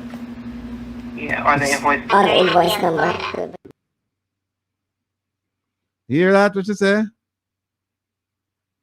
She said, from where she's sitting, she has access to the whole system. So anywhere you enter Medtronic index number, sorry, not index, invoice number or PO, she would be able to see it. Because remember, it's a big company. But she went on to say, listen, we have one database, one base where all the invoices go in. So anybody, anywhere in the world working for Medtronic, and if they have the clearance, they can access this information. And she said, I can't find anything. She said, I can't find anything. Now, here's what's interesting. There are some more things said on this tape. There are some more things said on this tape. But that's just whetting your appetite. Simply whetting your appetite. We have some more things we want to talk about, but time won't permit us because we say, my brethren, they are wait and you might write down some notes still and everything like that, because, but it's like, I wanted to go through the lawsuit and show you some things, but guess what happened? We have people working on that information as well. And the one thing I just want to show you something. Hold on a second. Let me see if this is it. I want to show you a picture. The lawsuit, I have the lawsuit right here, but hold on a second. Where is that picture?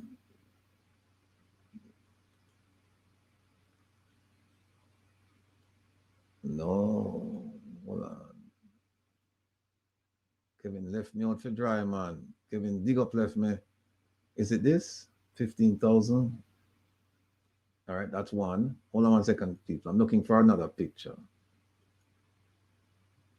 Hold on. Boom.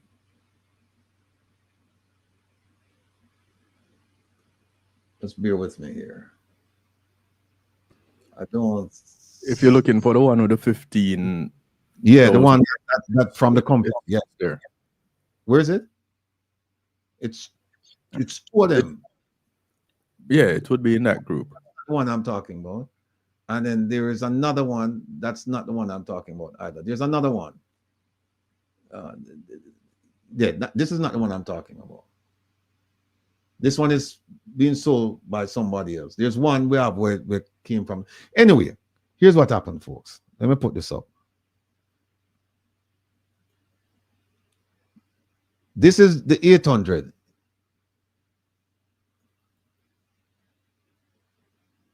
Right? This is the 800. So that Medtronic, that's their thing. But what I wanted to show you, the company's advertisement about this, because this is another company selling Medtronics equipment. There it is. Simon Medical selling it, and they're selling it for 15,000. 15,000 US dollars.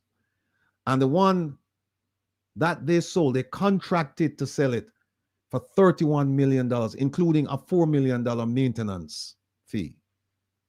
Right? 15,000 sold for 198,000 approximately. 15,000 sold for approximately 198,000. Now the one I wanted to show you, and I'll show you next week, is one that came directly from the company. And what it says, I don't know if Kevin can find it, but what it says in that advertisement, it says all other fittings and everything. It's a one package, everything that you need. Foot pedal, this, that, everything is included. Right? And so, Kevin, I look for it. So the question is, on the invoice that they sent, that they attached to their lawsuit, they listed 1 million parts. But we've been led to believe that those parts, they're part of the package. But in the invoice that we have, they were identified line by line, and they were priced individually. Now, why would you? Oh, and by the way, they just happened to come up to 31.5 million, and the contract was for 32 million. Now, why would you buy the drill and the accessories separately when all of them come together in a package? Why? And all of them cost 15,000.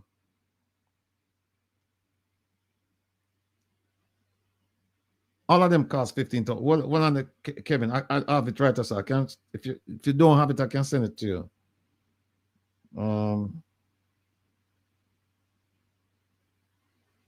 See, we have somebody from, and I'll give you the information, but somebody who's very familiar with medtech. I provide some serious information right here.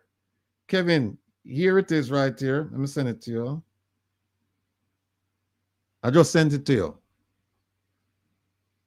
But people, this is what we want. If you have information about any subject matter that we're dealing with, please feel free to send us the information. Your identity will be protected. Don't worry about it. We're not like the JCS or the JCF. Right? Some people are well on there.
I me lose audio or what? We'll caught up in a moment. Will, wait, you muted? You muted your mic. Yeah, but what happened? I was on one screen. I couldn't see the one. I couldn't see the picture. Okay. The thing I could see was a picture. No, where is it? Oh. Watch me. Let me take over this for a second. Yeah, drive. I'm gonna step at that. All right, see there. Okay, cool. Put it up there. All right, people. See it here. Let me go over and big it up here. Mm-hmm. This is Medtronic's thing. I'm gonna take a look on that.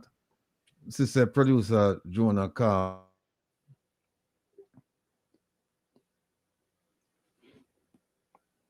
All right, so since producer John calling, Will, let me do this. Make this a little bit bigger so you can see. Medtronic Midas Rex electric MR8 EM800 set with attachments and IPC with foot switch. Sold for $25,000 US. The people. It come with the accessories. And to the picture there. Oh, you back with us, Will? Yeah. All right. See the 25 grand, right? And it's try to say no with attachments. We don't know how many pieces, but it says with attachments and IPC with foot switch. So this looks like this is a package deal. This looks like a package deal. But here's what happened now. Let me move it there, Kevin. There is so much regarding this story because we also have to look at the personalities involved. And I'm telling you, it's a very intriguing story regarding the personalities because now we have to look at the directors. We have to look at the beneficial owner. We have to look at the registration. We have to look at a myriad of things. We want to look at board meetings, the minutes. We want to look at the TAJ filing. We want to look at all parties involved have to be scrutinized at this point. Yeah. What was that, Kevin? All parties involved would have to be scrutinized at this point. Indeed. So, folks, here's what we're going to do now. Well, just like what we had to end it early last week with this piece, we're going to stop it right. We want to whet an appetite, and every week we are whet an appetite because we need enough to go and tell enough friends, families, compadres, everybody, and come back and we start up the thing and get them updated because this is a continuing story. So, see with us. It's only. I need to play the full video from the visit to the store, to the office. And plus, we have more reports coming from that. So we have some things. So anyway, don't cuss me and don't cuss Marvin. But Marvin is here with us.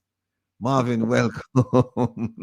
Hold on there. We have to go to another segment. So what we do? Other one? Yeah, we're finished with that segment. We're bringing Marvin now. Marvin, talk to us. What's going on in your life? Love life. Good evening, wherever you're watching from. Love and respect. Marvin Edgar here. Thank you again to Sir Rattigan and the team. It's a pleasure. I came here because you asked me to come and do uplifting, motivational stuff. But when me watch your program with them, I kind of findings. You kill you kill me little motivational spirit because them are kind of people that need to go to prison. I've always been saying it. And nobody is going to no prison. The regular Jamaicans are being harassed by the police force. The attorney general who has the power to give the police directives over everybody else to move in and lock up these people. He's not doing his job. He still collects millions of dollars per year, and they all sit in big chairs, and the police force is working overtime, spitting out amazing reports of bringing down crime and corruption. Yet the centerpiece is untouched. All the people who are responsible for where we are. This is so embarrassing on the country. It's sad. These are not crimes that are hard to solve, and we really needed time, and we need the Privy Council involved, or we need big shot. These are simple ABC matters that simply asks for persons to be fired with immediate effect, put under house arrest, have them particulars be seized, passport, visas, whatever, and they must be investigated immediately. Because this is not Christopher Tufton's money. This is not the CEO for Medical Technologies money. This is not Andrew Holness money or Everald Warmington's money, as they would put it. This is the country's money. This is taxpayer money. Me register with TAJ. Me pay tax here. So this affect me. When I see the crime, so the Jamaicans, they want to pay tax. We're coming to chat and chat off their face. Oh, no, saying this. Taxpayers are being hurt because we are being pulled from every corner to make sure that the taxes are there so that people can pocket it in buckets full. And the people who deserves the salary, the people who the hospitals deserves beds for the Jamaican citizens like myself or others who are ill and needs a bed, needs resources. The parents right now who are preparing to bury their children who lost their lives from Bustamante Hospital because of a lack of resources that didn't have to be, because we have the funds, but all the funds were not directed where they were supposed to go. They are in people's pockets. And this level of theft cannot continue. It is sad to know that people are still defending the Andrew Holness administration. As a matter of fact, one of the biggest questions that nobody's asking, how will we have eight suspects for illicit enrichment be eligible to be on the ballot box, including the Prime Minister for the next election?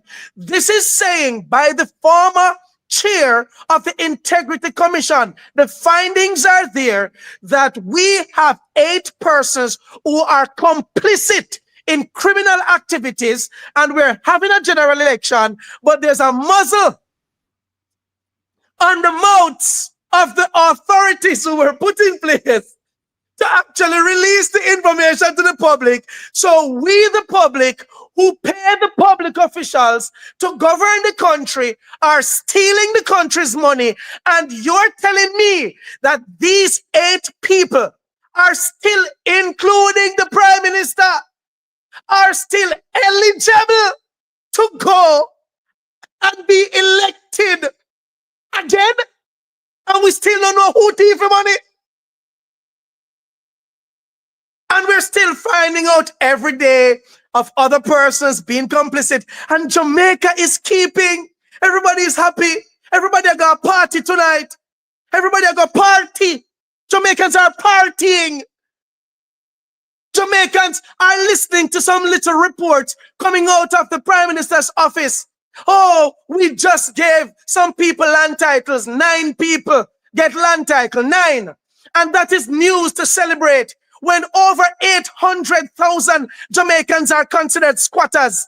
Over 800,000. But we celebrate 9. 9. 9. And that is news leading up to election. All these years we could not find any gun. But all of a sudden we're finding 220. My God, we're doing such an amazing job. Yeah, man, yes. And the country is right now up in arms, happy. And the sad thing about it, it's not that these people are stealing. It's a fact that Jamaicans are still cheering them on and supporting them. So people like me, people like you, and all the other advocates who would like to see these criminal elements behind bars, it makes our advocating nonsensical. It don't make no sense. Absurd. Ridiculous. Stupid. A fool. We not have no time. Ratigan, me no know. Shut down your show. If you talk about carnival and some girl who wind up. Make we enjoy ourselves over here and talk about some people who got church. Because the truth is, there's no God way we can be this naive and stupid that the Jamaica, even the boy over Nationwide News, Mr. Chris, the boy named Cliff Hughes, and the next one, who are constantly putting up this damn blue dot poll. I don't know who are the persons they're interviewing and talking about the Jamaican Labour Party is leading in these polls. Oh, the backside do not lead. Lead where? How nobody not interview me and ask me? Oh, me not be a part of a poll? Let me tell you something, Jamaica, and for those of you who know me, I am not going to apologize for being angry, because the problem is we're not angry enough. And again, I will say this famous quote by Marcus Mosiah Garvey. He said, when all else fails to unite the people, conditions will. And the conditions that he's talking about, the conditions that I am foreseeing are going to be brutal. It is going to cost lives. And I mean serious lives. You know, one of the picture that still stands out in my head, Andrew Holness went by PJ Patterson's house for a birthday party. And the news captured that photo where Andrew Holness hugged PJ. Hug, paying his respects.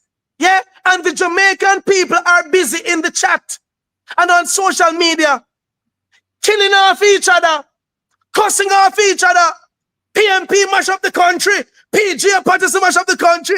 Even Andrew Holness himself will in Parliament, and they create this whole theatric environment where making the Jamaican people think that they, the current party, are so against the People's National Party that we don't need to go out there and stop them at whatever cost. They went as far as to say, Jamaica, the Prime Minister said it, we must not allow the PNP to get back in power, must not allow. When you as a Prime Minister make a statement like that, and then you make a statement about people should meet either judge or maker, and the Jamaica people celebrate you who have allegedly 28 accounts. You were the person who $140,000 magically appeared in an account from an unknown depositor. You, Mr. Andrew Holness, you, the Prime Minister of Jamaica, who know that the Buggery law is still on the books, but yet you took $1.5 million from America to promote homosexuality under the covers. You took money from Canada to promote something that is illegal on our books, and you're telling me that that is not treason? You're telling me that you should not be held accountable for that? But yet you set up the Jamaican people and have Darrell Vaz talking about from your power in a Chichiman van. Darrell Vaz, you're the biggest Chichiman, you're your administration. And it is sad because you were the people who took money to promote Batmanism in Jamaica. When Donald Trump, the white man, Donald Trump banned it.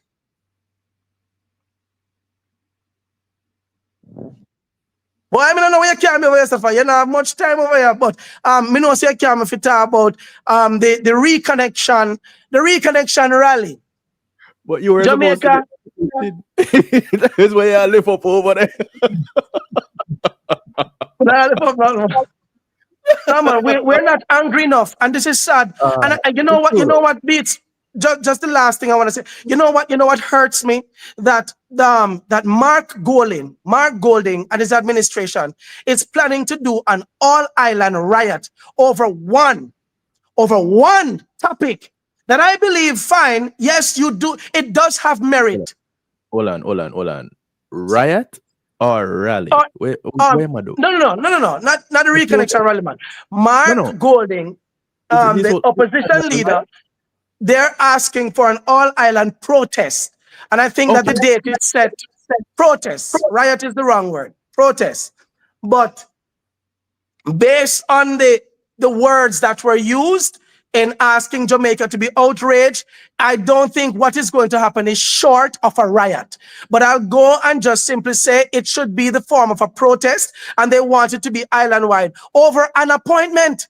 An appointment. Now, yes, we do understand that it has merit, but why is it Mark Golding never asked for Jamaica for an all-island protest over the 300% increase in salaries? Could it be that every one of you who are benefiting from it are okay under the quiet, who sit in the same bar, eat at the same restaurants, shake hands after when the cameras are not on you? Why is it that the Jamaican people or Mark Golding did not say, let us stage an all-island protest over the $3 trillion that's unaccounted for? Why?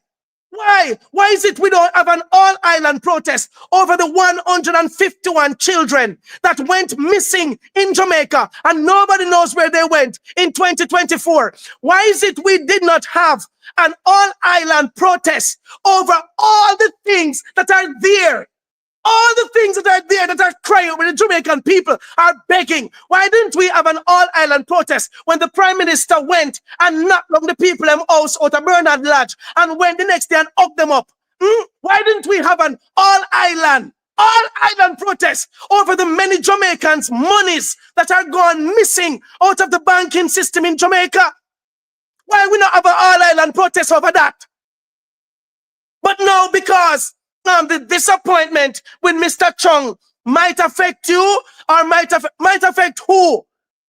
Might affect who? Why are you so unhappy about that instance as opposed to the many instances that deserves the country's outcry?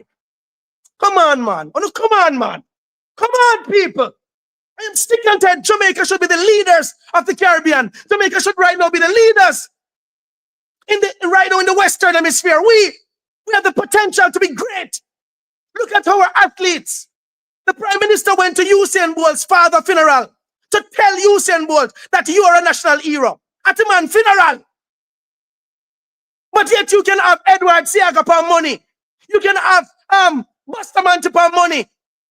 You can put their faces on money and their names on every street in Jamaica. When Bustamante was the one who said, bring the Rastafarians them in, dead or alive.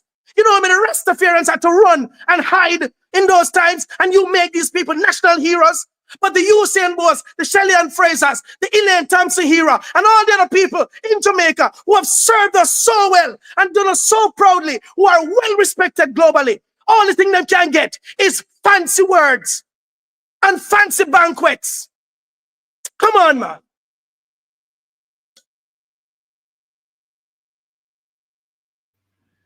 Just want people to know that the voice, the opinions you heard from Mr. Marvin Edgar, they relate solely to Mr. Marvin Edgar, and they're not endorsed by the host or Reggae Global Radio. It's free.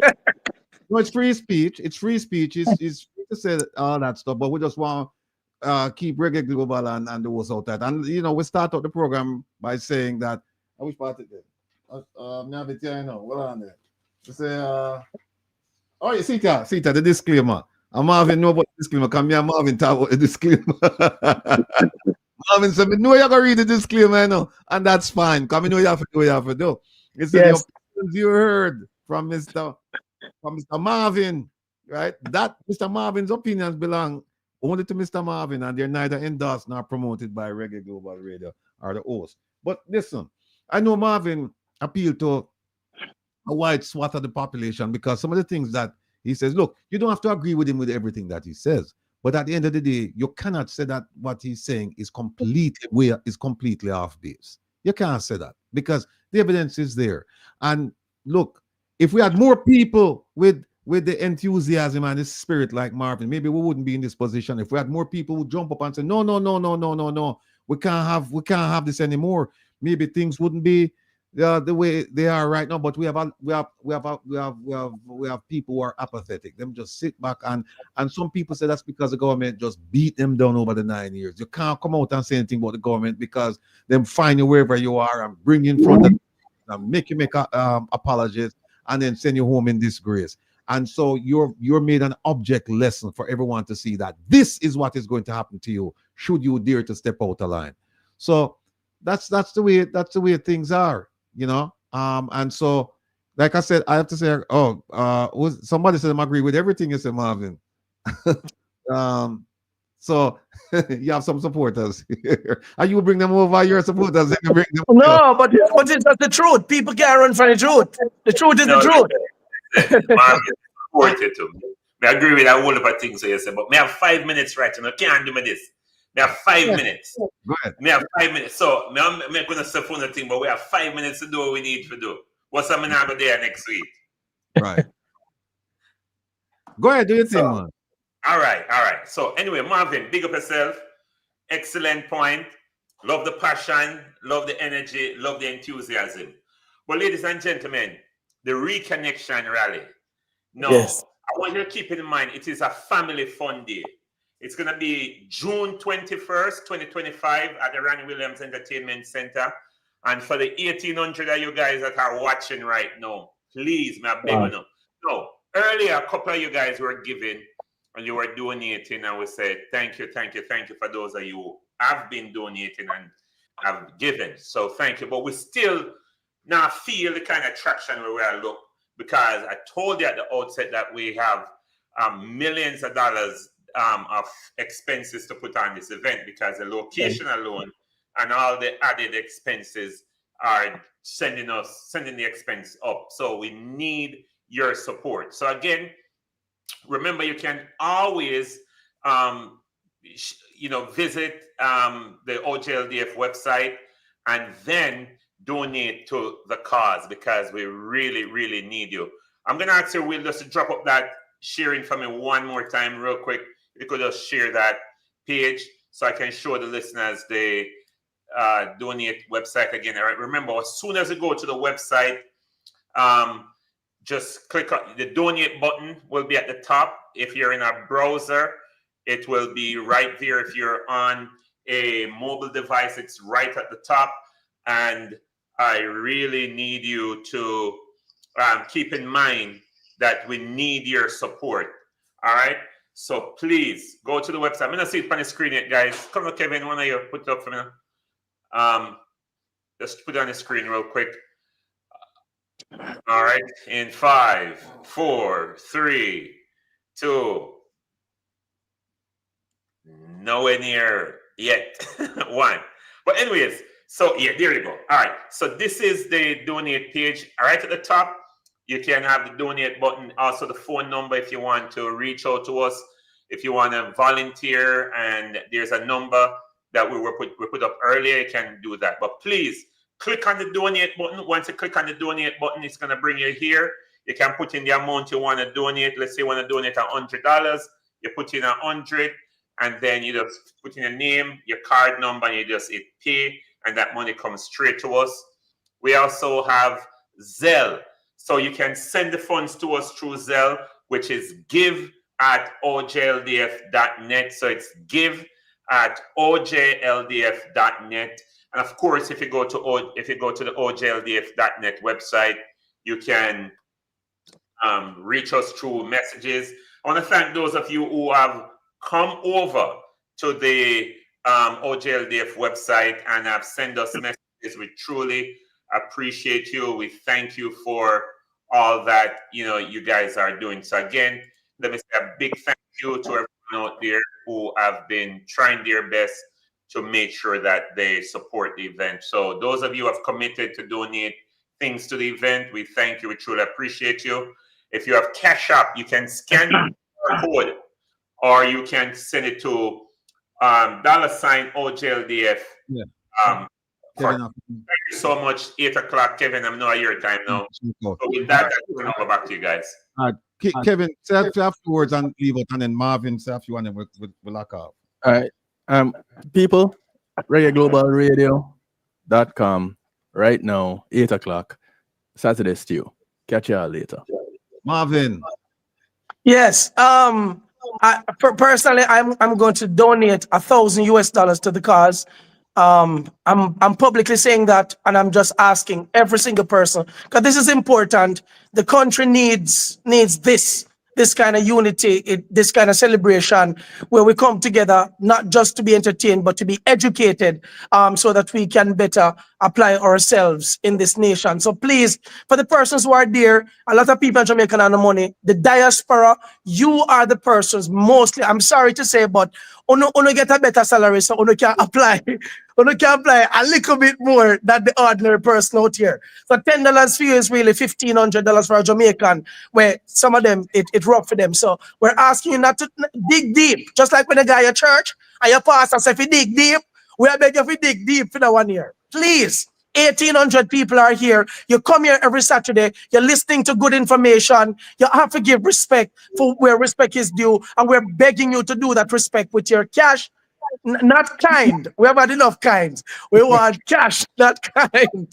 Lovely. One love. I'm going to be on my page over there. So now, for TikTok, Marvin, Little Fire. So on the card everywhere. But thank you. One love. Thank you. God bless. Thank you so much. And people, I just want to say this to the Prime Minister. Please, sir, please, if you can find it in your heart, to just take a page out of Ibrahim Traore's book. Look at how that man has transformed. You talk about transformation of the JCF, transformation about this, transformation of that, but I always say is degradation.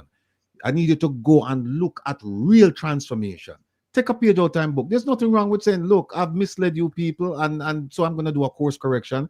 And we're asking you to do that because the examples of success, it's magnified by the fact that we are such failures at what the path that you're taking us. So if you could just look over there to Burkina Faso and say, okay, let me see what is he doing that's garnering so much attention across the world. And maybe I can apply some of those to Jamaica. Granted, it's a little bit late right now. It's a little bit late. You should have done this a while back. So people of Jamaica, as I've always said, we want you to be educated and informed voters. And when we say voters, you must think of yourself as an owner, you must think of yourself as a financier, and you must think of yourself as an employer. They're coming to you looking for a job now. And so you know what to do. Look at all the facts that we've been presenting. And as Marvin said, it's not only about entertainment, it's about education and information. Yeah. So I want to thank all of you. Tune in at 10 p.m. tonight and listen to Marvin. Thank you so much. Prezi, big up yourself. We'll talk soon. All right, guys, take care. Marvin Liquor Fire, TikTok, everybody. Marvin Liquor Fire, TikTok. Thank you. All right.